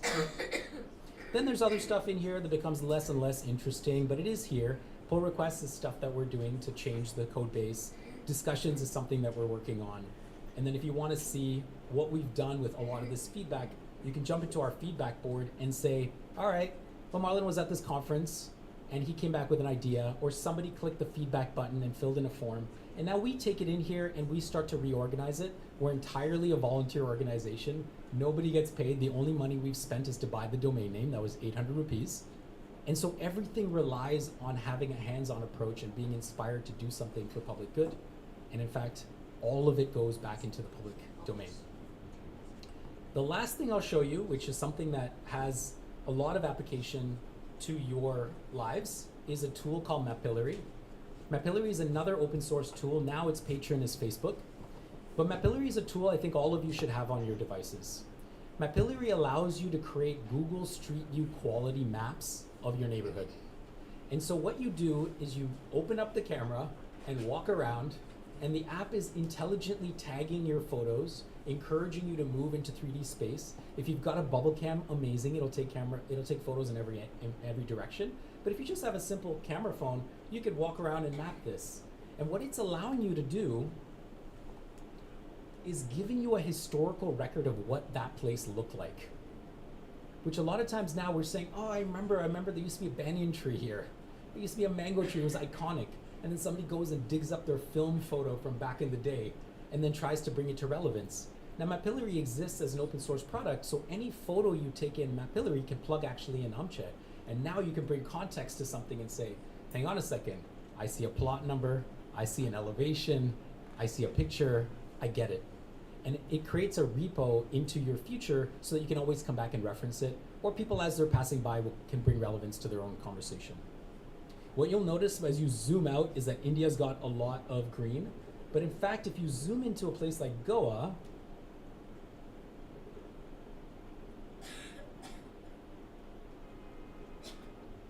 you see it thins out pretty quickly. The green dots are the places where a picture has been captured. So there you go, Goa. What I'd encourage you to do is two things. One is open up your Umche on your device, get to know it, contribute if you can, or ask a question and we'll do our best with it.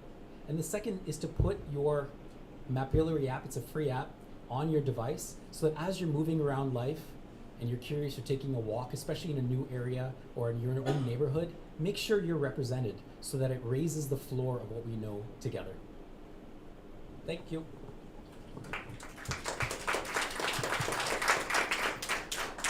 Okay, thanks very much, Marlon.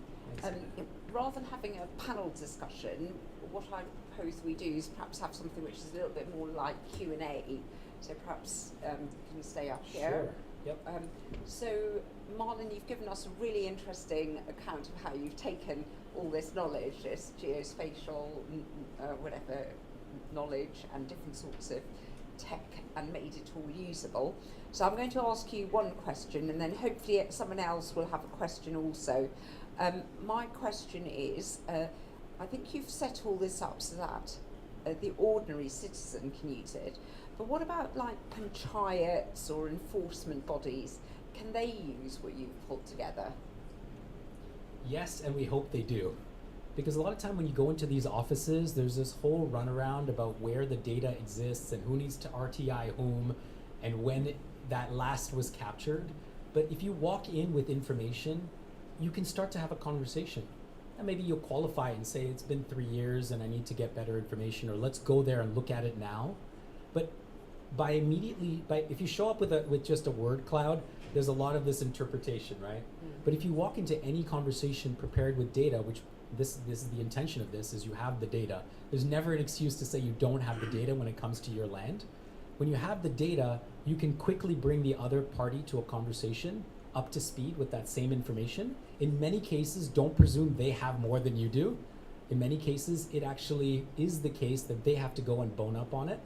And this stuff is in the public domain. It does not take an editorial decision to present something or not present something. We're saying this data exists. We didn't invent anything. I don't own a satellite, right? So this is something that some other work someone has done for some other reason, but they have made it publicly available. And so of course it should be in the hands of the panchayats or any of the people at the ward level, or even at the state level, that wants to bring this thing in. And our vision now is to take this basic amount of information and to start creating a feedback loop. So you're there and you notice something and you have a way to contribute back to the map, you could do that. So for example, one of the conversations is yesterday I saw the national government studied all the bodies of water, including groundwater, which is a big concern for us because you drain water from over there, it's the same aquifer, right? We're sipping from the same well. And so what this allows us to do is say, hang on a second, we've got state provided information, so now we can coordinate. And look, we're part of the same aquifer system. It matters to us that you go and test your water, or at least let us know the quality of your water if there's an outage, because we're part of the same system and it's inevitable that it's going to become part of our situation. And that information, that feedback loop from the citizen back to a central map allows for not only the neighborhood to know what's going on, but of course up into the Vada, the Panchayat, Taluka, maybe all the way up to the national level. I have not seen this be super successful just yet, that feedback loop from the villager all the way up, but this is a platform that allows for that to happen. Okay, great. But let me open it up to the floor. Does anybody have a question they'd like to put to Marlon? Okay, we've got two questions here. Yeah, so I mean, you just mentioned about, say, a data set that you have, right? Say you're having a data set with respect to, say, the river pollution. Let me take the closest river here, which is River Sal, right? So if, say, I have a data set and I'm maintaining some kind of history, okay, it's in a Word format and I'm savvy enough to put it in a digital format. So how do I push that data onto? Yeah. The best way for you to do that, one approach is you become a contributor and we work with you to create that pipe. There's a standard, Malcolm knows a lot more about this standard, but there are standards that allow for a map to move between interfaces. So if you want to use that standard, that's out of my depth, talk to Malcolm, maybe he'll give you the hands-on for that. The other way is to click the feedback link here. And feedback, just in this case, it just goes to a Google form. You can upload the map and then we process it. So we don't ask for you to know everything. In our case, one of our core guys is a cartographer. He does the map for Strava and Snapchat. Some of our other contributors do consulting for NASA. Other ones are part of the open source environment here. So very quickly we see, okay, well, what do you have? How close is it to presentation? And we'll take care of that pre-processing to allow it to sit on the same level as these other layers. That's the type of QA that we're doing. But if you want to learn how to do it directly, contact us, make an account, start commenting, and we'll give you that information. By no means do we want to be gatekeepers of this. We just want to get the fire started. Yeah, why I wanted to ask that question is I want to maintain a history, right? So yes. That history is with me in terms of an RTI or whatever I've done yes. with the pollution control board. Yes. How can I make it available to the other folks? Yes. This is perfect. This is exactly why this exists. Because there's no gatekeeping. It's like, look, it's a legal document. It has a track record.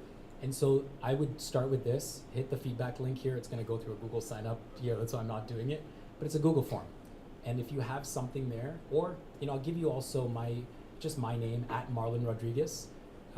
Message me and I'll put you in contact. We have a WhatsApp group. I can put you into that WhatsApp group. We can help you with that.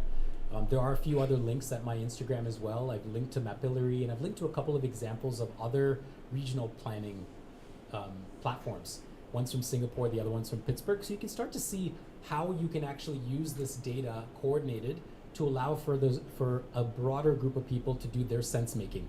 In some cases, you don't fully know why this map is going to matter, but it might inspire someone else to say, actually, I have the adjacent one to that, or I have the missing one. Or I was able to correlate it to something else. And of course, water systems are all coordinated, so something happening here is going to happen elsewhere. But I would say first step is work with us, put it there, and start to understand that provenance from in your hands and into a public place. And then maybe you become an ongoing maintainer of that map, which would be amazing. And by no means do we want to be the only people with our hands on it. Okay, over to Marlon now. First of all, Marlon, it's quite commendable what you have been able to achieve with this platform. And I see that there's a lot of value there in terms of data. My question was similar to what he had put, is how do you ensure interoperability with this data? Yeah. See, today we are going to have a hands-on session in a few minutes from now. They are also going to learn how to source the data, how to create data. And as you mentioned, there are open standards by which we can share this data and they can operate. So, say for example, today's participant, if they want to access the data now, for example, you have the plot information, which Yes. is very hard to find. Yes. And it's there for every village, and villagers do struggle with this, getting this data properly. If we follow open standards of, like sharing this data, like we have WMS, WFS, then our participants would be able to access this and build on top of it, or even build and then transfer to you, create their own data. So that might be something as a feedback Absolutely. we can Absolutely. if you have on pipeline. And I would love to, whoever wants to lead that initiative, I'd love to well describe that inside our GitHub so that you can see it. We take it in and it's like, you can see how the sausage is being made, right? In our case, we've talked about it. There's only 6 of us now, and so we're just sort of doing what we need to do to get it up on the map. But we want to have this interoperable. We want to nationalize the languages. We want to be available in all 22 languages. In some cases, we've had activists from other states come on our map and say, I'm missing this thing in Kerala. And you're like, oh, that's great that Kerala's interested. We're trying our best just to get this done for Goa. But you can feel the pull from other jurisdictions where they want the same type of technology. And so we know we need to get there. We'd love to define it. Maybe that's something we can take initiative on. Or that might be an interesting thing for someone else who cares a lot about this to take on themselves. And in our case, we'll just become the code master to say, let's just make sure it all is open and still doing what we intended it to do. But that type of expansion is part of the reason this exists in an open source environment, so that we can extend it to these other use cases. Okay, great. Looks as if some ideas are coming out of today, and hopefully a lot of students here will think of ways in which you'd like to get involved as well. I think Marlon would welcome that. And you said you'd put your email address in the, but not to worry, it Marlon can be shared. At Marlon Rodriguez on Instagram, or marlonrodriguez.com on the web. So feel free to ping me. I'm just in Anjuna if you want to come hang out, look at maps together, meet my pups. No. Well, we've already had it. Okay, sorry. I think we're going to now move on to panel discussion. Yeah. Yes, but we're running very late. Have we got time for the panel discussion? Okay. Good.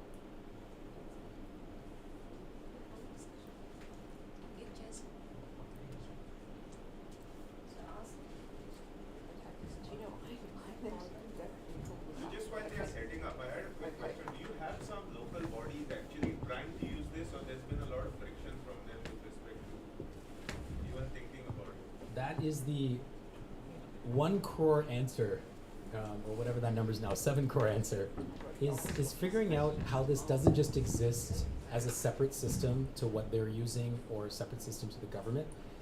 So we are working with a couple of committees inside panchayats to draw this sense making. Because so far there's no precedent for opening up a map and having this type of conversation, but they are trying to coordinate. And in many cases, there are opportunities for them to draw on funding sources if they can clearly communicate what they want to have done. And so we're at the early stage of that. That is like the next step for us. And as much as we could just keep going on and on with our own development, we want to develop things that are going to be consumed quickly, which is why you see some of the hill sloping stuff. You're like, wow, this exists as like an esoteric data set. Why don't we put on a map and we can actually make sense of it? But as the use case comes up, we'll be pulled to develop, and we'll ask for your help to do that. Okay, great. Marlon, welcome to the panel. So we've had a bit of a discussion whilst we were waiting, so we've had some Q&A.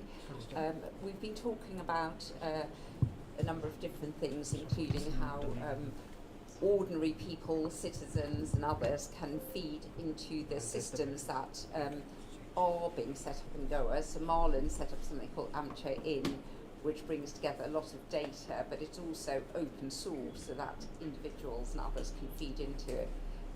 We talk about interoperability with other data sources. But what I'm going to ask you about now, I'm going to go back to this question of maybe let's talk about the policy making process. We talked at the beginning, we heard from Dr. Nadav that in fact there isn't as much planning as one may expect in Goa. Let me go to each one of you and ask your thoughts about how we can really use geospatial technology, whether it's GPS, what you were talking about from space and satellites, to other forms of data that you've been talking about to improve the planning process? Who is it that can use the data? How can it be used? So over to you to begin with. Yeah, it's a very relevant question. In fact, because of lack of time, I could not show one thing. Government of India has modified amendment of the Constitution. 74 and 75th amendments to Constitution has clearly spelled out the planning process has to be from bottom up. Okay, and they have given a freedom to the panchayat level organizations to come up with their requirements, and that so a group of villages will come out. Someone wants a school, someone wants a health center, someone wants something else and all. So they pool up together and gets aggregated at district level. Okay, at district level, geospatial technology is used and see whether it is really required. When they have some guidelines, see the population should be this much, the target group should be here, then there should be required resources available there, carrying capacity of the natural resources. All these things are put together, and then their request is taken and a planning is done where they are in. Okay, I got something blasted. No, that was a noise in the system. Okay, so what that is what is being done, and there is an organization called National Institute of Rural Development in Hyderabad who are training the Jilla Panchayats. I have attended one of those meetings. It is just for the information. I was surprised to see there are some Gram Panchayats headed by IIM graduates who have a passion to serve their villages. They have come. So this geospatial technology is slowly sinking at grassroots levels through these organizations, and they are planning their requirements. Instead of a DC sitting in a district headquarters or a state government planning department, these gets aggregated and goes up. Then they decide. So this process is happening. I am not very sure what is the status in Goa, because Goa is also an integral part. So I am sure the panchayats here also must be working. So, I mean, Marlon, you may know a little bit, but let me go to Sarah first. What are your thoughts about using this technology for planning purposes?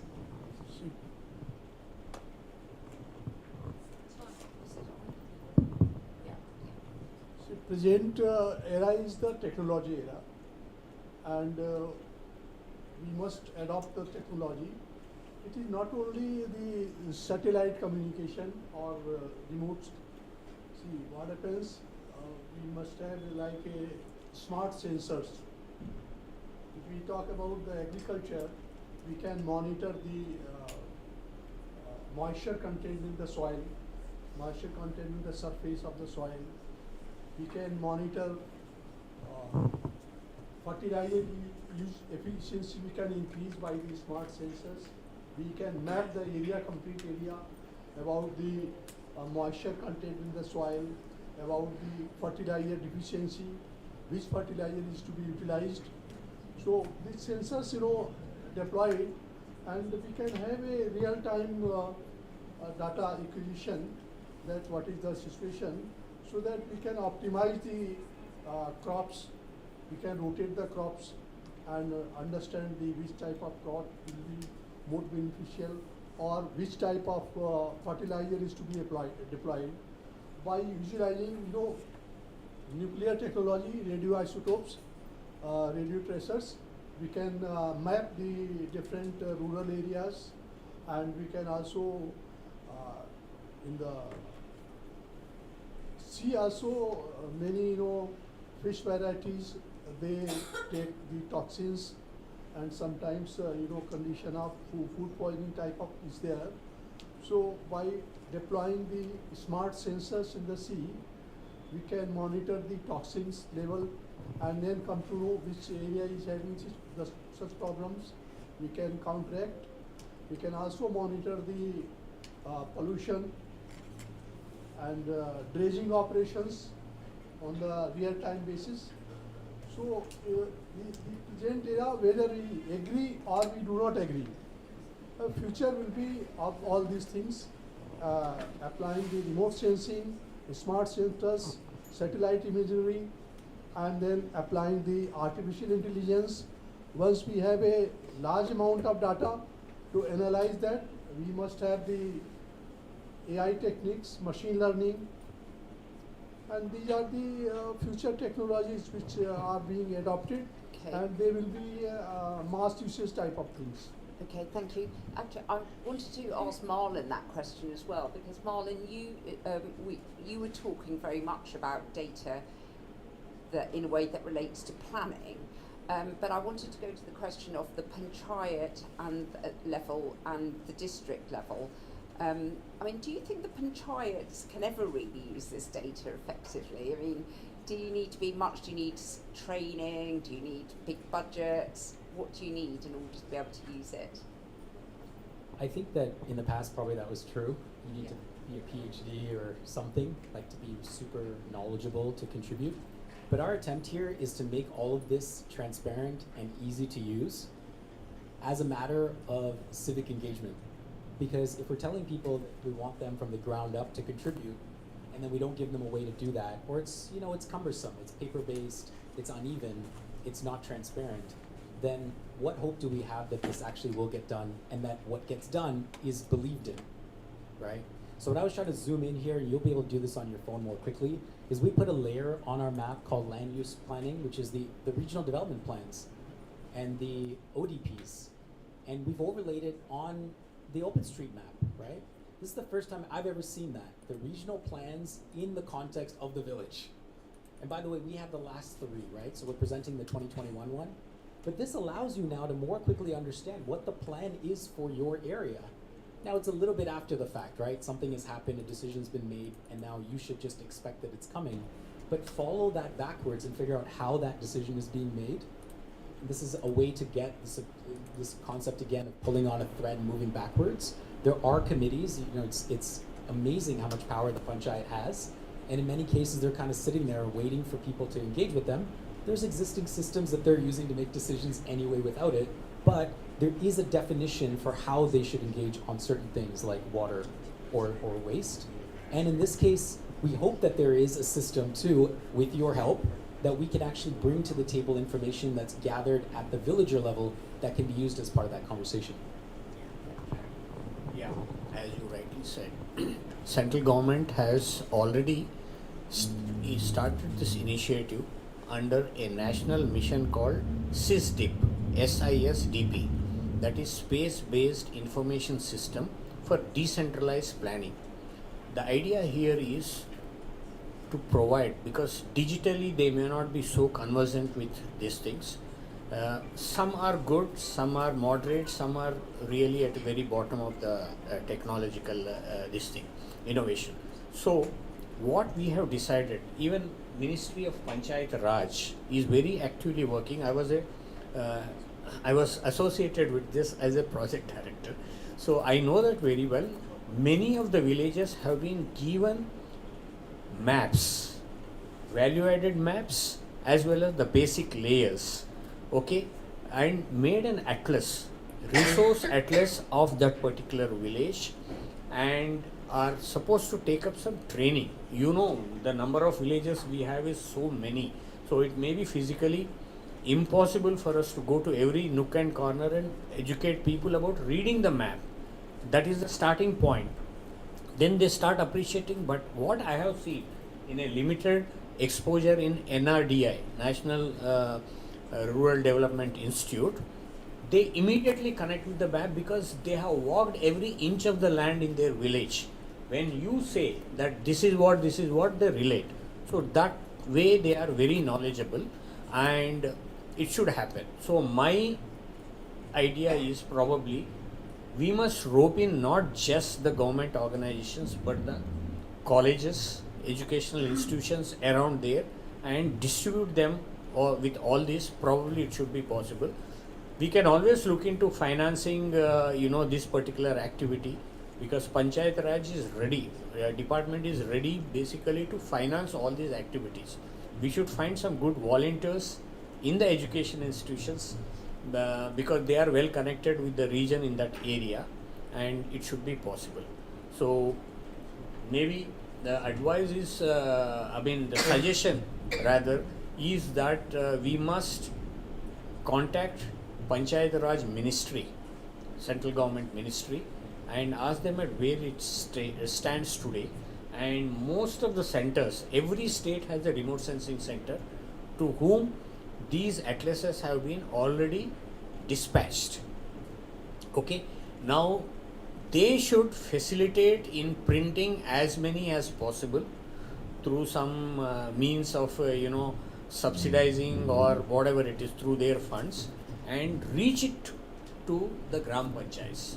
I think this will go a long way. At least they get the culture of looking into the maps and plan their own resources and developmental activities.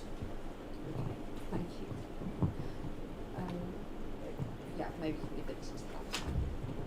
Great, and it seems to me that perhaps what we should be doing is following up some of this discussion and looking to see if we can make that connection with the central government, the union government, Panchayat ministry and the local one, and seeing if there is something that could be done.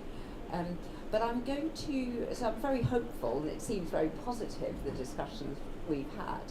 I'm going to ask you about another group of stakeholders, which is the sort of the business developer group of stakeholders, because they probably don't really think it's in their interest to know about any of this, because why would they want to know? It's more in their interest to just buy some land and develop it, not to know that there's some spring on it or that there may be some water body that may be contaminated. But perhaps we can persuade them that even for a big developer, it's worth them really looking at this data, whether it's tree cover because of microclimates or how to capture water. So what are your thoughts about using the technology, what you've talked about from space, and you've talked about and all sorts of different sorts of data, maybe even agricultural data, for the developers, because they were a big force in Goa, probably like the most noticed force of the property developers at this point in time. Maybe I'll kick this off. I think that we're going through a worldwide change where all the beautiful places are being paved, right? I lived in Bali for 2 years before this, and as much as Bali is like a top destination, it has the exact same problems we're going through. This is not a Goa problem, it's not an India thing. It's a situation of money trying to find land to buy for future and converting what is not ready to be habitable. And so there is one approach where you go and you change the mind of the people who have their hands on the steering wheel, or you learn how to drive. And I think that's the missing piece in our system, is we are a very active democracy here. Meaning you don't just elect someone, check them out, in 5 years' time and expect the agenda's been done. You are still on the scene, and it's your loss, really, if you've given up between elections and you no longer are subscribing. In this case, what we're trying to do is put the tools in your hands so that you can have a better conversation. Maybe you want to take it up with the developer because they're supposed to have a board and a plot number and everything, and you can make the case directly. That's what this active democracy says, is go to the RARE website, they've got a picture and a phone number and every part of zoning. It's a bureaucracy, right? So there's a lot of paperwork involved. And pull on one of those threads and see how you want to get engaged. Or become attached to one of the other bodies that has to give permission for something to move forward. But if we stand on the outside and we're constantly pleading, you can kind of see where that's going. It behooves you to become smart, not only about the information, but the processes of decision making that govern your life. And that's where I'm choosing to focus, and I hope many of you will join that school of thought as well. A final word on I specifically wanted to talk to what you said. When you totally leave it at grassroots levels with the developers, there is a chance of grassroots level people getting misled by the real estate brokers. This has been a practical experience. for that reason the technology has some solutions. I am sure you are heard of the carrying capacity and land capability information. So we must at grassroots levels have a land capability map. We are all for the development, but not at the cost of environment, because in the long run it is going to affect. We are seeing those effects already here, right? So my feeling is that you must have this land capability information available at village levels. Then it educate all these villagers and village level leaders about the benefits and the otherwise, what it is. Then they will be better informed in negotiating with the real estate developers. Otherwise, I have a feeling that because of the population pressure, every land, even at 20-degree slope, I have seen here, the housings are coming up. So one small disaster like Wayanad, it is going to wipe out the entire region. So we have to make them aware. It may not happen in their lifetime, but it can happen in the next generation. So that kind of an sensitivity has to be built at grassroots levels. Maybe as a public policy, you people know better how to educate them, but this has to be made. Otherwise, there is a serious danger of a collusion and dominance of these real estate agents with the local folks. Thank you very much. Bit of a warning, but I think we're all worried. Any further comments from any of you? Because we probably should be closing up.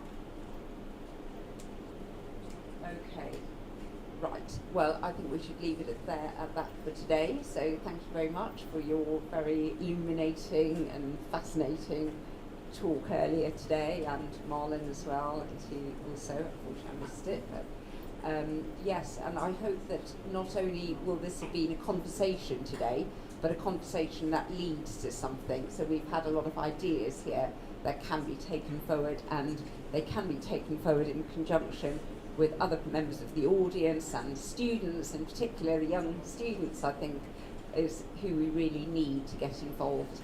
And you can be getting involved by just collecting data and putting it onto a map every day when you're walking around, that you can do something like that.